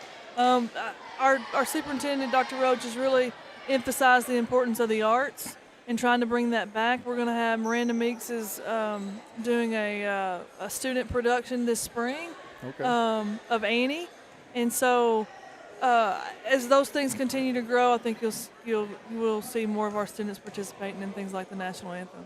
I think it's going to be awesome, and looking forward to it here at Caldwell County. Davani Williams got fouled. She steps to the line and drains her first. Williams, one of the players in the running for that Parker Eye Care Award tonight. Definitely. She's played some very valuable minutes tonight. Second free throw gets the friendly roll over the front. 45-26. Just over 7 to play here in the ball game. Bringing it up the court is Sword. Sword met by Butts. Butts went for the seal. Sword instead brings it out, flicks it over to the left wing. Shot no good by number 5, Parrish. Butts with the board for Caldwell County. Gets it into the front court to Clark. Clark right wing to Hopkins. 2-3 zone by Madisonville. Back to Hopkins. Over to Clark, top of the key. Lob inside to Sykes. Sykes to Williams. Williams turnaround jumper, no good. Rebound Madisonville. We've missed a lot of those easy shots tonight that we'd like to have back. Great wraparound by Sword. Missing the shot was Kearney. Caldwell County with the rebound. Clark is going to be fouled on the play. Reach in is going to be called. I think Taylor Nelson will pick that one up for Madisonville. Down to 6:21 to play with Madisonville a comfortable lead, 45-26. Butts to put it in play for Caldwell County. Out to Akins. Akins to Clark. Clark down low to Butts. Butts kicks it back out. Shot top of the key. Three is no good. Ball loose on the floor. Picked up by Witzel. And it's Madisonville on the run. Sword with the lob inside. Stolen away by Williams. She'll hand it off to point guard Akins. Akins down low to Sykes. Sykes takes it right up to the rim. No good. Gets her own rebound. Gets fouled across the arm. That foul going on Katie Parrish, the junior for Madisonville. That's kind of an example there, Melissa, where Nyla had a pretty good look, but she rushed the shot, and that's been a theme all night for Caldwell County because of the way Madisonville closes out and their quickness to defend. Definitely have to credit Madisonville's defense for that. They've been aggressive. They're in the passing lanes. They're speeding us up just enough to get us to miss those easy ones. Goodwin Insurance free throw is good for Nyla Sykes. 45-27. Sykes will get another one. Nyla at the line. One of those players that really steps back a little bit from the line when she puts it up. This one off the front of the rim, no good. Rebound, Copeland. Copeland kicks it out to Akins. Akins drops it off. It's Clark for three, off the glass and good. A Farmer's Bank shot and a Little Caesars Pizza three-pointer all in one swing. Lady Tigers back within 15 at 45-30. 5.5 or so to play here in the ball game. Double dribble called on Riley Sword as Nelson did not come towards the ball. Sword got a little indecisive in the middle of the pass, and it's a turnover, Lady Maroons. So this is a kind of do or die time right now with 5.5 to play. Melissa down by 15. We got to make a run. Every possession count. Akins down low, looking for Copeland. Copeland had Kearney all over her back. Madisonville comes up with it. I think Madisonville just turned it back over with Witzel. Yeah, that was going to be unfortunate because Kearney came over her back to knock that ball down right there. I felt like that should have been called. You're not going to get much better position than Copeland had on that entry pass. Thomas, the lob, stolen away. It's Barber. Outlet pass up the court. Barber gets it back. How did that not hit out of bounds? Over to Sword. Sword drives the lane. Runner up, no good. Rebound to Thompson, and Thompson with great position under there gets fouled on the play.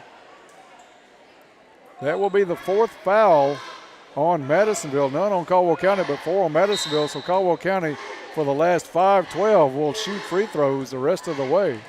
We need to be aggressive here and get fouled. Pass picked off in the backcourt, and a foul on the play and the bucket as Witzel gets it, puts a shot up high off the glass. Thomas will pick up the foul, and Witzel will step up for a chance for a three-point play. You know, that's 2 turnovers in the back-to-back by Med Thomas, and then when you foul right there, you got to make sure she don't make that shot. Witzel at the line for Madisonville. This one up and good. 48-30 as we will go under 5 minutes to play on this possession by Caldwell County. Akins breaks the double team in the backcourt, gets it to Sykes. Sykes shot up, no good, off the front of the rim, but she'll go to the free throw line. 2 shots coming up for Nyla Sykes. Madisonville's last game, they had to come from behind to beat a very good Lyon County team. Beat the Lady Lions by 4, 68-64. Sykes free throw. In and out. Halfway down and out. Sykes gets another try. Goodwin Insurance free throw is in the air. That one's strong off the back of the rim. Carney with another board for Madisonville. Outlet pass to Witzel. Witzel goes left hand off the glass. No good. Sykes with the rebound for Caldwell County. Swings it out to Clark. Clark tries to get up court, gets into the front court, into the corner. Akins dribbles inside. Baseline jumper, no good. Akins had the rebound, but Madisonville steps in. It'll be a tie-up. Possession arrow will stay with Caldwell County, stopping the clock with 4:34 to play in the ball game. Sykes to inbound. Inside it goes to Thompson. Back out to Akins for three. No good. Barber with the glass for the Lady Maroons. Kaylee Barber dribbles across half court, hands it off to Riley Sword. Sword to Johnson. Johnson crossover dribble, takes it left side of the lane, deflected. Clark comes up with it. Clark trying to outrace Barber, up and no good. Sword with the rebound and fouled on the play. Good defense by Nala on the defensive end there to get that easy shot for Tink. But I say easy shot. You know, that shot was contested, and that looks a whole lot harder than you would think. And it's just the kind of pressure that Madisonville has put on seemingly every shot for Caldwell County most of the game tonight. We haven't had any wide open shots tonight. Sword off the screen, goes back out top of the key to Carney. Carney will launch and make it from the top of the key. I would say her average is going to go up just a little bit tonight. Butts picks it up at half court. Over to Sykes. Sykes fires a three. That one not good off the side of the rim. Tie-up called underneath on the rebound attempt. As Ja'Kiah Copeland, you love it, down 21, but hitting the deck, trying to get that loose ball. Just what you would expect from Copeland. You know, that's a senior leader. Continuing to play hard, continuing to fight, continuing to do whatever she can to help this team. Butts with some good defense at half court. Madisonville keeps possession underneath the Carney, up and in. That's moving without the ball right there. She cut across the lane, got in front of Lulu for an easy two. I think Carney's going to want to come to the cab more often. Steal in the backcourt. Sword ends up with it. Down low it goes to Witzel. Witzel, entry pass into the lane to Carney. And still battling is Lulu Thompson, and some talk going on between Thompson and Carney. I like the battle out of Lulu. I do, I absolutely do. She's not going to let anybody run over her right there. But we got to keep our heads. It's late in the game. We don't want anybody to get ejected or anything silly like that. But at the same time, you got to play strong. You got to play tough.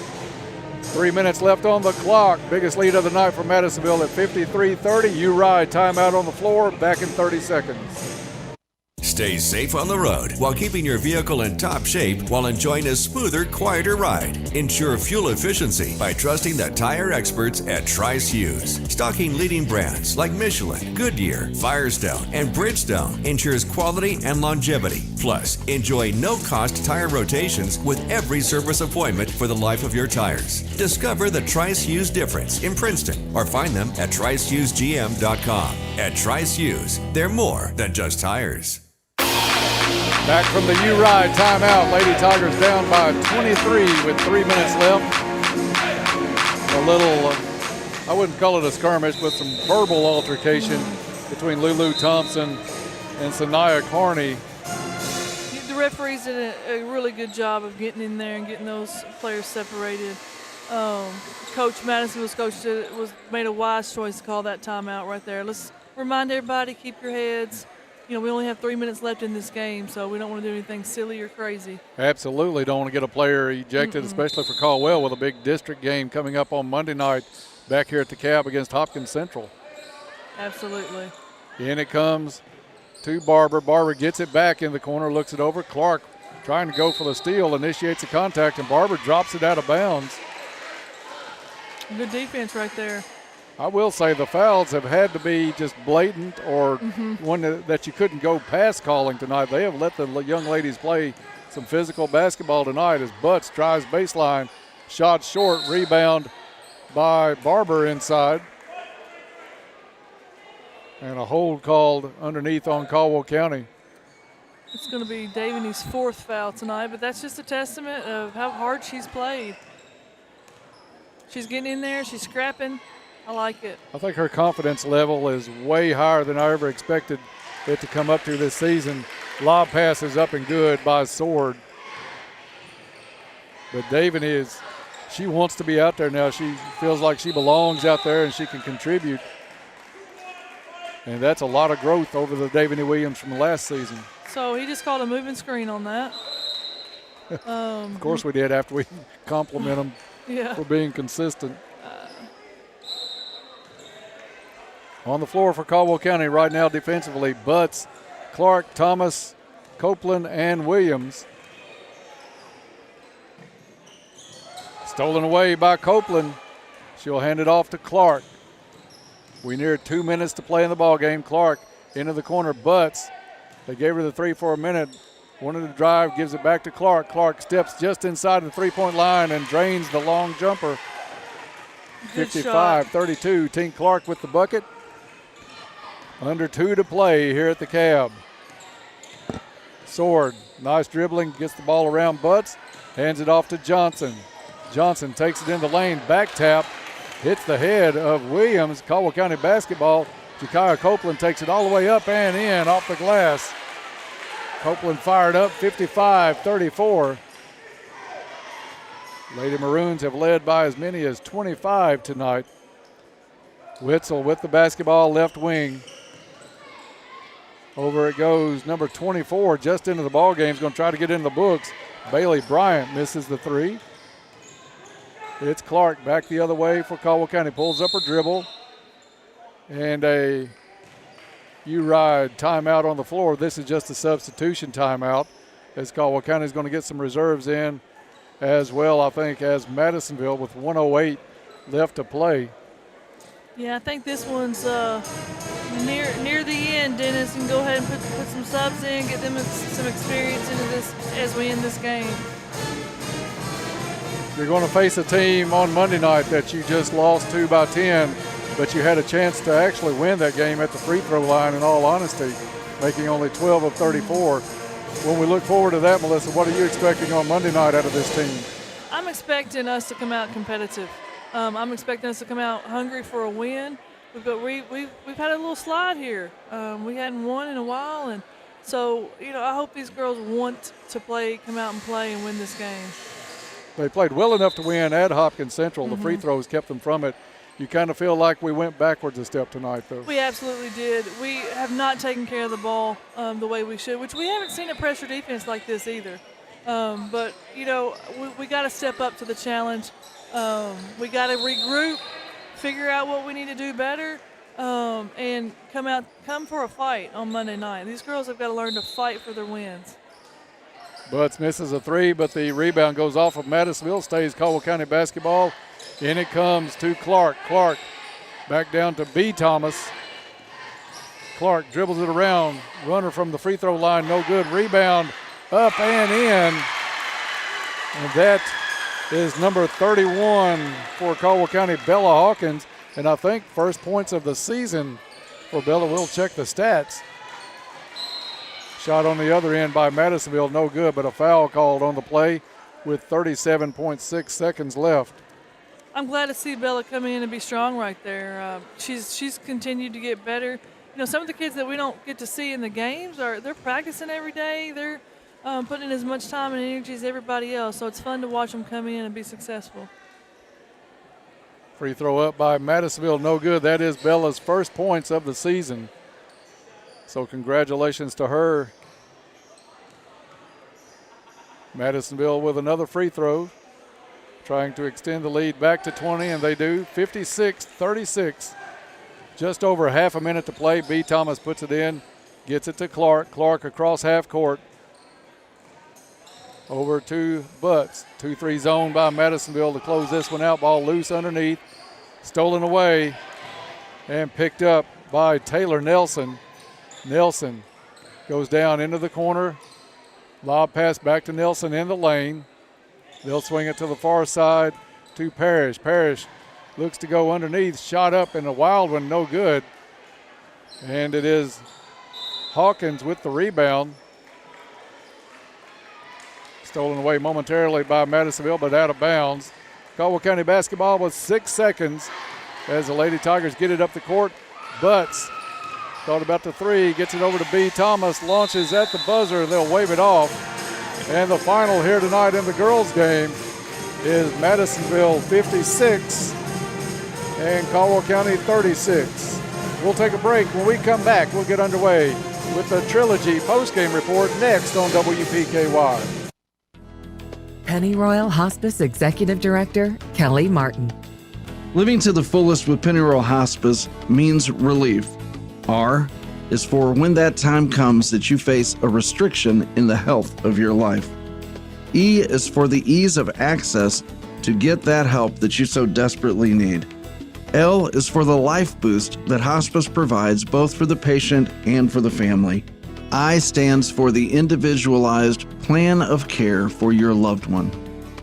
E is for the emergency plan that is developed specifically for you as a hospice patient. The letter F, we fill in the gaps after someone passes with an amazing and extended bereavement program. Living to the fullest means relief with Pennyroyal Hospice, celebrating 40 years of care for our loved ones. No need to worry about lag times with fiber internet. Even when multiple devices are being used, the gamers in your life experience instant action with EnergyNet. EnergyNet offers a Gamer Edition package with download and upload speeds of up to 500 megabits per second, starting at $79.95 per month. Every package includes whole home Wi-Fi, unlimited data usage, unparalleled reliability, no contracts, and 24/7 local support. You can sign up online at goenergynet.com. At Johnson's Furniture and Appliances in Marion, Kentucky, you're treated like family. Because to them, family is everything. Johnson's has the reputation of helping customers with brands you can count on, like GE Appliances. Shop their selection of GE appliances with premium finishes and features that make household chores easier, giving you time to do what matters. Bring home the long-lasting quality of GE Appliances today. Trust Johnson's for furniture, bedding, and appliances. Because you're like family, and family is everything. Fortner Gas Company has been serving the propane needs of Western Kentucky for 70 years. You'll find offices in Princeton and Cadiz. They're your local and family-owned propane supplier. Browse their website to discover the many services and products available. You can shop in person or online, and they can answer any and all questions in person or on the phone. If they're already your propane supplier, they say thank you. If they're not, they would love to be. Fortner Gas Company, a family tradition of service since 1951. Welcome back to the Cab as we get underway on the Trilogy postgame report. Looking for an affordable and convenient gym membership for just $34.99 a month plus tax? Trilogy provides 24/7 access to a top-notch facility, state-of-the-art equipment, and experienced coaches to help you reach all of your fitness goals. Get in the game and feel great at Trilogy. Dennis Stevens, Melissa Thomas here on the Trilogy postgame report after the Lady Tigers drop a contest by 20 to Madisonville, 56-36. The boys in a nail biter that went right down to the wire lose to Madisonville tonight, 63-62. You let me know if you're close on those, Melissa, and we'll do the stats. Stats, of course, brought to you by Ackridge Farm Supply. Ackridge Farm Supply Ace Hardware is a fourth-generation family business that's been providing high-quality goods and services to Western Kentucky farmers and homeowners since 1933. They have stores in Fredonia and Eddyville to serve all of your needs. And for tonight's game stats, here's Melissa. So we really struggled taking care of the basketball. I didn't keep up with turnovers, but we had a bunch of those. I think that was the major difference in the game. That led to us only having 36 points to Madisonville North Hopkins 56. Madisonville was led in scoring by Sanaya Carney with 20. That's well above her average, almost 3 times her average. Right. So she showed up in a big way for the Lady Maroons. Destiny Witzel finished with 13, right at a little bit above her average. She didn't get started very good until the second half. But they held to 4, I think, at the half. Absolutely. So then we have Brian Johnson with 7, Taylor Nelson with 3, Riley Sword with 9, Macy Wright with 1, and Kaylee Barber with 3. Finishing for Caldwell County, we were led in scoring. Not a lot of scoring. We only had 36 points. So we were led by Med Thomas with 8. Tink Clark and Briley Butts both had 7. Lulu Thompson, 5. And then chipping in with 2 apiece, Jakiah Copeland, Morgan Akins, and Davini Williams. And then Nyla Sykes finishing with 1 a free throw. We were 9 of 17 from the free throw line, which isn't great, but it was better than last game. So if you want to say, we're moving on up in one area, that would be it. Dennis, we've got to regroup after tonight's game. I do feel like we took a step back. I didn't feel like, I think the homecoming festivities is always a distraction. And so to play that, to have homecoming on a district night is never ideal. So I think that might have distracted the Lady Tigers tonight. We came out slow. We only had 5 points in that first quarter. We couldn't get the ball to go in the basket. We struggled against Madisonville's defenses, all of them. They switched the defenses up, and we struggled to recognize that, and we struggled to get in the offense. We just struggled to make the easy pass. So, the good thing about it is we'll get to play these young ladies again, and I feel like now that we know what we're up against, we'll know what defenses to look forward to for next time. I feel like we'll have a better showing. Hopefully, tonight was just an anomaly, and that we'll come back on Monday ready to play, ready to take care of the basketball, and ready to put the ball in the hole. Yeah, I thought these young ladies were trending up before this game tonight, but you almost feel like it may have been a combination of a lot of things. Like you said, homecoming tonight, a lot of activities, an exciting boys game before this one, but just not the Lady Tigers that we have become used to seeing the last 2 or 3 games that was doing a whole lot better. This one maybe a step backwards, but they'll regroup. They're going to play another big district game, and this one counts a little bit more being the second time around. So we'll have Hopkins Central here in another doubleheader on Monday night. Looking forward to that one. The boys will also take on the Storm in that one. So this is a game or a team that beat us by 10, but we missed a bushel basket of free throws in that game that could have easily won if we'd shot somewhere around 50 to 60% just from the line that night. There's such a quick turnaround. We play again on Monday. So if I'm Coach Brown, I'm looking forward. I'm going to put this game in the past. I'm going to take it for what it is. We did not play well. So you got to learn from it, obviously. So you want to watch film, you want to break that down. But you're looking forward to that Hopkins Central game on Monday. It's going to be another doubleheader. It's here in our home floor. We're going to get things back in order with the girls playing first, the boys playing second. We're used to being able to do that. Hopefully we'll be in better sync. And we'll be able to take care of the basketball a little bit better and have a different outcome. Caldwell County, both the boys and girls have to put tonight behind them. It's going to be easier, I think, for the Lady Tigers to put this one behind them than the boys with that 1-point loss to a team that has just dominated them in recent years. But looking forward to another chance at Madisonville coming up here before too awfully long, as this is the meat part of the season right here for both squads. Let's give out, while we wait on Coach Brown to see if he's going to come up tonight, let's give out an award or two. Let's start out with the clutch play of the game, and I have one in mind here. I'll get your opinion on it. Clutch play of the game brought to you by Coleman Auto Parts, your hometown Napa Auto Parts dealer. They have tools, equipment, and many other items for heavy-duty trucks, marine, golf cart, and farm. Stop by and see Charles Quinn Coleman and staff at Coleman Auto Parts in Princeton.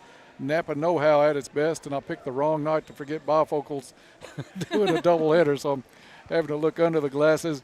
But for this one, it's a special night for a young lady for Caldwell County, and that's Bella Hawkins getting her first points of the season. So coming in and putting up a good shot. She got good position on the rebound, and I think she earned the shot. We didn't just work it around trying to get Bella a shot. She earned what she got tonight, and I think that is pretty clutch in that kid. Absolutely, and she had a really higher plus-minus than probably anybody else on the team, because not only did she make that shot down there, I know we're talking about one play of the game, but she also got a good rebound on the other end and was strong with the basketball. So watching her improve is fun for me. I love seeing these young kids work and come in and be able to contribute positively in a varsity setting. That kid's got a bright future ahead of her, and hopefully she'll stick with it, keep getting stronger. I'm glad to see her get her first of hopefully many varsity points tonight. And hope it continues on Monday. Bella Hawkins, our clutch play of the game tonight. The Eye on the Tiger Award brought to you by Parker Eye Care. Parker Eye Care strives to be their best to help you see your best. Parker Eye Care located on Lakota Drive in Katie's. Your vision, our focus. So the kid that we talked a lot about is Davini Williams tonight, and also Nyla Sykes. So it's between those two kids. Nyla started off the game. I remember saying she's had her hand on the ball every possession, and that's so valuable and so important for us. So I feel like she contributed greatly with her energy tonight. And then Davini, who comes in and gives us valuable minutes off the bench, defensively, rebounding, just being a force in the middle of the paint. So both of those kids caught my eye tonight. I like the choice on both of those young ladies. So it will be a co-Eye on the Tiger Award winner tonight for Nyla Sykes and Davini Williams. We'll go ahead and go up for the player of the game, brought to you by Critter Care, Princeton's newest boarding and grooming facility, located in the former Rogers Vet Clinic, providing day and overnight boarding for all of your family pets. Follow them on Facebook at Critter Care LLC for more information. You're going to have to pick this one, Dennis. You know, we've already talked about players that I feel like played well. No one played their best tonight, I feel like. So it's a tough night to pick somebody for, but you had some players that had some positive moments, I guess you would say. But if I had to say one that was not getting the benefit of the calls by any means, I think she ended up with 4 fouls, but I thought Davini Williams really played the hardest of anybody on the floor tonight and tried to do what she could within her role to keep Caldwell County in this game. Yeah, and that is so valuable, having someone that will come in and night out and just play their role. You don't have to do anything extra. Just do what you do. And what she is for us is she's a defender, she's a rebounder, and she's going to score when she's open underneath the basket. And, you know, I definitely like that pick just because of her effort. She's on the floor more than any other Lady Tiger. Right. Tonight she was, especially. So definitely Davini Williams is deserving of that. Davini Williams, our Critter Care player of the game, and I'm not sure we are going to get Coach Brown up tonight. We'll give him another couple of minutes, Melissa, but I want to talk about some of the activities that went on here. Let's start out with the Caldwell Crazies. Great job showing up and being heard in the boys' game tonight in that 63-62 thriller between Caldwell County and Madisonville. You go from there to the Band of Pride. Came in. They add so much every time they come up to a basketball game. You love having that excitement and that atmosphere in the gym. We got started tonight with a national anthem, and I'll let you say all you want to about this young lady again. Allison White just put on a performance with that national anthem, and I hope to hear her again soon. She really did. She's something to see. Allison is extremely talented. We talked at halftime about her being not just a vocalist, but she's an actress. She's so talented. She's going to be part of the play, I think, that we are hosting here in the spring in our fine arts department. And we're trying to rebuild our arts program here at Caldwell County High School. And so to have a young lady as talented as she is to represent us in a setting and homecoming, huge crowd here. But that kid is used to performing. And she's set apart. She is different. She is talented. She is extremely blessed. And so we are blessed here at Caldwell County Schools to have her as part of our student body. She's a freshman here at Caldwell County High School. 2 of my kids are freshmen, and they're really good friends with this young lady. So we're privileged to know her, and it was fun watching her sing the national anthem tonight. Well, I thought it was awesome tonight, and we want to salute her for sure. Also, congratulations to Cordy Murphy tonight, the homecoming queen. We want to congratulate all the homecoming court, all the way freshmen up through the nominating court tonight here, and the escorts. Just a great ceremony here. You love seeing the big night for these kids to come out, and it might shake up a little bit of your routine to go into a basketball game, but you love seeing some of these kids, especially maybe the basketball players too, not in a basketball uniform, but in some other style, and getting them a chance to be noticed for more than just playing basketball. Yeah, that's what high school is about. It's about traditions. It's about coming and having fun. It's about an atmosphere that you create at these things, at basketball games, football games, all those things combined really make being a high schooler the best part of some of our lives. So it's fun to experience those things. Congratulations to the homecoming court. And, Ja'Kai Copeland out there in her dress. And, right. For her to be able to walk out there like that and look so beautiful and then take that thing off and be ready to play. And Lulu, same way. Yeah, it's fun. Yeah. Ja'Kai's a senior, and she got, was able to experience that. And like you said, Lulu, that's what makes it worthwhile just to be a part of what we're doing here. And so I'm proud of those young ladies for being who they are.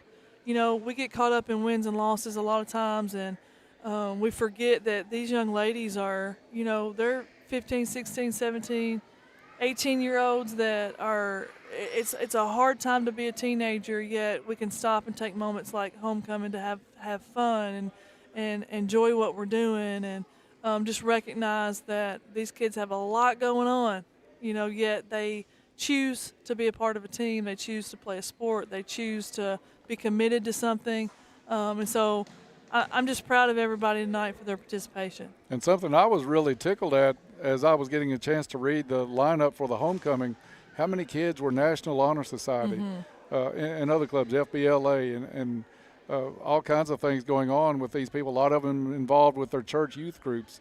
So that was nice to hear that we get to mention some of these things other than how many points or how many rebounds somebody got.